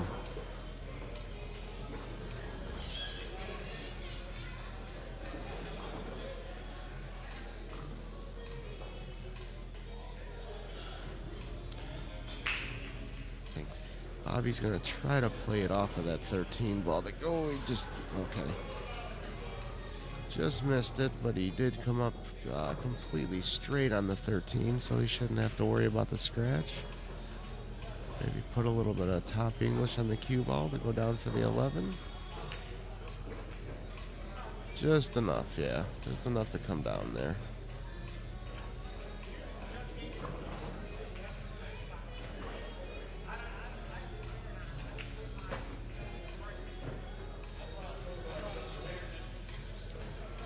Nice shot by Bobby. A little 2-rail come around for the 8 ball. Bottom right-hand corner. Nice out, Bobby. Okay, folks, if you're experiencing second loss, your sports room is being signed up now. We're only at $4 in there. $50.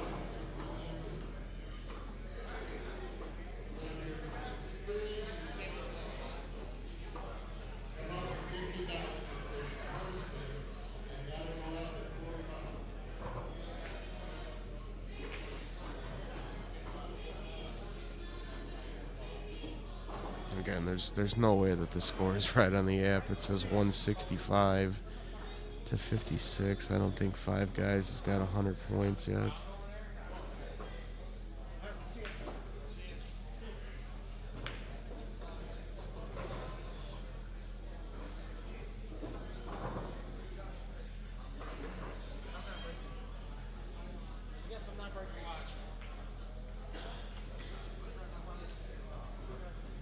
All right, it is 68 to 56. Five Guys.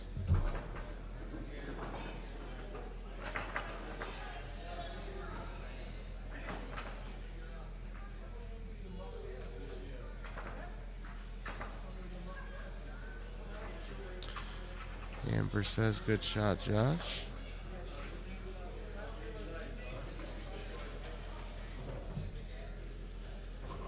Who is this on 26 here? Oh, that's Josh and Tony. Okay. I must have missed that shot. I'm sorry, Amber. Josh came back nicely for the 8-ball.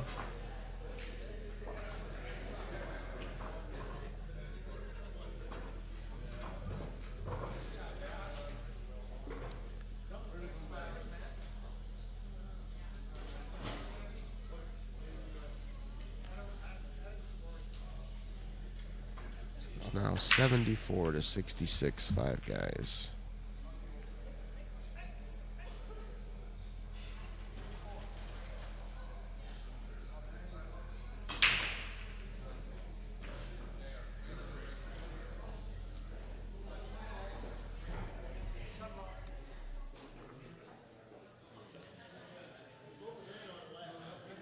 Pat McMullen on the attack over on table 25.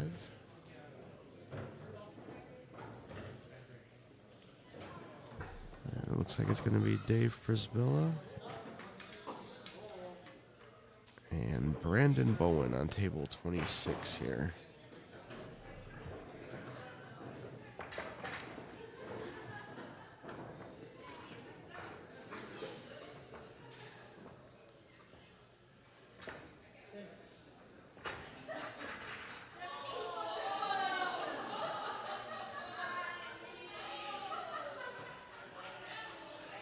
Sounds like the ladies' teams in the background are having a lot of fun back there.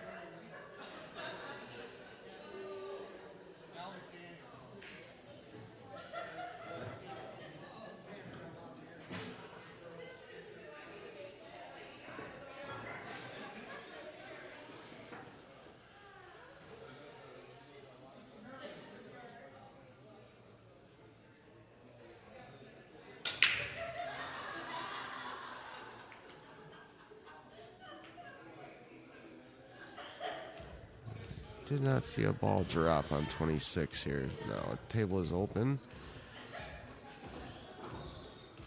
Oh, Dave Prisbilla's got his choice of stripes or solids. Just from the quick little overview that I have, it looks like solids would be my choice.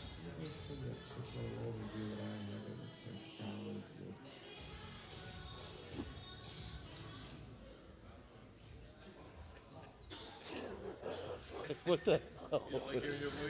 I didn't like that at all.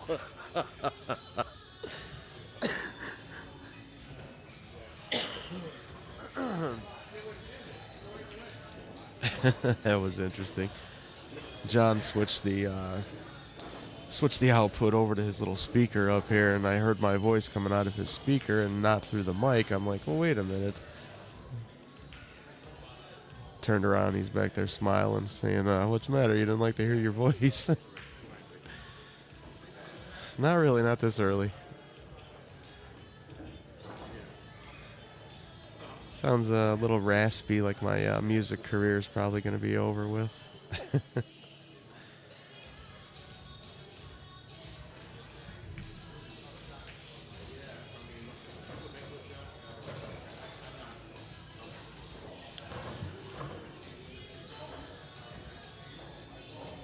Dave Prisbilla missed that 5-ball, a little uncharacteristic of him.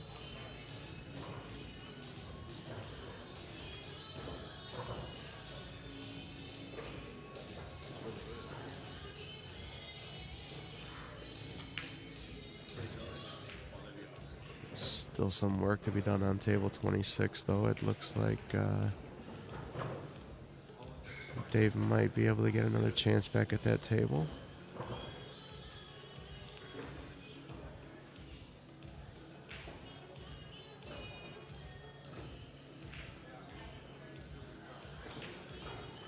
I think Brandon's going to try to use that 12 ball to get shapes on the 9.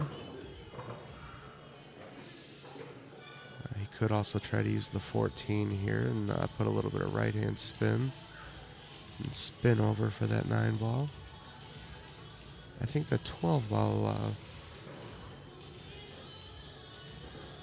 leaves him a little bit better positioning. Instead of having to play off of 2 or 3 rails, you only have to play off of 1 cushion. But again, that's all personal preference. Oh, we better hope he doesn't make that 12. He pushed it out of the right.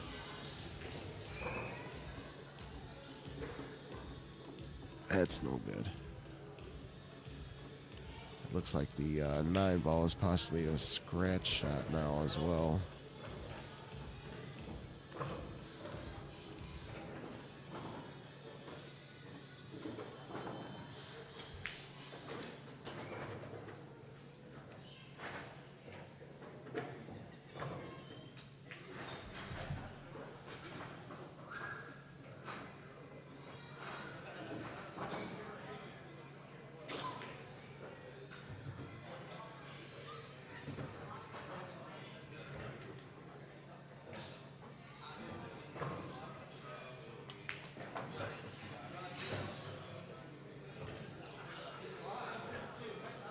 Okay, make it happen. Made that 8 ball over on table 25.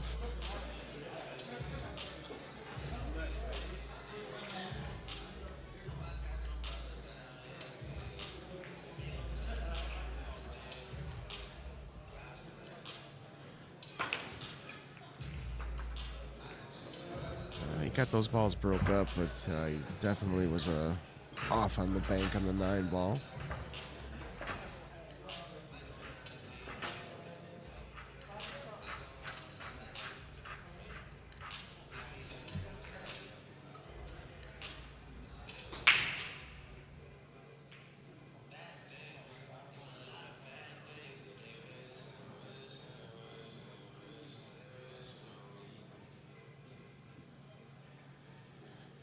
All right, we are at 75-76. Make it happen. So for the first time in this match, Make It Happen has taken the lead by 1 point.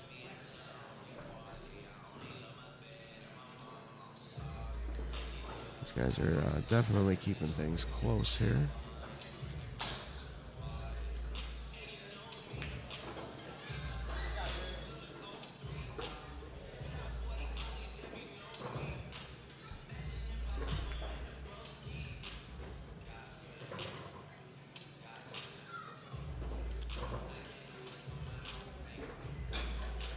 And Brandon just took that game on table 26 over Dave Prisbilla.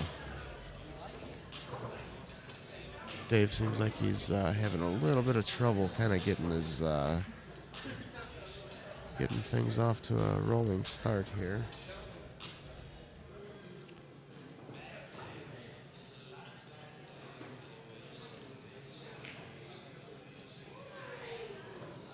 So now Make It Happen as a 10-point lead. It is 86-76.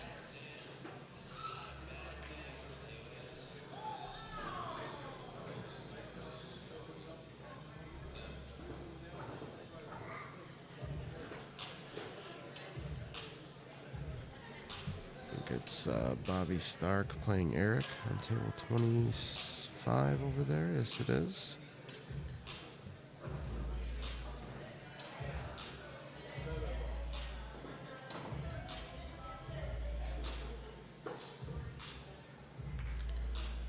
Eric just called the 7 ball. They must have just broke.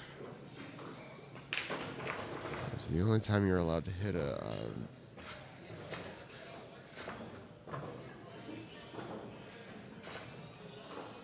that is for sure, Jay. Damn, I keep calling your name Jay, Ray. I'm sorry. For some reason, I'm looking at your name and I see the J for your last name, and I'm just throwing it right in front of the the R, right over the top of the R, rather. See if I can't get a score update here. See if this damn app starts to agree with me ever. All right, 86-76. We're still good.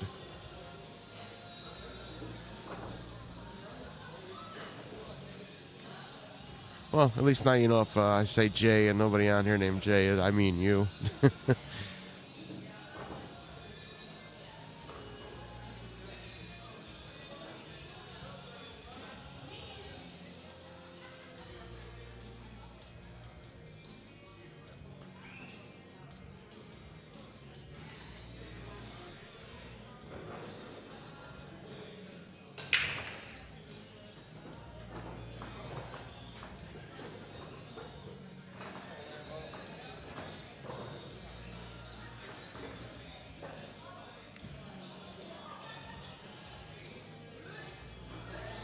Yeah, we figured out the lagging problem. It was the wireless cam that we had up top.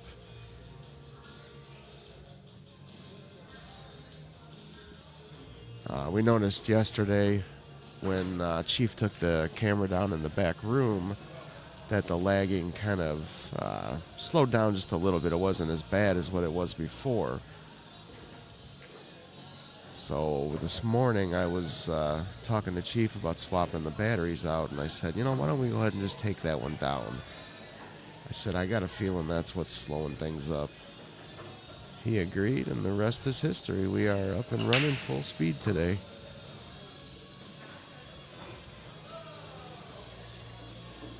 And luckily we got the volume thing figured out a couple of days ago, or rather yesterday. No, it was a couple of days ago, I think. I don't know. These long events, days just tend to run into one another. I think today's Saturday, right? Oh, Bobby was trying to play a combo over on table 25. Looks like he overcut it just a hair.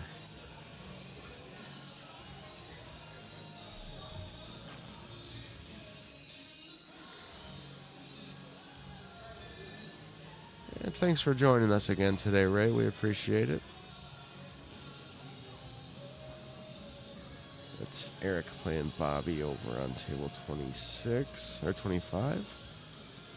Let's see who this is on 26. Looks like Andy Rambo and Tony Cifuentes. Yeah, that on top of everything else with the no sleep thing, it definitely compiles on top of one another.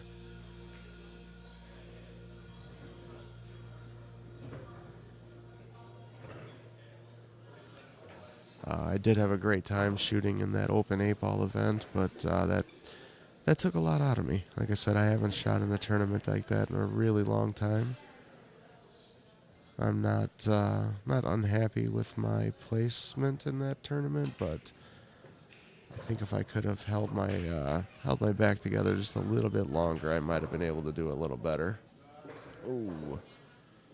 Eric shot that one right into the rail. I think he was more worried about position than anything else.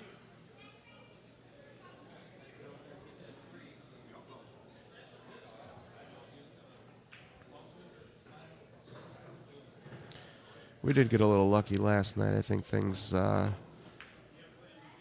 finally slowed down around 1:30 or so. I think we cut the stream just before 2. Nice shot by Bobby. Might have tied that 9-ball up with a 1-ball. But it still can be made in the top right-hand corner. So he should be okay.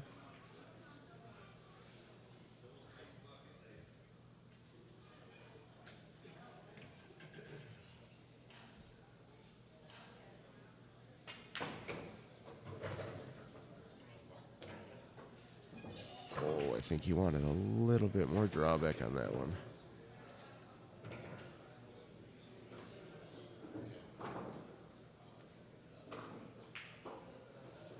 See if he can get over there for that 9-ball. Beautiful position. Nice, very nice speed.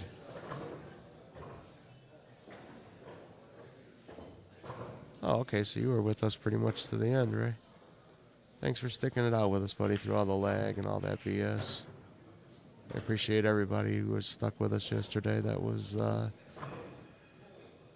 know it was probably kind of rough to watch, but like I said, once we get things figured out, the stream is usually pretty beautiful. Excellent quality.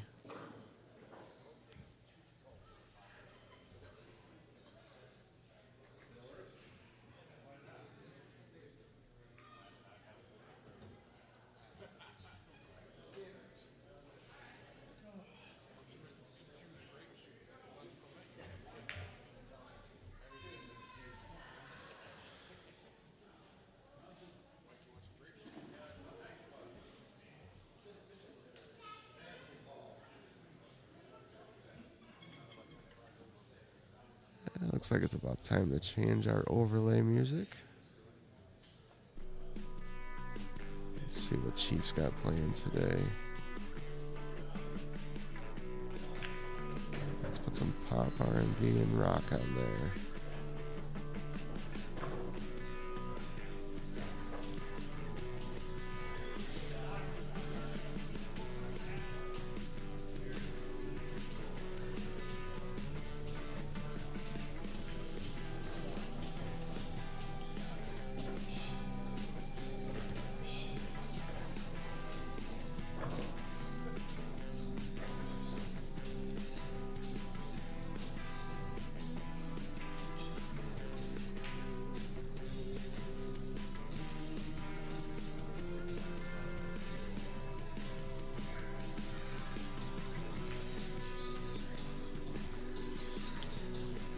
Shooting up to 3 ball. Oh, when he missed that 3 ball, it pushed the cue ball back down table, so Bobby has a little bit of an easier shot. Oh, it was who won the Coker last night? It was one of the ladies who bought a ticket when we were in Waterloo a few weeks ago. I can't remember her name, but she was the winner. She got the Coker cue and case. Wait, did Bobby knock that off the table? No. It looks like it just dropped out of the pocket. Nice shot, Bobby.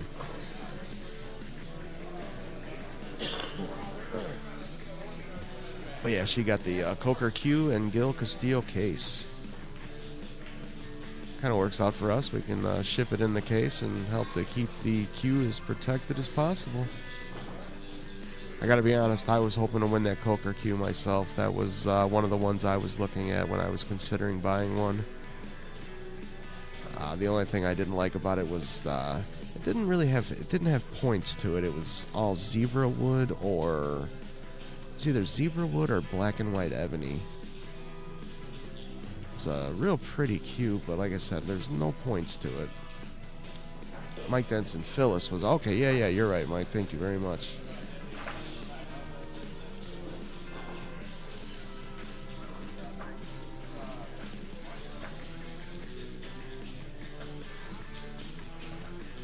That was the one that Tom Coker made back in, I believe, 2018. I think the only Coker cues we have left now are from his last run in 2023.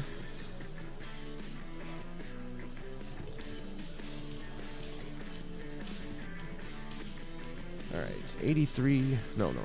96 to 83. Make it happen.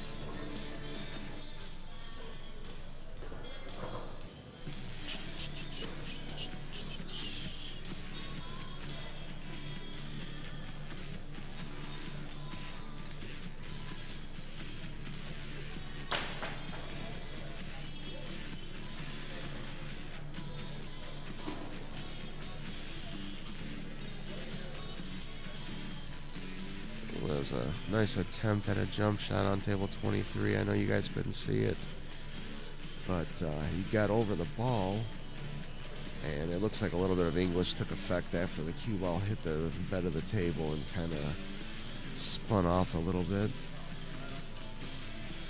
He had to jack up his cue at a real weird angle. I noticed when I jump and I've got to come off at a weird angle, and I turn my wrist over, so instead of coming straight at the ball, you gotta kind of turn it over to come down on the ball. A lot of times I end up putting some unwanted English on the cue ball, but it's a work in progress. I'm an old timer. I'm not used to having those jump cues at my disposal, so obviously I don't practice with them very much. And it seems like for some reason a lot of pool halls, they don't like you practicing with jump cues. I don't know why.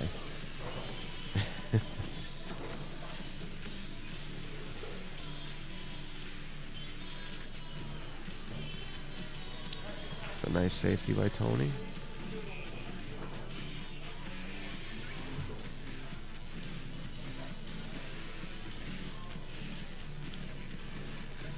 like Andy Rambo is either going to be charged with a jump shot himself, unless he's going to opt to kick at one of his stripes.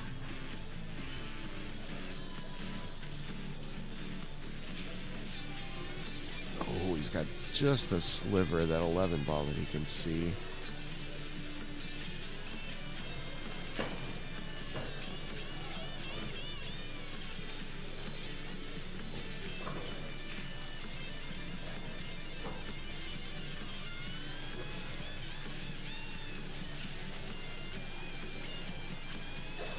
Thank you so much. A lot of players, when they're done shooting, tend to stand right in front of the booth here, and it kind of blocks my view of the table. Although without the lag, I can actually commentate on the screen instead of what's going on the table. Because without the lag, everything is in real time.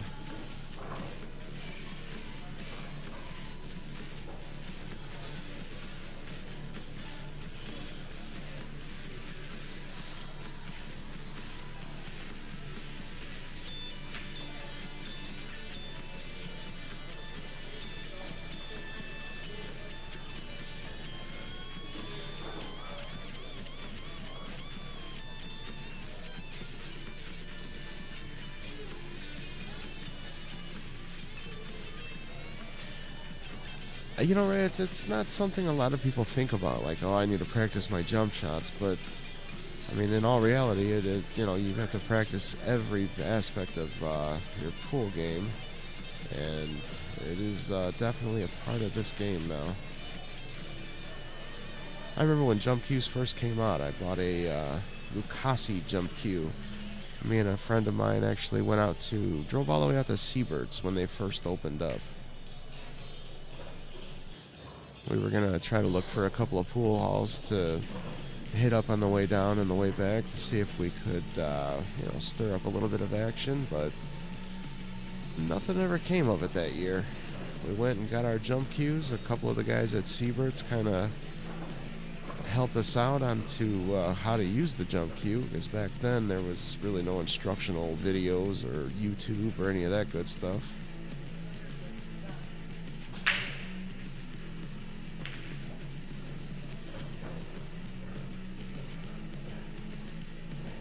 Mistaken, that was in Wisconsin, I believe we drove up to that weekend.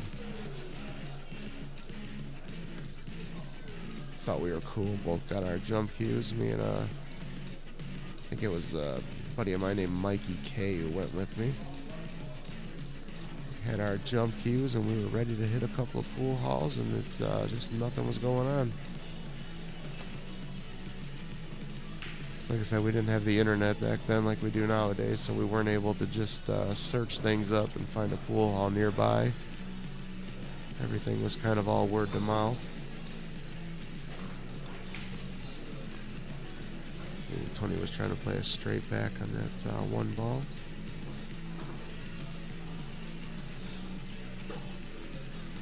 I think he was hoping if he made that, it would have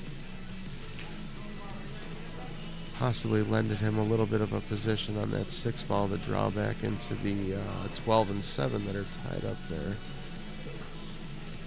But it did work out as a two-way shot. It's going to force Rambo to shoot that 11 ball and get it off the table possibly. Or at least maybe leave Tony in a position to make his 6 and break those out if Rambo plays a safe here.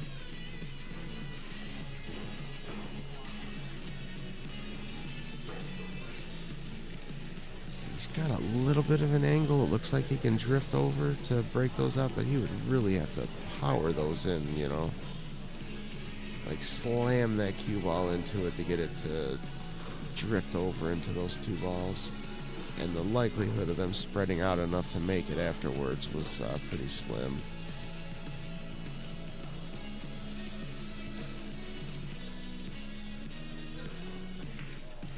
Normally I'm a very conservative player, but this weekend I played a little more aggressive than what I usually do. Don't get me wrong, I still played my share of safeties when the time came, but couple of bank shots that I normally wouldn't have taken, but luckily everything paid off. I got my breakouts.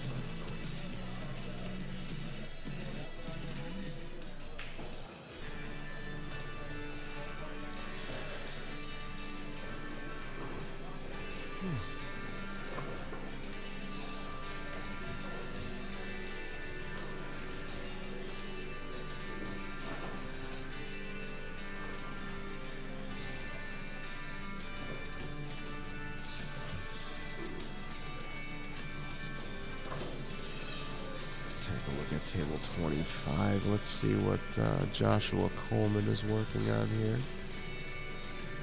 Not sure if he's solids or stripes.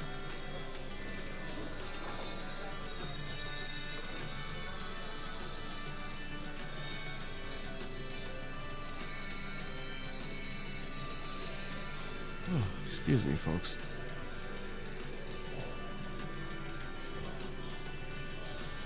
Not a bad shot by Rambo there. He kind of cut off most of Tony's options.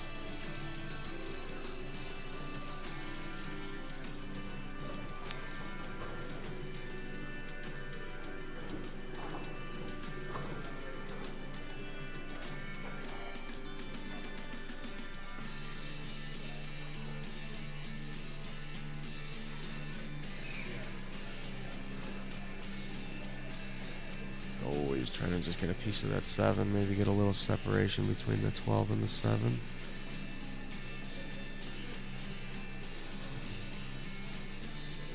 But Rambo has still got a tough breakout on this 12 ball. I think if he just, yeah, it looks like he's going to do that now. Just stop the cue ball with the 12. Push that 7 ball maybe a few inches away.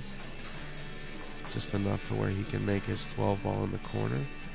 But you got to make sure that the cue ball and the 12 ball stay together, which he did. It was a very nice safety. Smart thinking.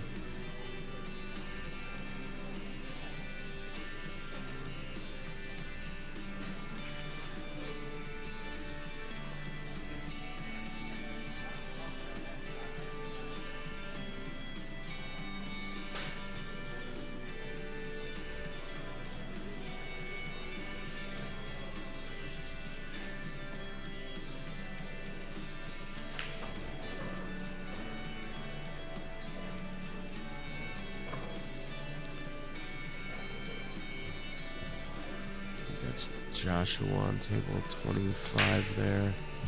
I saw the way he shot that last ball. He just, the way he jumped up on his shot, it didn't look like he was going to make it, but I think he was just trying to get a little extra power into the cue ball. Come back around for the 11 or the 14 there, which he did do.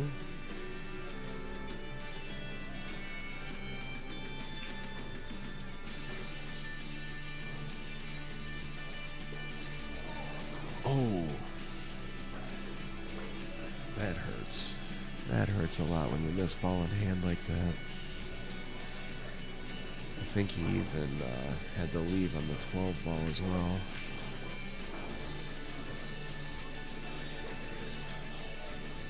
A little bit of a dangerous shot by Tony. Just gotta watch the scratch. All right, beautiful shot. He can maybe just draw that cue ball back an inch or so, and he should have perfect shapes on the 8.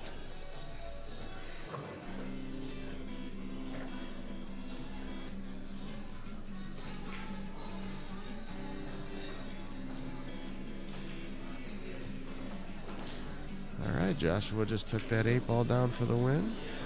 Oh, looks like Tony opted to drift out into the center of the table and take the 8 ball in the opposite corner. Like I always say, there's more than one way to run a rack.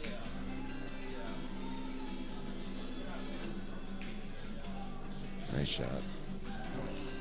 Looks like both teams dropped 8 balls here, so let's get us a score update.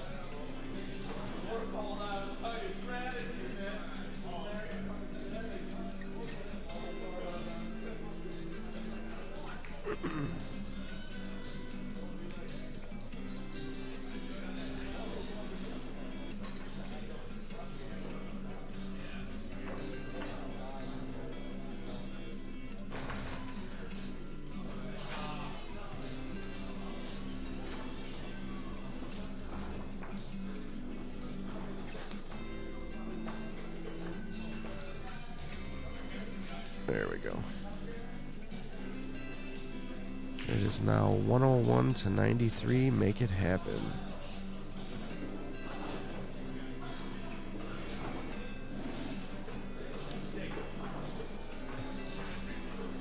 Five guys are coming back a little bit here, but they need to close that gap if they want to stay in this. I think this is still the winner side, so they will still be in this, but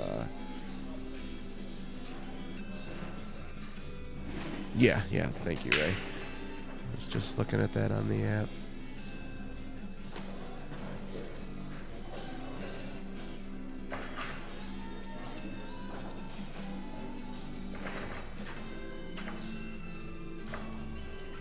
HJG says at least the Friday tournament can wear a tiara / win in style. Yeah.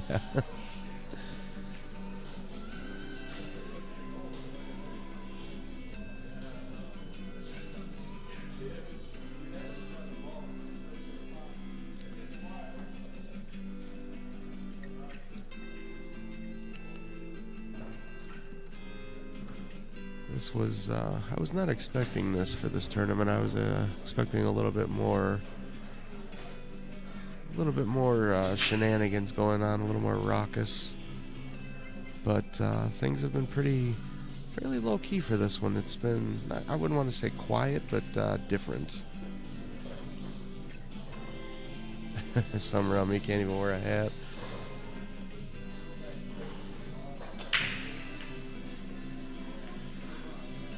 I might have asked you this already, HJ. Where are you from, buddy? And thank you for joining us.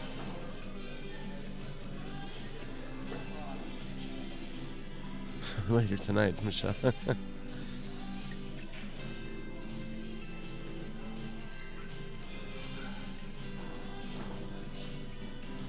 Maryland. Maryland, wow. All right.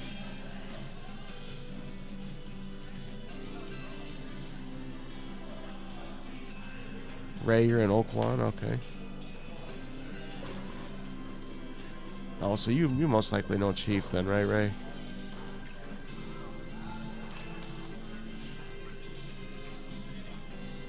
All right. Got another score update. It is 111 to 98. Make it happen.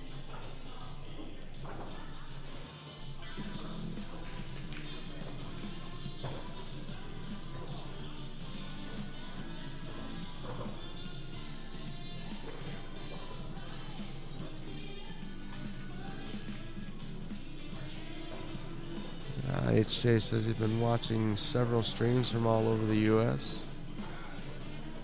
But we're the best, right, HJ? I mean, who's got a better stream than Calcutta Kid? Ray, oh yeah, long time. Yeah. You guys shoot together or just good friends?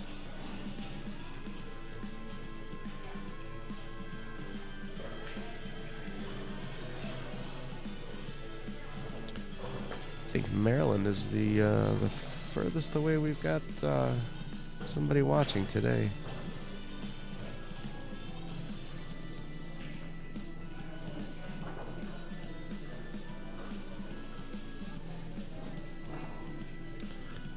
Let's see if Dave can shake off that last loss and get his head back in the game here.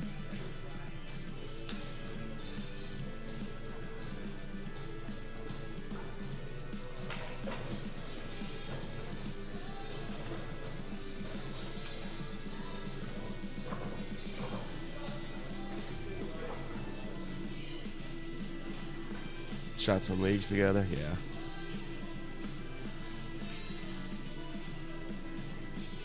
It's kind of weird. When I was younger, I grew up shooting in a pool hall called Fast Break, and we were there every single Sunday for leagues in the afternoon and a 9-ball tournament that night, every Sunday, without failure. And John was telling me, you know, he asked me when we first met where I shot out of when I was a kid and this and that, and I told him that it was Fast Break. And he goes, wait a minute. He says, we shot out of Fast Break when we were younger, too. He says, me and my daughter were up there all the time. He said, did you guys play leagues on Sundays? I said, oh, yeah. I said, religiously. I said, Sundays we were That's where we spent the entire day and night, depending on how far I made it into the 9-ball tournament. But all those years of playing in the same pool all together every single Sunday, I don't think we ever met. It's weird how small this world can be, and you never even realize it.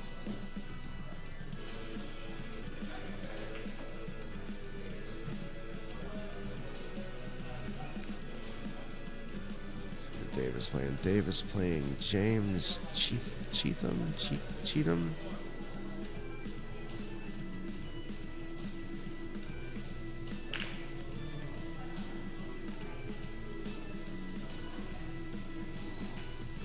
Fast break. Yeah, Michelle Prisbilla played out of fast break also. Dave Prisbilla. Fast break was in Midlow. Yeah, thank you, Michelle. Kind of like the, what was that, like a little bit of a crossways between Midlow, Oak Forest, and even kind of Crestwood right there. 147th and Cicero. They were in the plaza with the unbeatable eatables.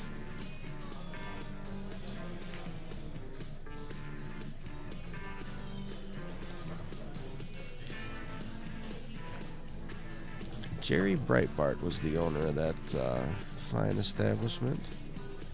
That was back when smoking was legal inside of the pool halls. You'd get there Sunday afternoon for leagues, and by the time the 9-ball tournament started up, you were basically looking through a cloud of smoke. I don't think Jerry had any kind of ventilation in that building.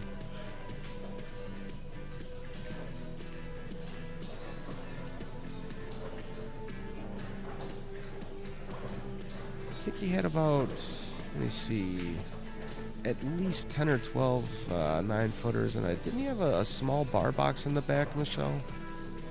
Yeah, definitely fun times. Those were the days.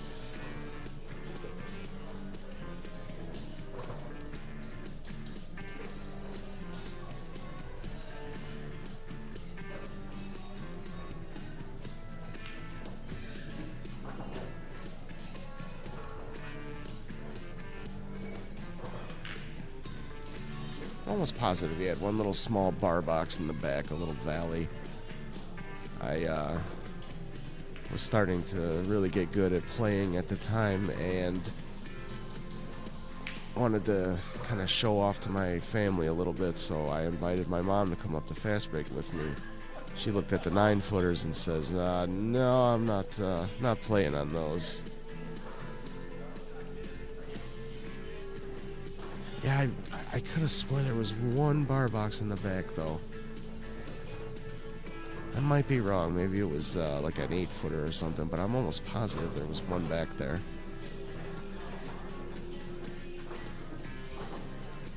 Nobody ever played on it. Nobody ever wanted to play on it either. Everybody was more interested in the 9-footers back then. Yeah, that was a long time ago. I was absolutely heartbroken when the Breitbarts sold that building, or sold that facility to, I don't remember his name now, but he was a younger kid.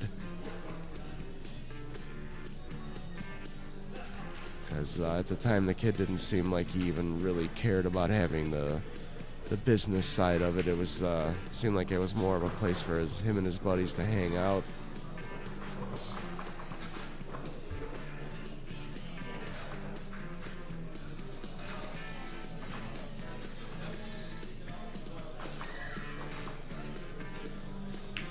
Who was that just sank that 8? Was that,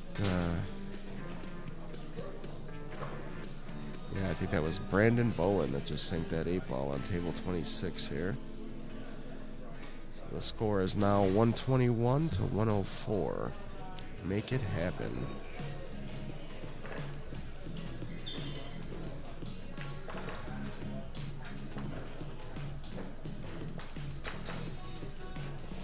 Again, I'm supposed to stay kind of impartial to the teams here, but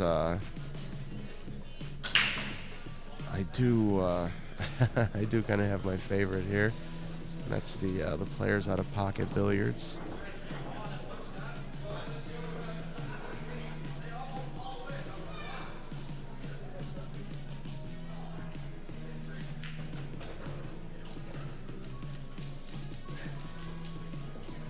horrible. What was horrible, Michelle? Sorry, I was kind of going off on a couple of different things there. Amy Earhart, let's go, Dave. You got this, cuz. Let's see, HJ. Place I used to go to had both 9s and 7s. Tried 14-1 on a 7-footer one time. 1 per game, whatever it was. It's been a while, but too expensive.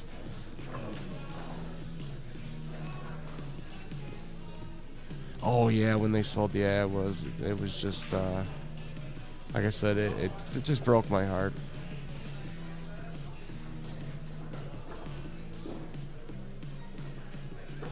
Oh, that's ridiculous. Your table time is $10 a game? My God. It's like highway robbery. I would definitely play straight pool if that was the case. You only get 1 game. Straight pool or 1 pocket. I don't care what size table it is. You got to stretch that one out for $10 a game. Oh, I don't think he's going to get the rail. He did not. So that'll give Dave Prisville a ball in hand. Table 25.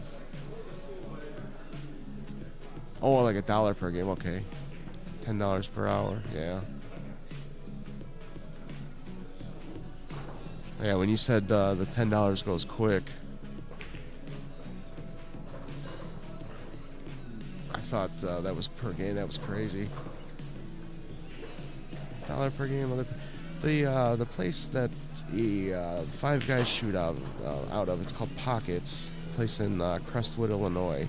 They've got a special that they do every day from like, I think it starts at 10, it stops at about 5 o'clock, but you can rent whatever table you want all day long for $10. Oh, Dave.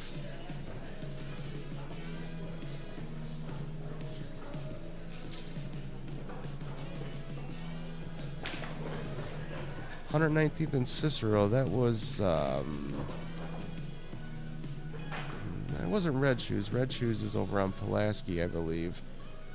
Was that was there a pro time over there?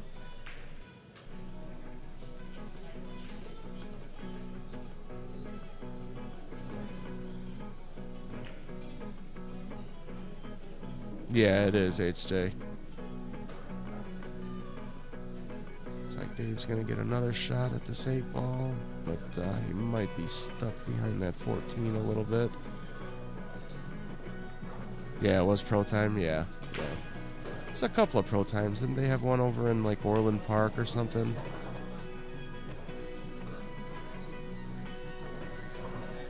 Is either one of the pro times still around? I know Red Shoes is still going pretty strong.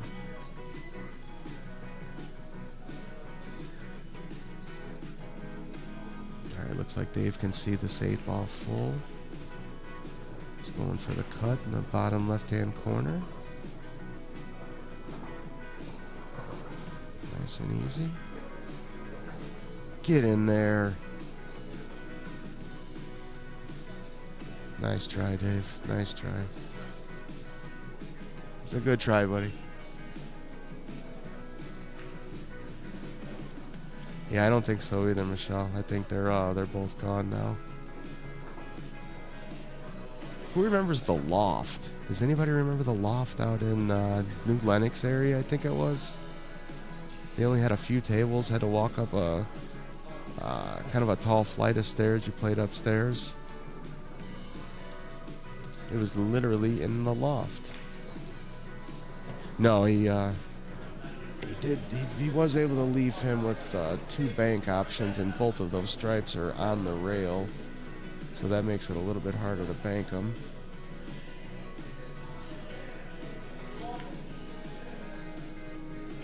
Oh, he almost made the 8-ball for Dave.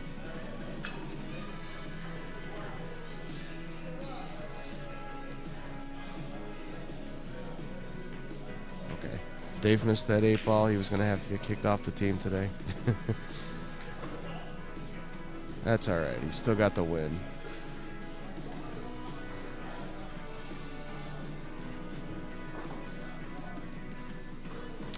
Score is now 121 to 114. Make it happen.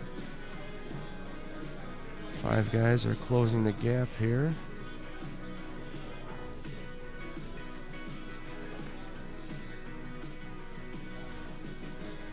Never heard of it, Ray? Okay. It was a small little place. I think, I swear, every time you try to jump that close to the rail, it's, you always got that possibility of that cue ball taken off of the table.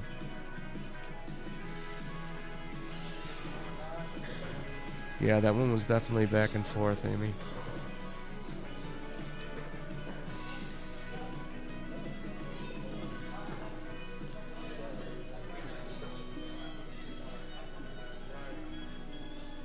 So, a gentleman I played against in the little second chance 9-ball tournament the other day. I swear to God, if I closed my eyes and just listened to him talk, he sounded exactly like Brian Cara. He's also a ref for the ACS.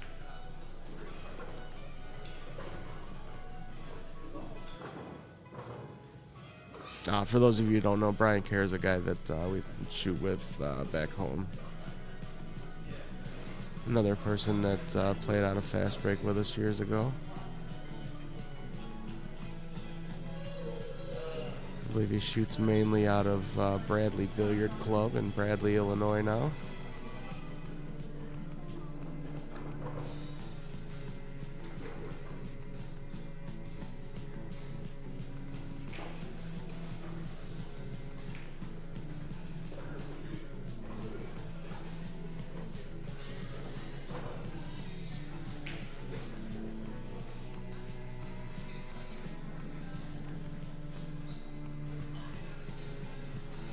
I'm glad they were able to put them on the streaming tables for you guys. It's nice when we can get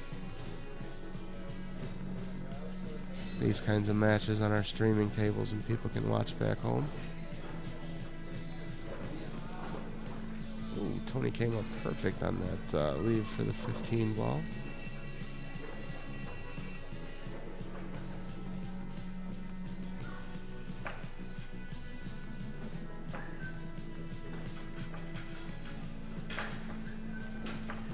That was back in the day, Ray. That was, yeah, I remember those. What was that place called? The restaurant that was in the building, I think, was like the Olive Tree or the Olive Branch or something. It was in that hotel. It was almost when you got into Kankakee on the left-hand side there going south on Route 50. It was a real nice place for the tournament. Oliver's, there we go. Thank you, Dane Taylor. Michelle, thank you.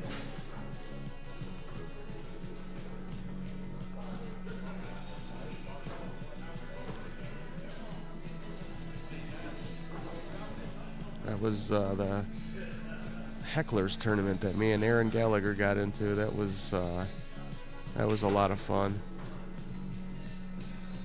As long as you didn't get into the other player's line of sight, you were able to say, do whatever you wanted to.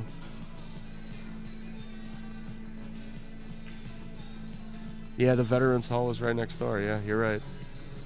Adam Cunnington Quality. Was that the Quality at the time?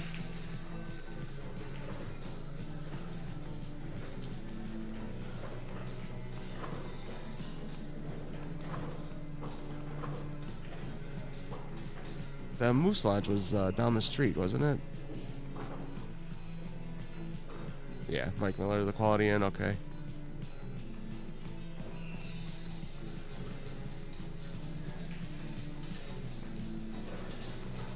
Wow, that was back in, what was that, like 98, 99, somewhere around in there?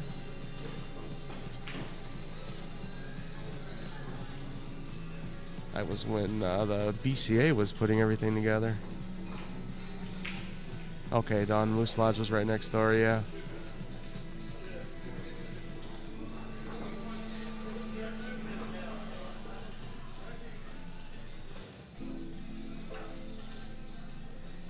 Those were always real fun. They would run mini tournaments all night long till pretty much the sun came up the next day. Nice shot by Tony. Came around for that 8-ball in the side pocket.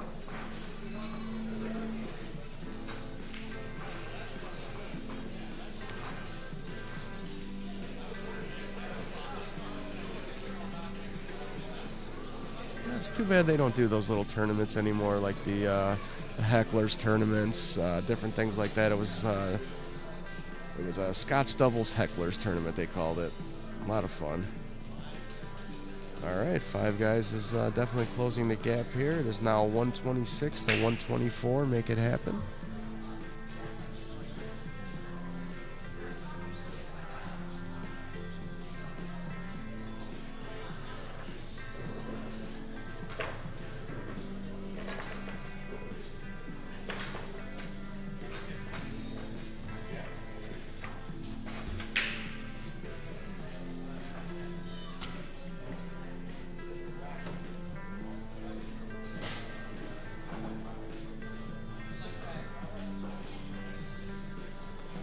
Yeah, now it's in, what is that, Quincy, Illinois? Or am I saying that wrong? I think it's Quincy now. It's definitely a long drive for us, or for me anyways. It's going to be about a 5-hour drive, I think, to get there.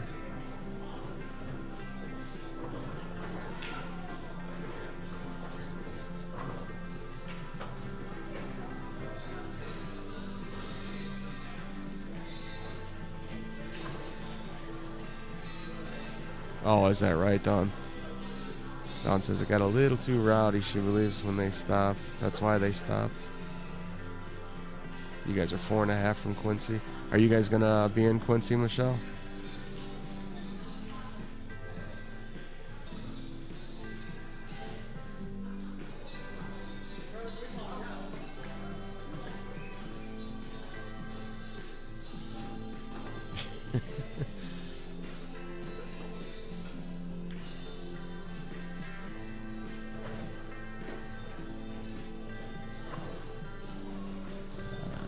Pat doesn't really like his shot on the 2-ball there. Scotch. Oh, you're playing Scotch singles and teams. Okay. I'm like, what's Scotch singles? My first state was in Champaign. Mine too. That was the first year I ever shot in the Illinois State Tournament that year. It's kind of cool after that mini tournament that we played in. A couple of the guys that just knocked us out of the money thought me and my buddy were so funny and pretty entertaining for everybody. They actually went and bought us a beer. So that was nice. It was the coolest thing in the world for a couple of 19-year-olds.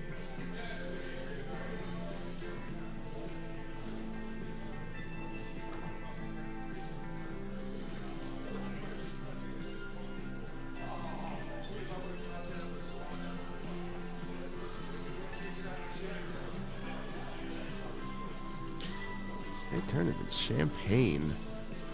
I remember when they did it in Champaign. We didn't go that year. Did they do it in Champaign before Bradley, or was that? If I'm not mistaken, they only did it down in Champaign a couple of years, right? That might have been about the time where I took my 10-year hiatus. Yes, actually made it to Sunday on teams. Nice.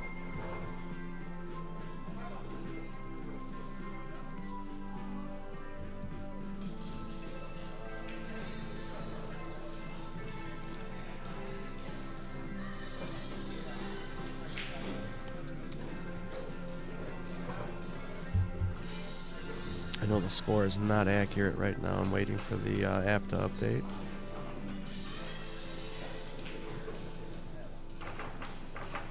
Oh, Five Guys back in the lead by 134 to 133.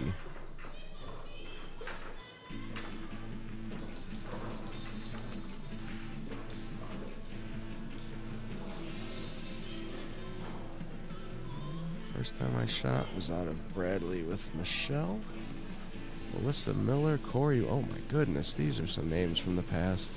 Melissa Miller, Corey West, and Carla Brooks took third in teams. Nice. You guys shot well then, huh?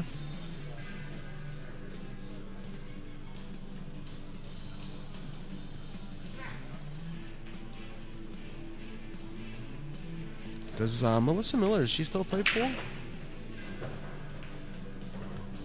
See, I'm still Facebook friends with her. You know, we talk every once in a great while, but I see she's mainly into fishing lately. As far as what I see on her Facebook most of the time.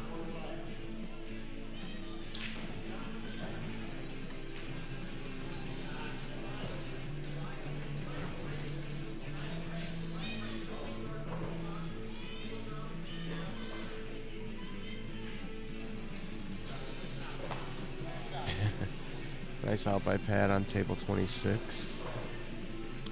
Some very good shooting. What? I swear. I wish I was able to show this app to you guys because it jumps up by like 200 points sometimes. Because instead of it being 134, it was saying it was 234.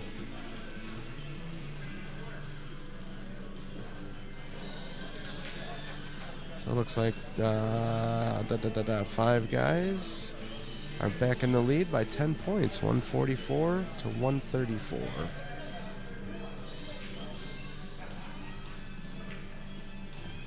Michelle, about time, Pat. Get him, Michelle, get him.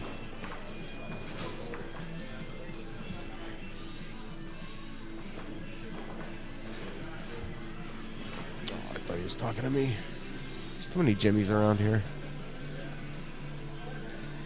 And when Jimmy Hannes is in town with us, helping us with the technical side of things, it gets even more confusing.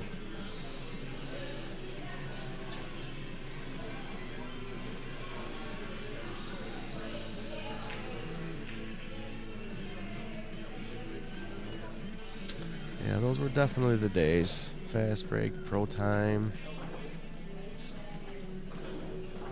That's when everything was played on a 9-footer. It was weird making that transition from the 9-footer down to the 7-footers when I was younger. It almost seemed unfair, you know. Everything was so close. Everything seemed like it was a lot easier. But then the more 8-ball you played, the more it was like, okay, everything tends to tighten up, and you really got to play precision leaves instead of, you know, on a 9-footer you can leave yourself, you know, a few inches this way or that way, and it doesn't make too much of a difference. But when you play on the 7-footer, a few inches could be you not seeing the ball as opposed to you being able to make the ball and running out. So it was definitely an adjustment.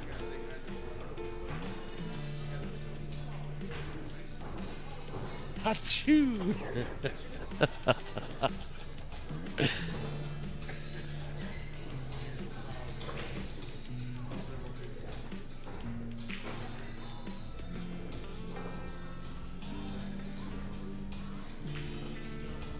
Every little thing.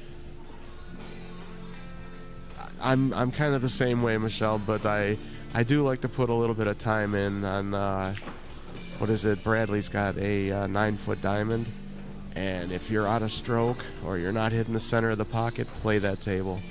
You will definitely get there or be extremely frustrated for the rest of the day. But it plays nice and tight, so you need to hit the center of the pocket. And like I said, if your stroke isn't there, you're gonna get there on that table. But yeah, I'm with you. I see the 9-footer now, and it's like, man, when the hell did they start making these things so big? This just ain't right.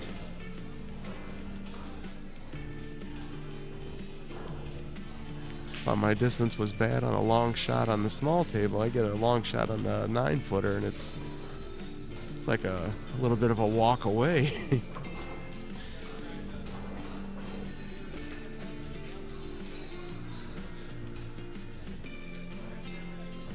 You're sure? I'm in the same boat you are. Trust me.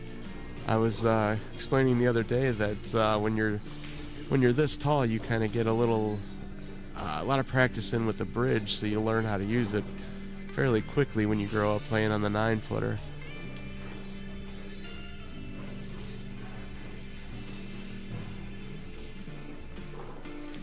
Hated that thing growing up. I just couldn't get the hang of it, and then I watched not a YouTube video, but an instructional VHS. Yeah, it turned into my best friend after I watched that VHS tape. Oh, I definitely just dated myself there. VHS.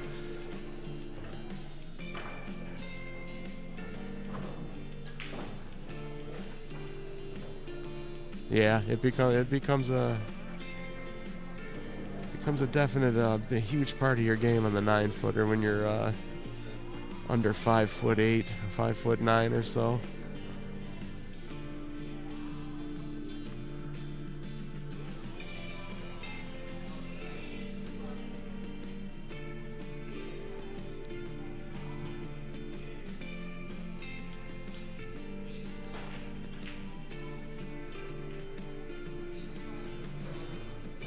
Yeah, it was either learn to play with that bridge or learn to start losing a lot.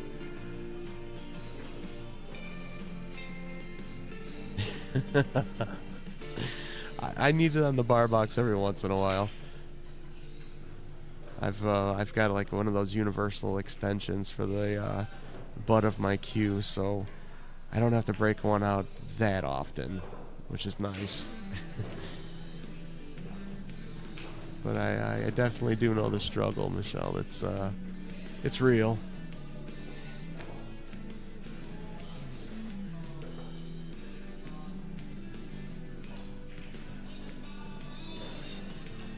Yeah, I'm the same way, Ray. I don't mind using it anymore. But like I said, when I first started shooting, it was like it was just a foreign piece of equipment in my hand. It's like, all right, I gotta try to get this thing out of the way before the cue ball comes back.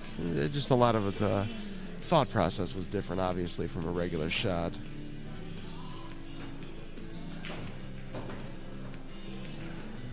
But I do play, there's a couple of guys that I play with on leagues. They cannot stand using it. Obviously, they usually don't have to because 95% of the world is taller than I am, so they don't have to worry about those kind of things.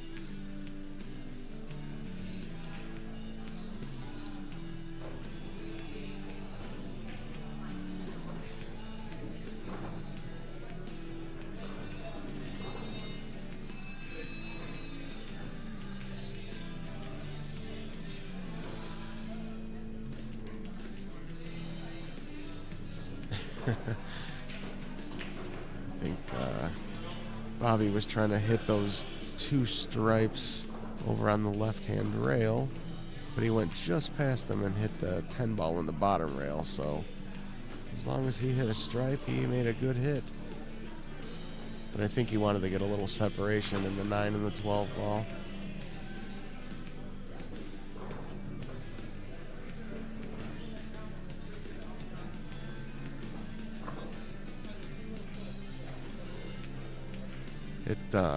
Thought it was kind of weird, the bridge that they're using here.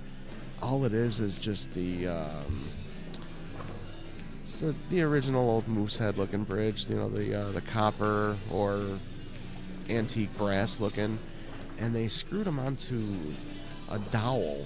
It's just a skinny little dowel like you get from Menards, and it is the flimsiest little thing, but it works.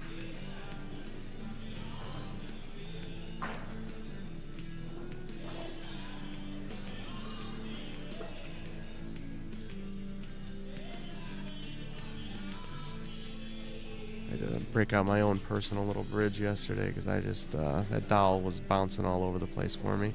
I think the dowel's just too light. It wants to move around a little bit too much. It was nice though trying to get that dowel out of the way. With it being so light, you're able to pick it up lightning fast and get it out of that way, so your cue ball doesn't bounce back into it.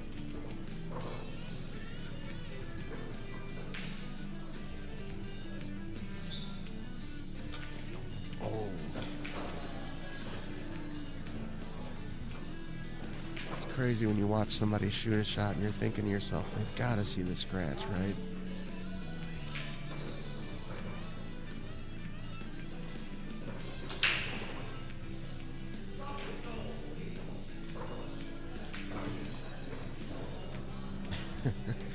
The guy on table 23 is begging balls to go in. He must be breaking dry today. Get a real nice strong break, and all of a sudden you hear him yelling, "Something go, please!"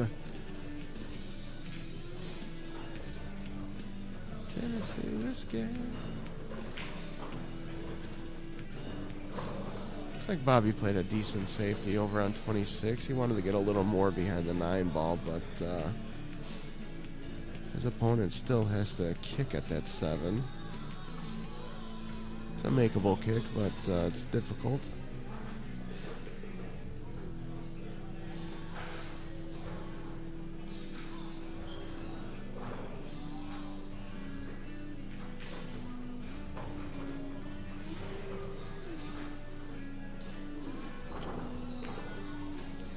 Did he make that? Yes, he did. Beautiful kick on that 7 ball. With the leave on the 8. Very nice shot.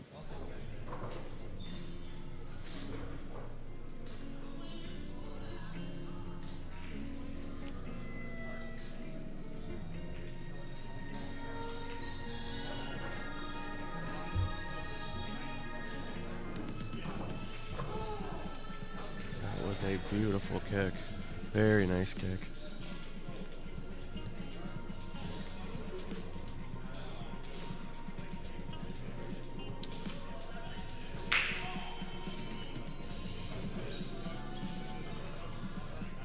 All right, 5 guys is still in the lead by 10 points, 154 to 144.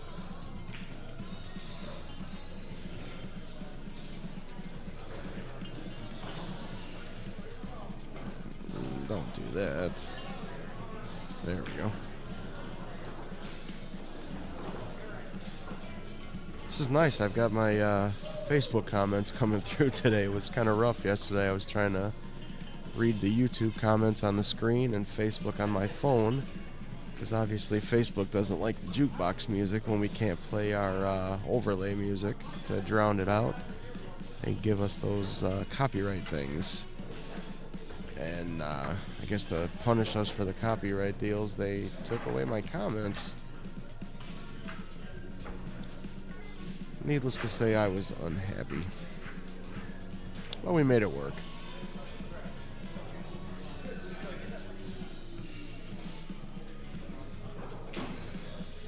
I gotta be honest, I'm just extremely glad that we've got the quality back up.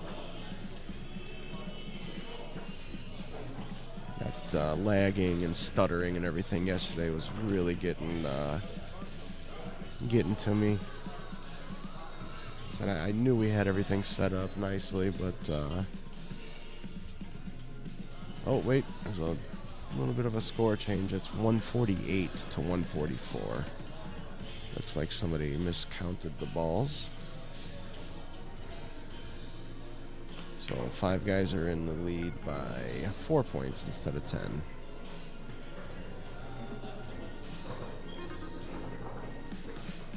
Yeah, like I said, Jay, I really appreciate you guys sticking it out with us for all that lagging yesterday.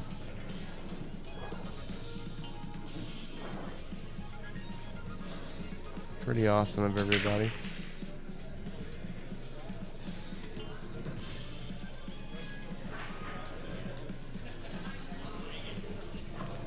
I get so impatient just when I'm watching TV, I turn the channel when there's a commercial on. I don't know how you guys were able to watch through all the lagging.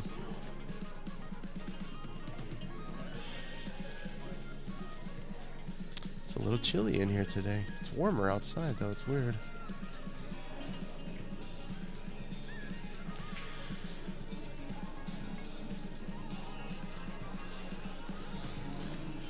One positive to having your room right off of the atrium area here, right where the pool tables are, is I can just go through my sliding door there and grab my sweater if needed. Downside to that is every once in a while you get people in here playing until 5 or 6 o'clock in the morning. Yeah, I'll bet it was difficult to watch, right? Tony get the leave he wanted on the 5. Not sure if that's the one he wanted, but it does work.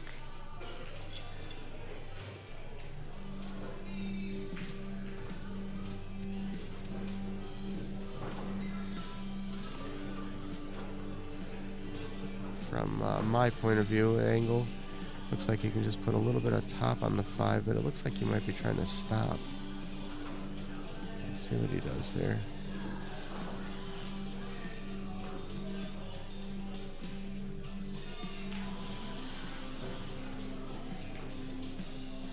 Oh. Nice try, Tony.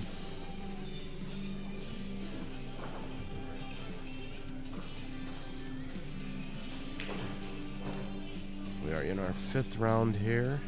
That's Brandon Bowen shooting at the 8-ball.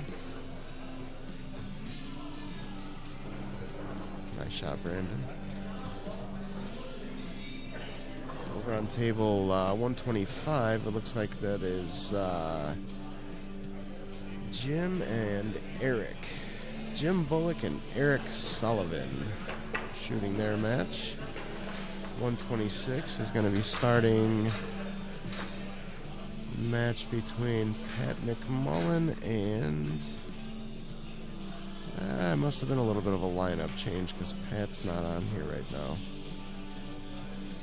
Let's update the app, see where we're at.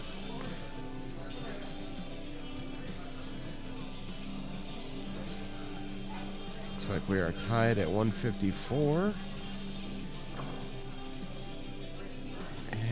It still doesn't show Pat McMullen is playing on 126.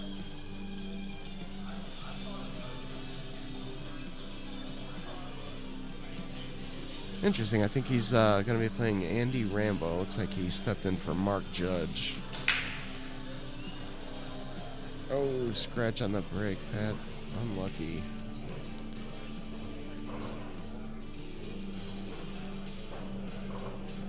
Alright, we are now tied at 154, guys. This is definitely a good neck-and-neck battle here.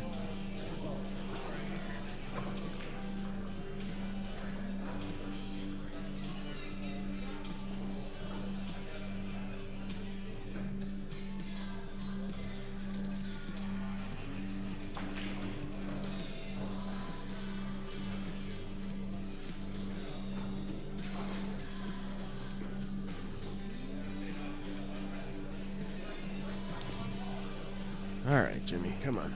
Too early to be yawning. It's only 2 o'clock. It's not even 2 yet.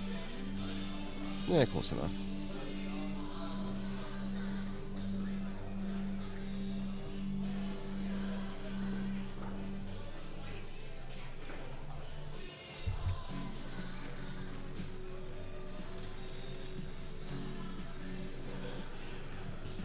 Looks like I heard another coin toss there in the back. Yeah, another match starting up on, looks like table 22, I believe. Yeah, definitely Red Bull time.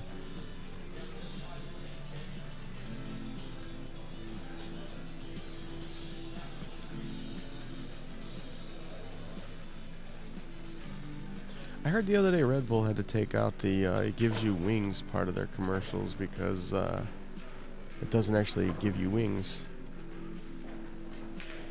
Yeah, we got that all figured out this morning, James. It was doing the same thing this morning when we got up, but we took down the one wireless camera. We found that was slowing things down. Running very smooth. Thank you very much. Appreciate the compliment. And you guys can hear me. There's no music that's overpowering anything, so I think we did a pretty good job today. We got everything all worked out in the past couple of days.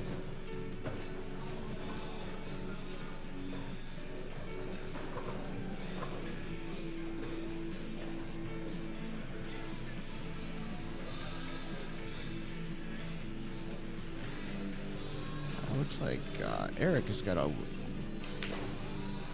weird cut shot on the 8-ball. I think he's going to have to try to play it off with a 7.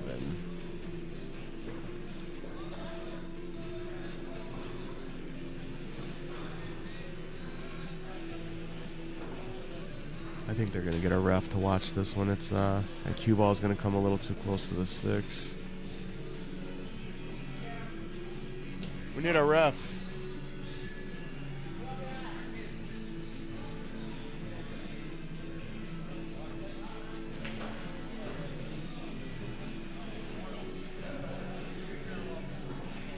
Is that right? Right? They were jumping off of stuff thinking it actually gave you wings. Stevie Ray says, let's make it. Let's go make it happen. Yeah. No, I'm just take my time. That going. That's crazy. It's almost like that the whole Tide Pod challenge thing that was going on for a while.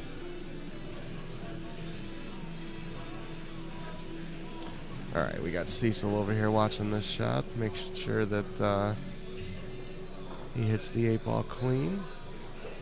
And yeah, he looks like he's definitely trying to play it off of the 7 here.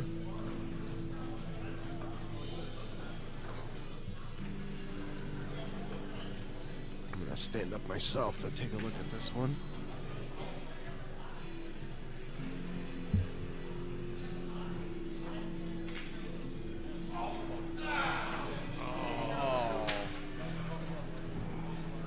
My God, he made a beautiful shot off of that 7-ball, 8-ball into the corner, and the cue ball scratches. That was definitely unfortunate for Make It Happen. I'm sure 5 guys aren't going to complain about that one.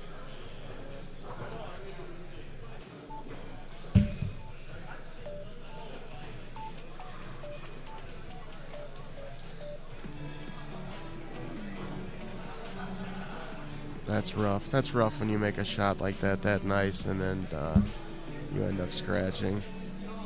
It happens so often, though. It's almost like you're not really paying attention to where the cue ball is going to go after you make your 8-ball.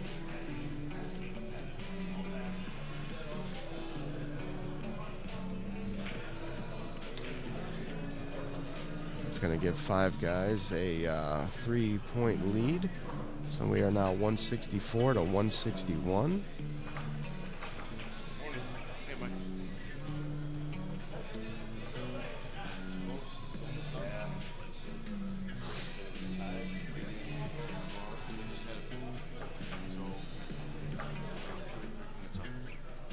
Is that what it was? I didn't even see the cue ball scratch. Right when I saw the 8-ball go in, I got happy and kind of turned my head over to the other table.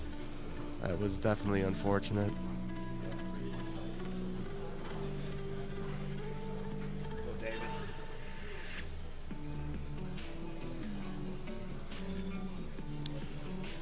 It didn't look like he needed too much English either, because it looked like that ball was definitely going to go off the 7.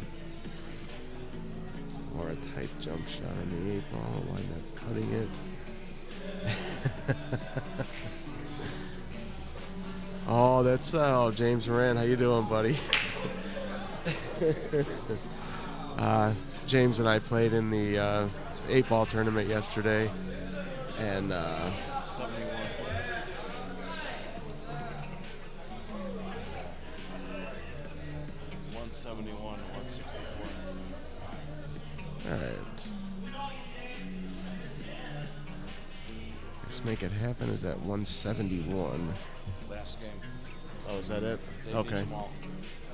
Oh, all right. Dave Prisbilla needs all these on table 25 here in order for their team to win.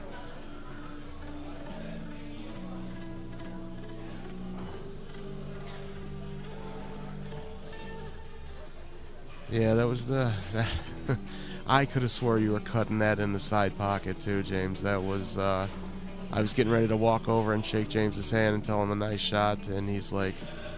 looks at me with this look on his face like, son of a... Yeah. I definitely think you had me on that that match too, James. Like I said, I was feeling pretty bad towards the end there. My back was definitely bothering me. I thought you had that one.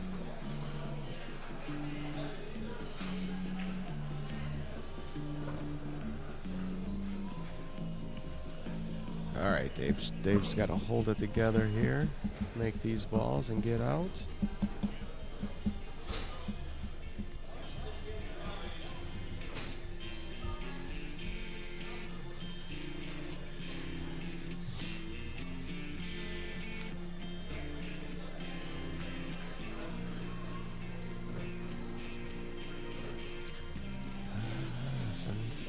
shot by Dave. He got a little bit of couple of those stripes kind of out of the pack, but I'm not sure he has a shot right now. Yeah, a lot better today. I was able to get a little bit more sleep last night, James. I appreciate that.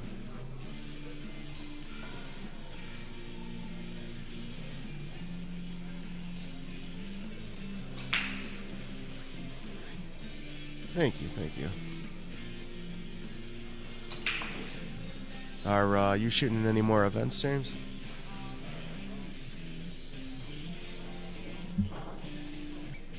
Any more events this weekend, I should say?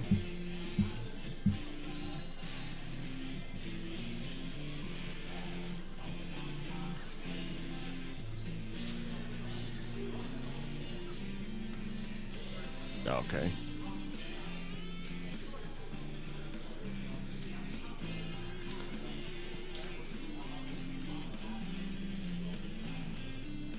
You shooting at another event somewhere else? Maybe a local tournament or something? Oh, okay. Oh, they're doing their regular Saturday night to chalk it up. I gotcha. I didn't realize you were from that area, James. Are you, Alright, Ray, thanks for joining us. Like I said, thanks for putting up with all the lag stuff last night. We'll see you back on later. Okay, I normally shoot out of Chalk It Up or Bradley Billiard, James. I haven't, this session we're shooting out of Bradley Billiards for our league, so.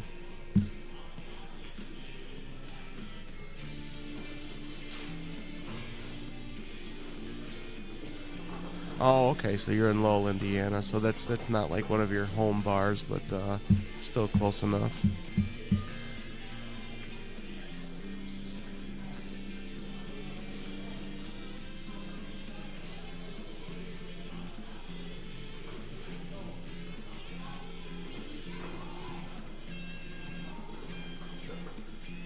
Dave played a decent little safety here. I don't think his opponent has a shot. Unless he cuts that 3-ball.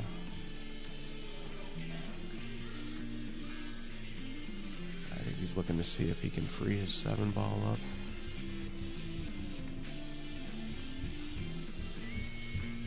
I'm sure you know this already, James, but Bradley Billiards does a Friday night 8-ball tournament as well.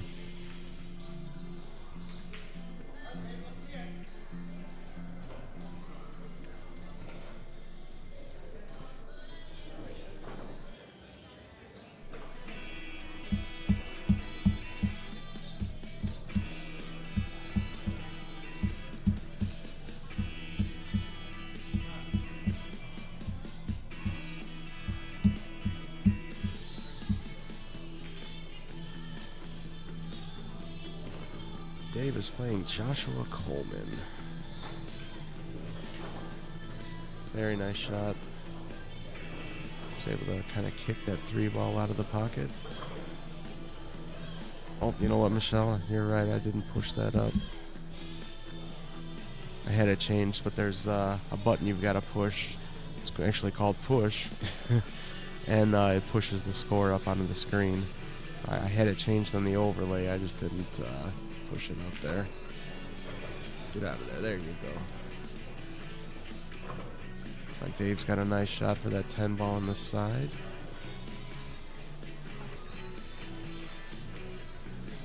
And I can't tell from here, but it looks like that last stripe of his does go in that corner pocket.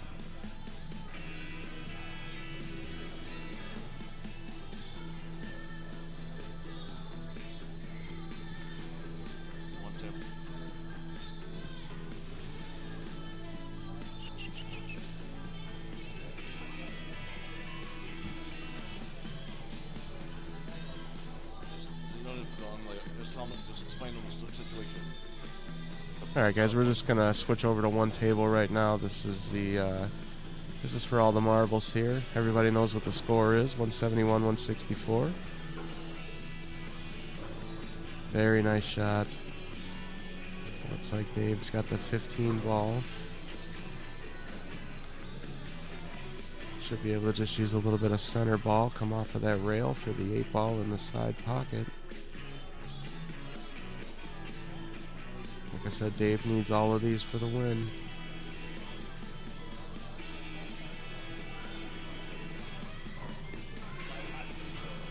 He's definitely going to take his time with this one and make sure he leaves that cue ball exactly where he wants it. It's never fun shooting the last shot for all the marbles and coming off the rail. Don't play it too hard, Dave. Nice shot.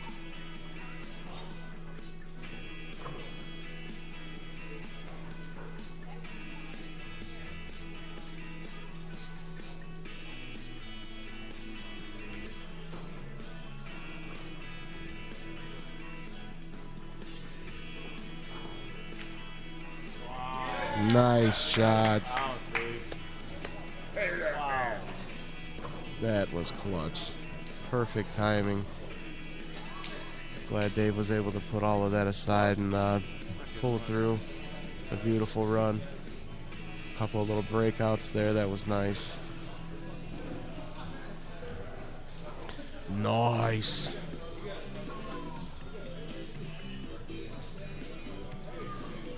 Dave, nice run, dude.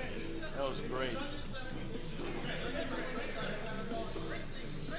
Give me an interview real quick. Dave, come over here. Come on for an interview. Yeah.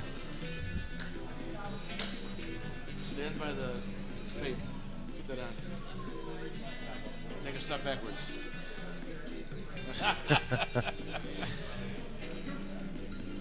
Hold on. Oh, man. Okay, now I'll do it. All right, everybody. Dave Frisbilla for the win. Very nice out, Dave. Thank you. Tell us a little bit about yourself. Where are you from? I'm from the southwest suburbs of Chicago. I shoot out of pockets, like a lot of these guys. Been shooting for quite a while. Jimmy, you and I have known each other for 30 years. John, I've known him for these, Did a little guest appearance with them a few weeks ago. But, no, I come out flat. I came out, I ran that rack out.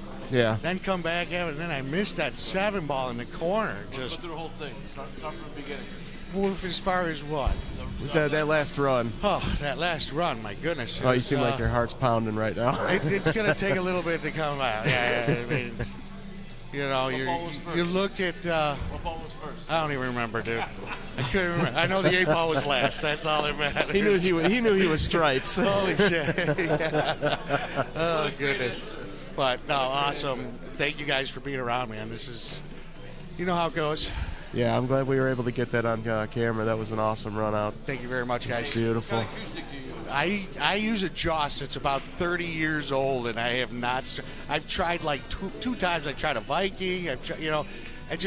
I don't know. This stick just works in my hands. It's got to be the same one you shot with the fast break, right? It is the same. That's the same Joss. cue. Wow. It is the same Joss. Yeah. That's nice. So, but yeah, we're gonna keep on moving along, right? All right, cool. Anybody you want to give a shout out to at home? Oh, everybody's watching. You know that. So we'll see right. you. Michelle said Thanks, it was a great run out from Michelle. Awesome. We'll see you. Thanks. All right, buddy. Good job. Dave Frisbill, everybody. That was very, very nice run out. Get the rake. Where's the Mexicans?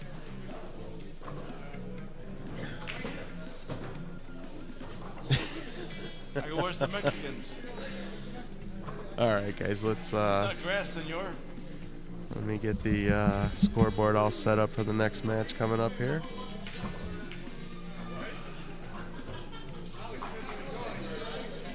It's pockets versus pockets.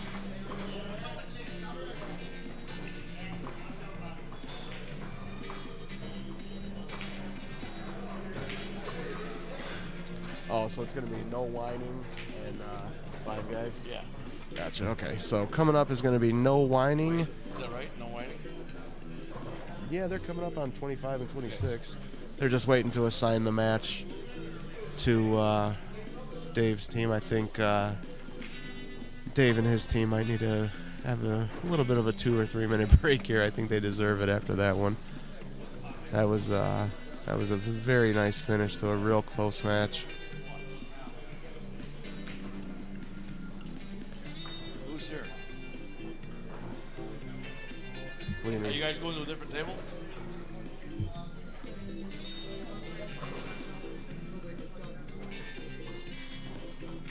Oh, so teams over here, and it's a single. Hey, oh, Rich. You're Rich, right? Okay, And your give wife us is Lynn? 1 second, guys. We're gonna get the scoreboard set up because And we're your daughter doing is 2 different types of matches Ashley. here.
What's going on, Kyle? How you doing, buddy?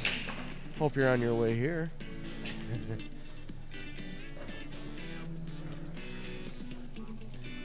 Okay, guys, this is what we've got going on here. Table 26 is the Scotch Doubles Finals. We got Rich and Lynn versus Justin and Ashley. Who's got a double?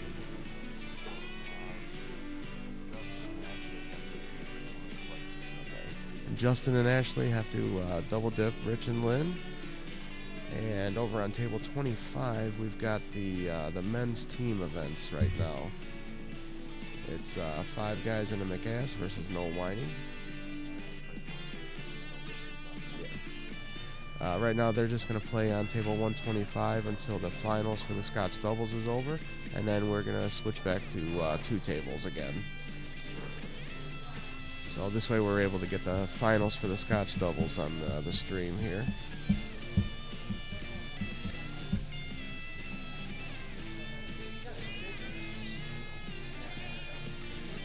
Just woke up from a nap. Come on, dude.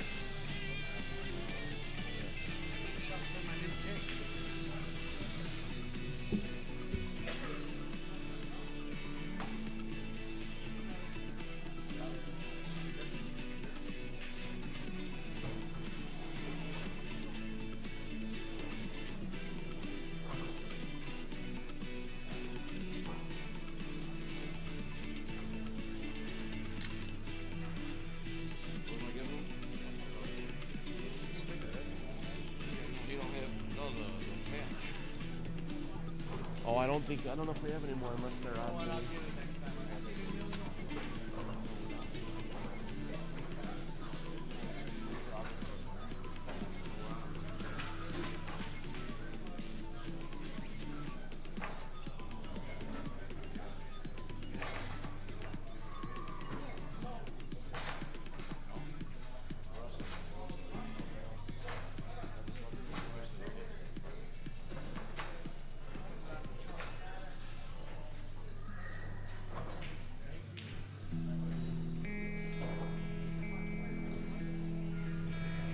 All is forgiven, Kyle. All's forgiven.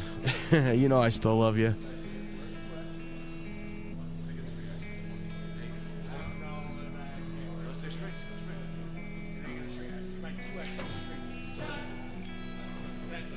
All right, guys. Looks like we got a score of 1-0 over here on table 26.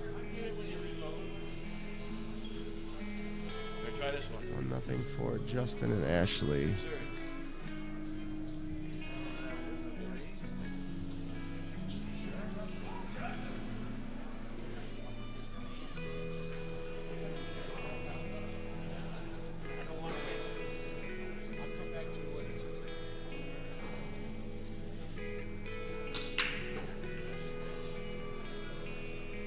So a nice break by Lynn.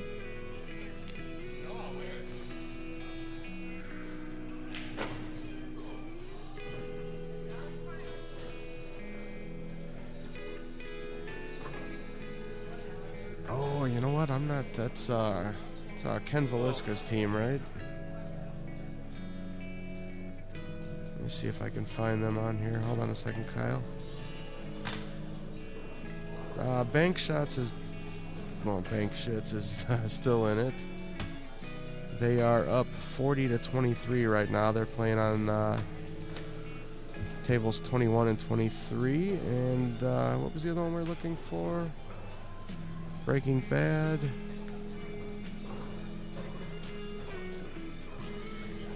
Uh-oh.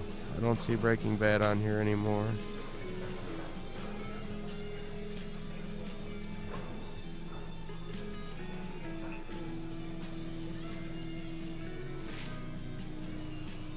Yeah, unless they're waiting for a table. Yeah, we're on CompuSport, Kyle.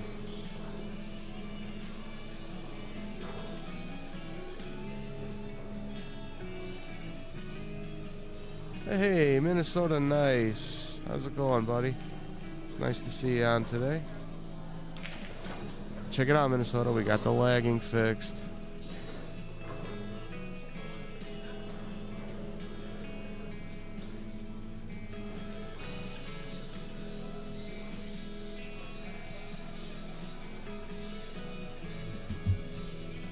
Yeah, I don't see Breaking Bad, Kyle. They must have possibly got knocked out.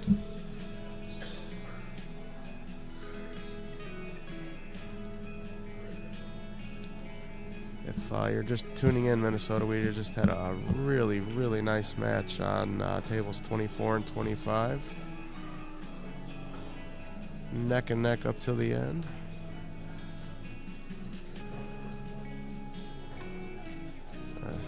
Nice shot by Justin. I'm not sure what he left Ashley to shoot at here.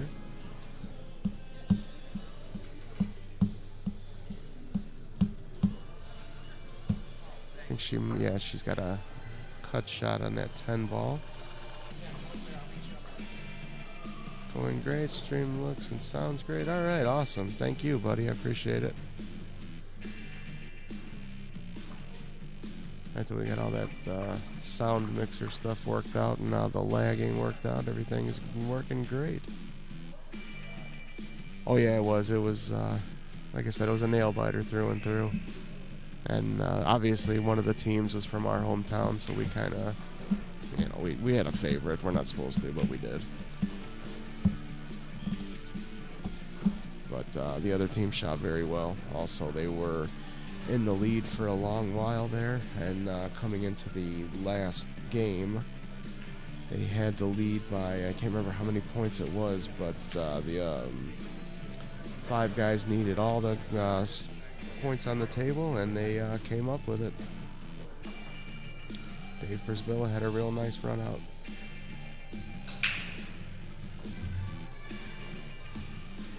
Yeah, they did. They won it. It was definitely nice to see. Especially since Dave started out playing just so flat. He just seemed like he was uncomfortable at the table, or whatever you want to call it.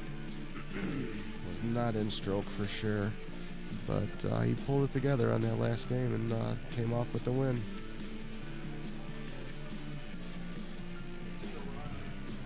Some very good shooting.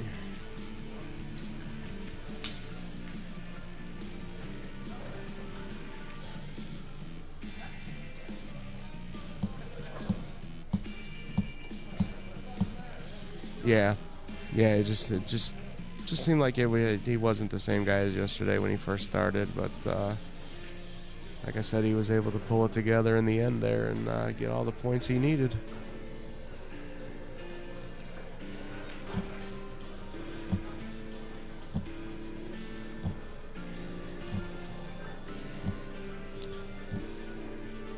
And now we've got the Scotch doubles finals here on the left-hand side.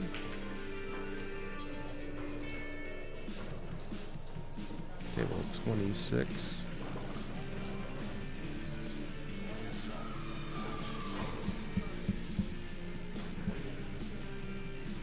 Oh, he's got green shirt on. Okay.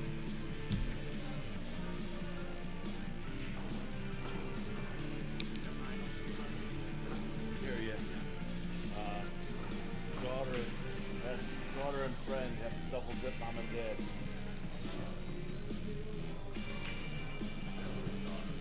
Oh, I didn't even realize that. Her mom. Ashley is actually the daughter of Rich and Lynn. So that's kind of weird. She's got to play against her. He wants you guys to win. So she's, her and her partner have got to play against her parents, Rich and Lynn.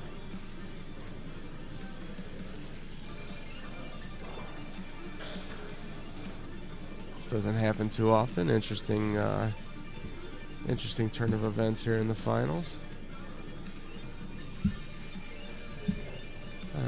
Nice shot by Lynn. It looks like she left Rich a nice way to break out that 4 and 7 ball. 7 ball may have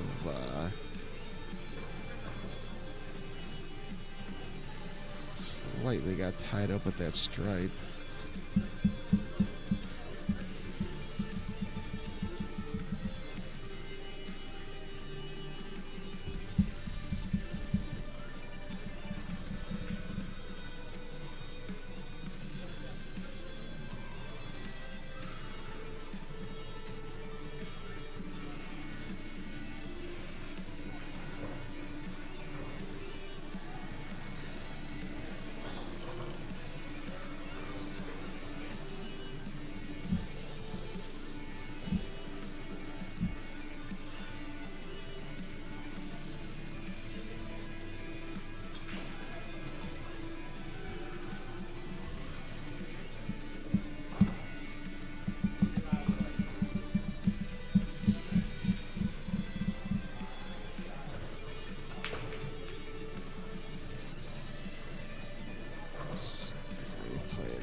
Sorry guys, I'm getting things set up here for when we're done with the finals on table 26. Thank you, Minnesota. Yeah, everybody, if you haven't done so already, please like, subscribe, follow, share, free YouTube channel, Facebook, whatever it takes. Spread the word, Calcutta Kid.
Just missed that one.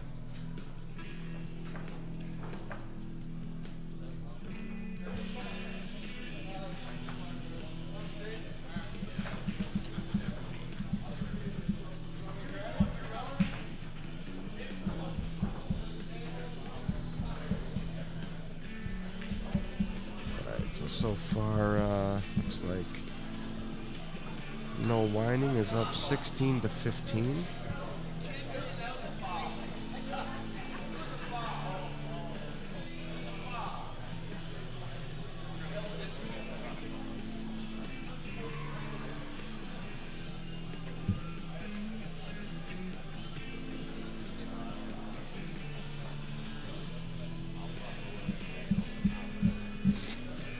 Alright, got all the technical stuff out of the way. Now back to the matches.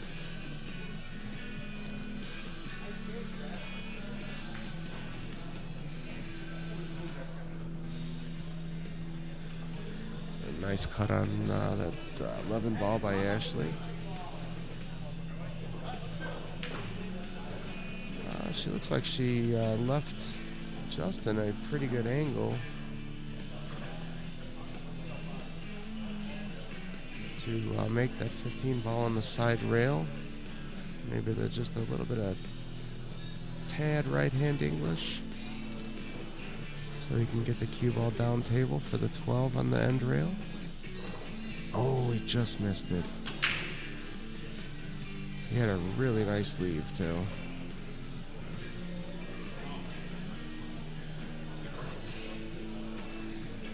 Alright, let's see if Mom and Dad can get this one back.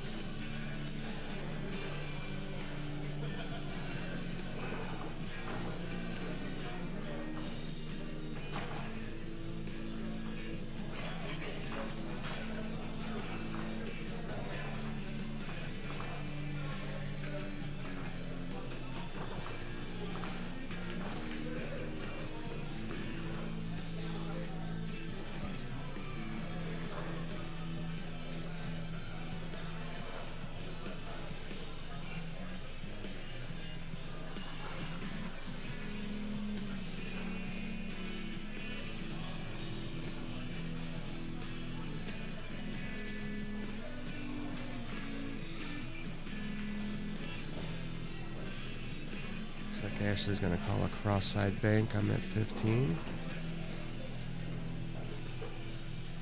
It's always nice to make the bank, but it doesn't leave much for position play on that 12 ball on the end rail.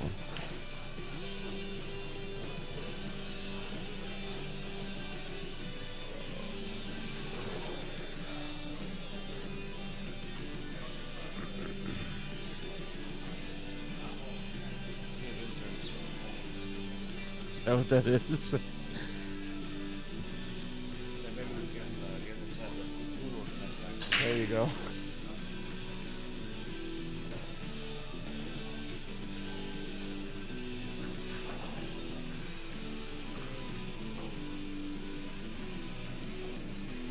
Mom and Dad is Rich and Lynn, and their daughter is Ashley.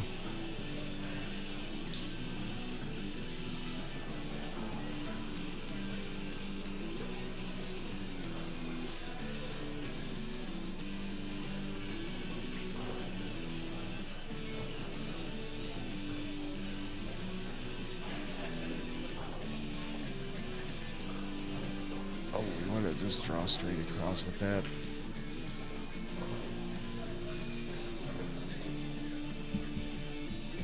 Yeah, it's going to be kind of awkward having to play your mom and dad in the finals, huh?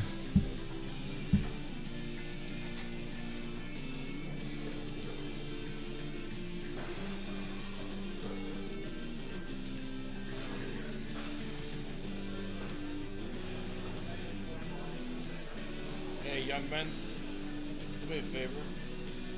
You want to park your cases right there? See those two banners up there? See the 8-ball and the American Juice board next to each other? Would you guys take those, pick them up, carry them all the way over here, block that sun from coming down? It's going to come across these tables. Okay? You don't mind doing that for us, please? Thank you.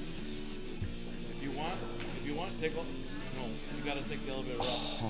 If you want, take all three. Such a nice try. I hope they know that elevator in the back doesn't work. Oh, don't? It wasn't working earlier. Hey, if that's broken, you got to come over here. Yeah, the other elevator's up here.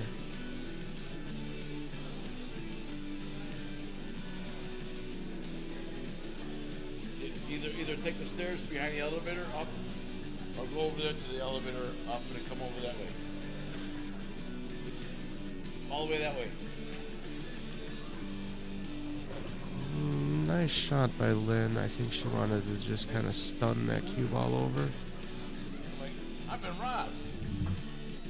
Something's missing. I don't feel right. You want one? I gotta make a walk to the. No.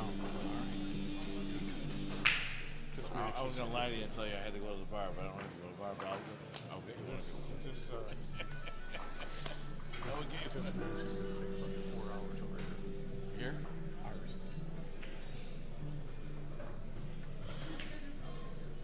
Everyone's playing safety game. Just fucking only on one table. Oh, when this, yeah. What's this one? You want that one? It's a race to 3. I'm not sure. 4. 4, I think.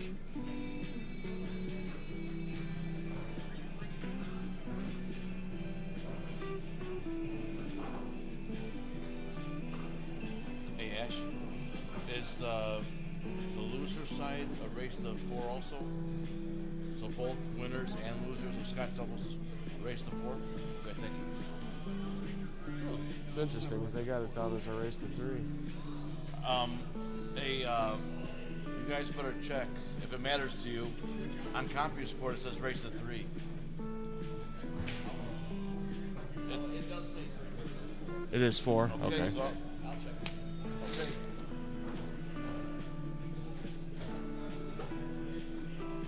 There's a little bit of an issue on what they're racing to, whether it's 3 or 4. That's the best you can do, that's great. You want to try one more? Oh, that sun? Yeah, Came clear it gets brutal when it gets right over here. I was like, holy fuck. Blinded by the light. Yeah.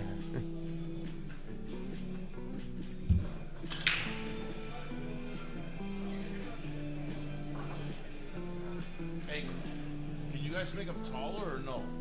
Because you can go all the way up behind those signs.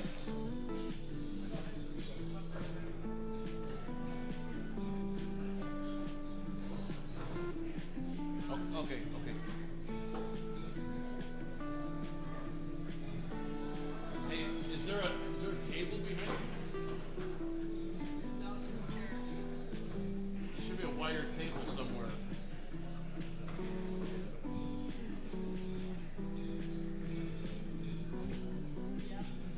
Put that last sign on top of that table.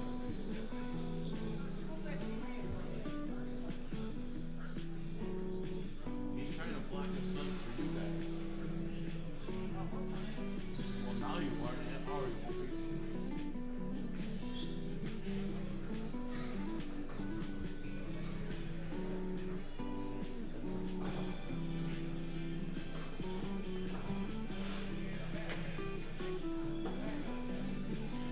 Looks like Lynn was trying to play a straight back bank there, but that one was a little tough.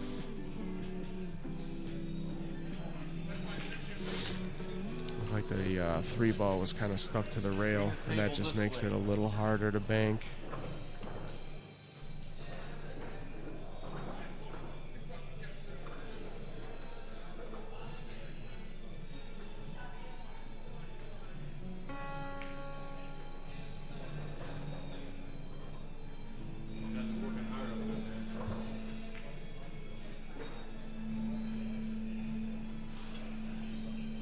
Is there another table or no? You can grab one more table, just put this one on top of it. It's gonna come across in a minute. The 8-ball one is a little thicker. No, they're all the same thing. Oh, yeah. Maybe because it's dark color. Oh, we just missed the 8-ball. Overcut it. Didn't leave them with much of a shot, though.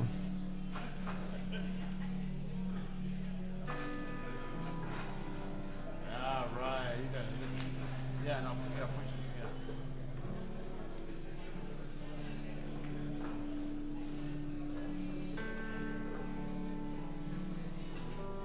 Thank you, gentlemen. Come on down. I'll give you something.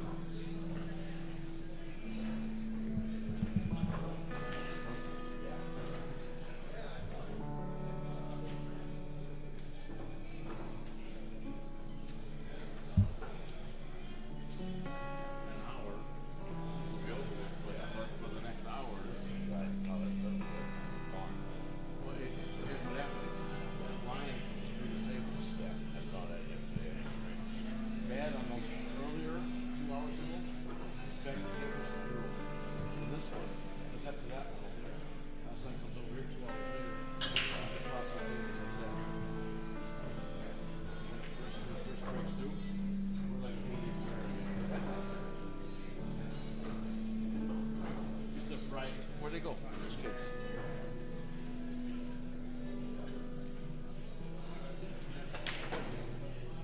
All right, come on over.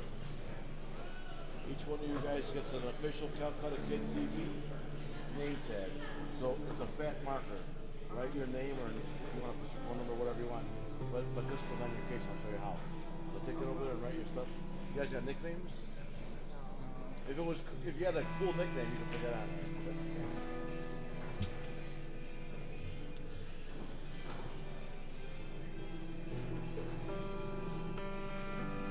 Ashley's going to try to bank that 8-ball straight back in the bottom right-hand corner. You got it? You know how. Look at you. Oh, get in there. Nice try. Yeah, looks like she might have blocked off part of that. Oh, I thought she did. Thank you.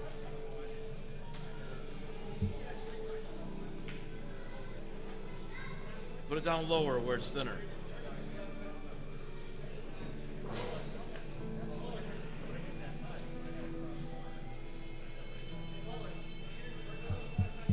Thank you, guys.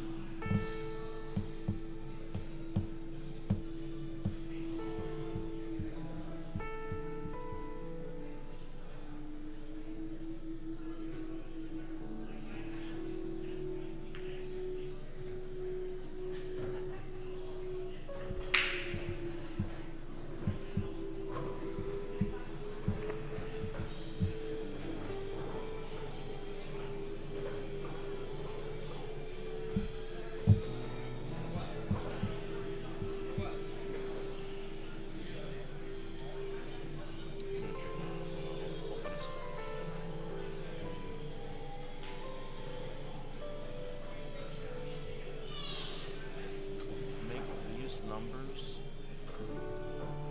one size bigger than the letters. What's the letters? 24. Make those one size bigger. The other way down.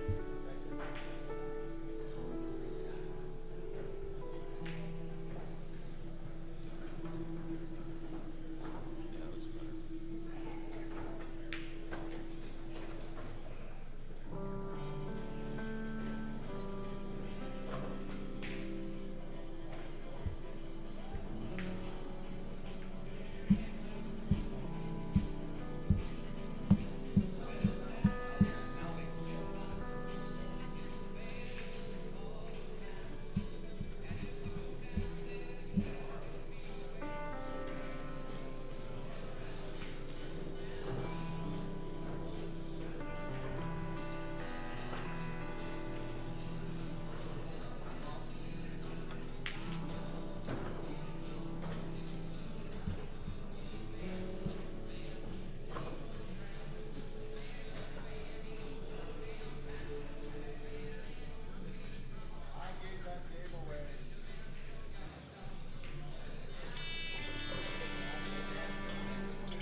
Oh, I thought I was gonna stay on the table. All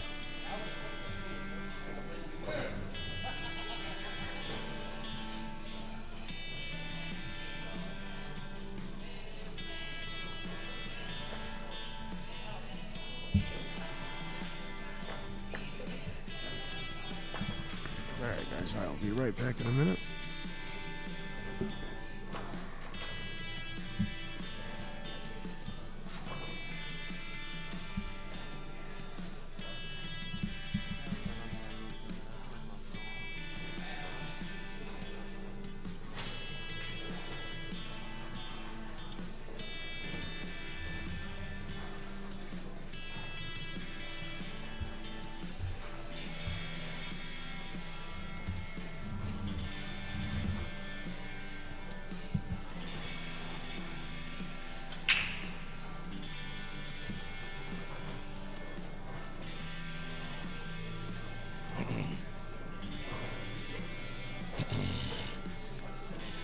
Hey, everybody. I'm back.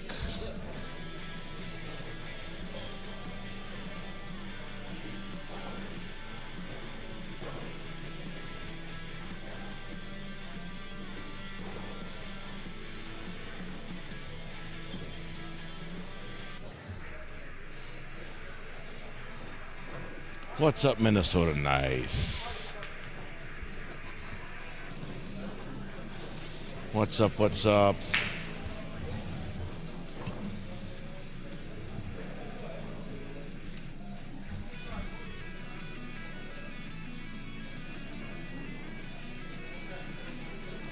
Day 4 of a day 5er. Wow. Whew.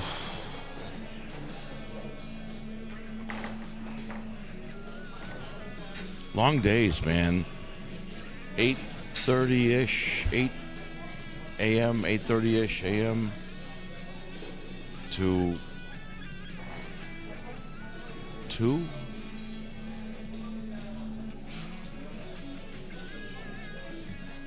Almost there, right?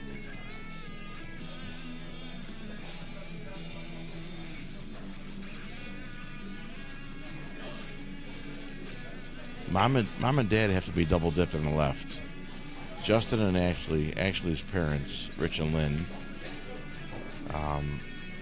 Ashley and Justin are in the pink shirts, and Ashley's parents are in the blue. No, they're kind of purplish, kind of Minnesota purplish.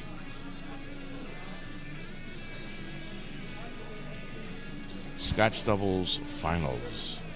If Rich and Lynn win this race to 4, it's over. If Ashley and Justin win, they have to play again. Because Rich and Lynn haven't lost yet. Ashley and Rich and Lynn have won. Rich and Lynn have not lost yet, and Ashley and Justin have lost.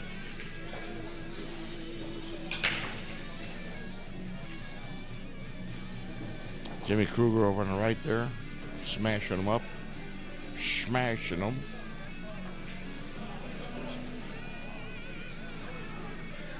This is Lynn, long shot on the 13 ball. Click. Nice. Husband's got the 12 if he wants to throw it. I'm like, well, you can shoot the 9 best dead end. Shoot the 12. Go forward for the 15. Oops. All right, he knows he didn't give his wife enough of a chance there. So, punt. You play safe here, or you, well,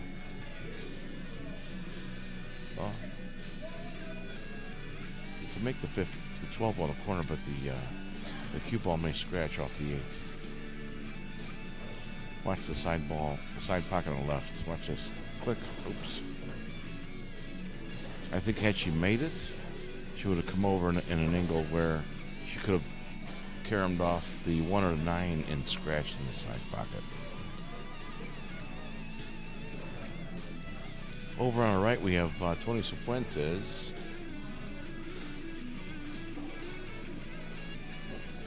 What you doing? Hitting the 6. Yeah.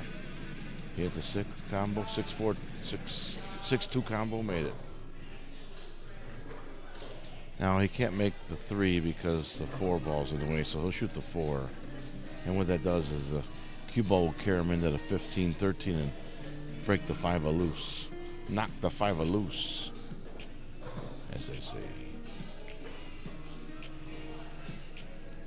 So look for Tony Cifuentes on the right table to take the 4 ball, which is the one closest to the stripe. Firm, so the cue ball caroms off the 4, makes the 15, 13, moves the 5 forward. 5 closer to the corner pocket, like that. Very well done. He's a little deep now. He can't necessarily cut that 3 ball in the side pocket, so he should have the 1 ball. He doesn't want it, but it's fine. Is he saying he can't see the 1 ball? The 1 ball on the right table, the 1 ball goes in the right corner, the bottom right corner, unless the 12 is in the way.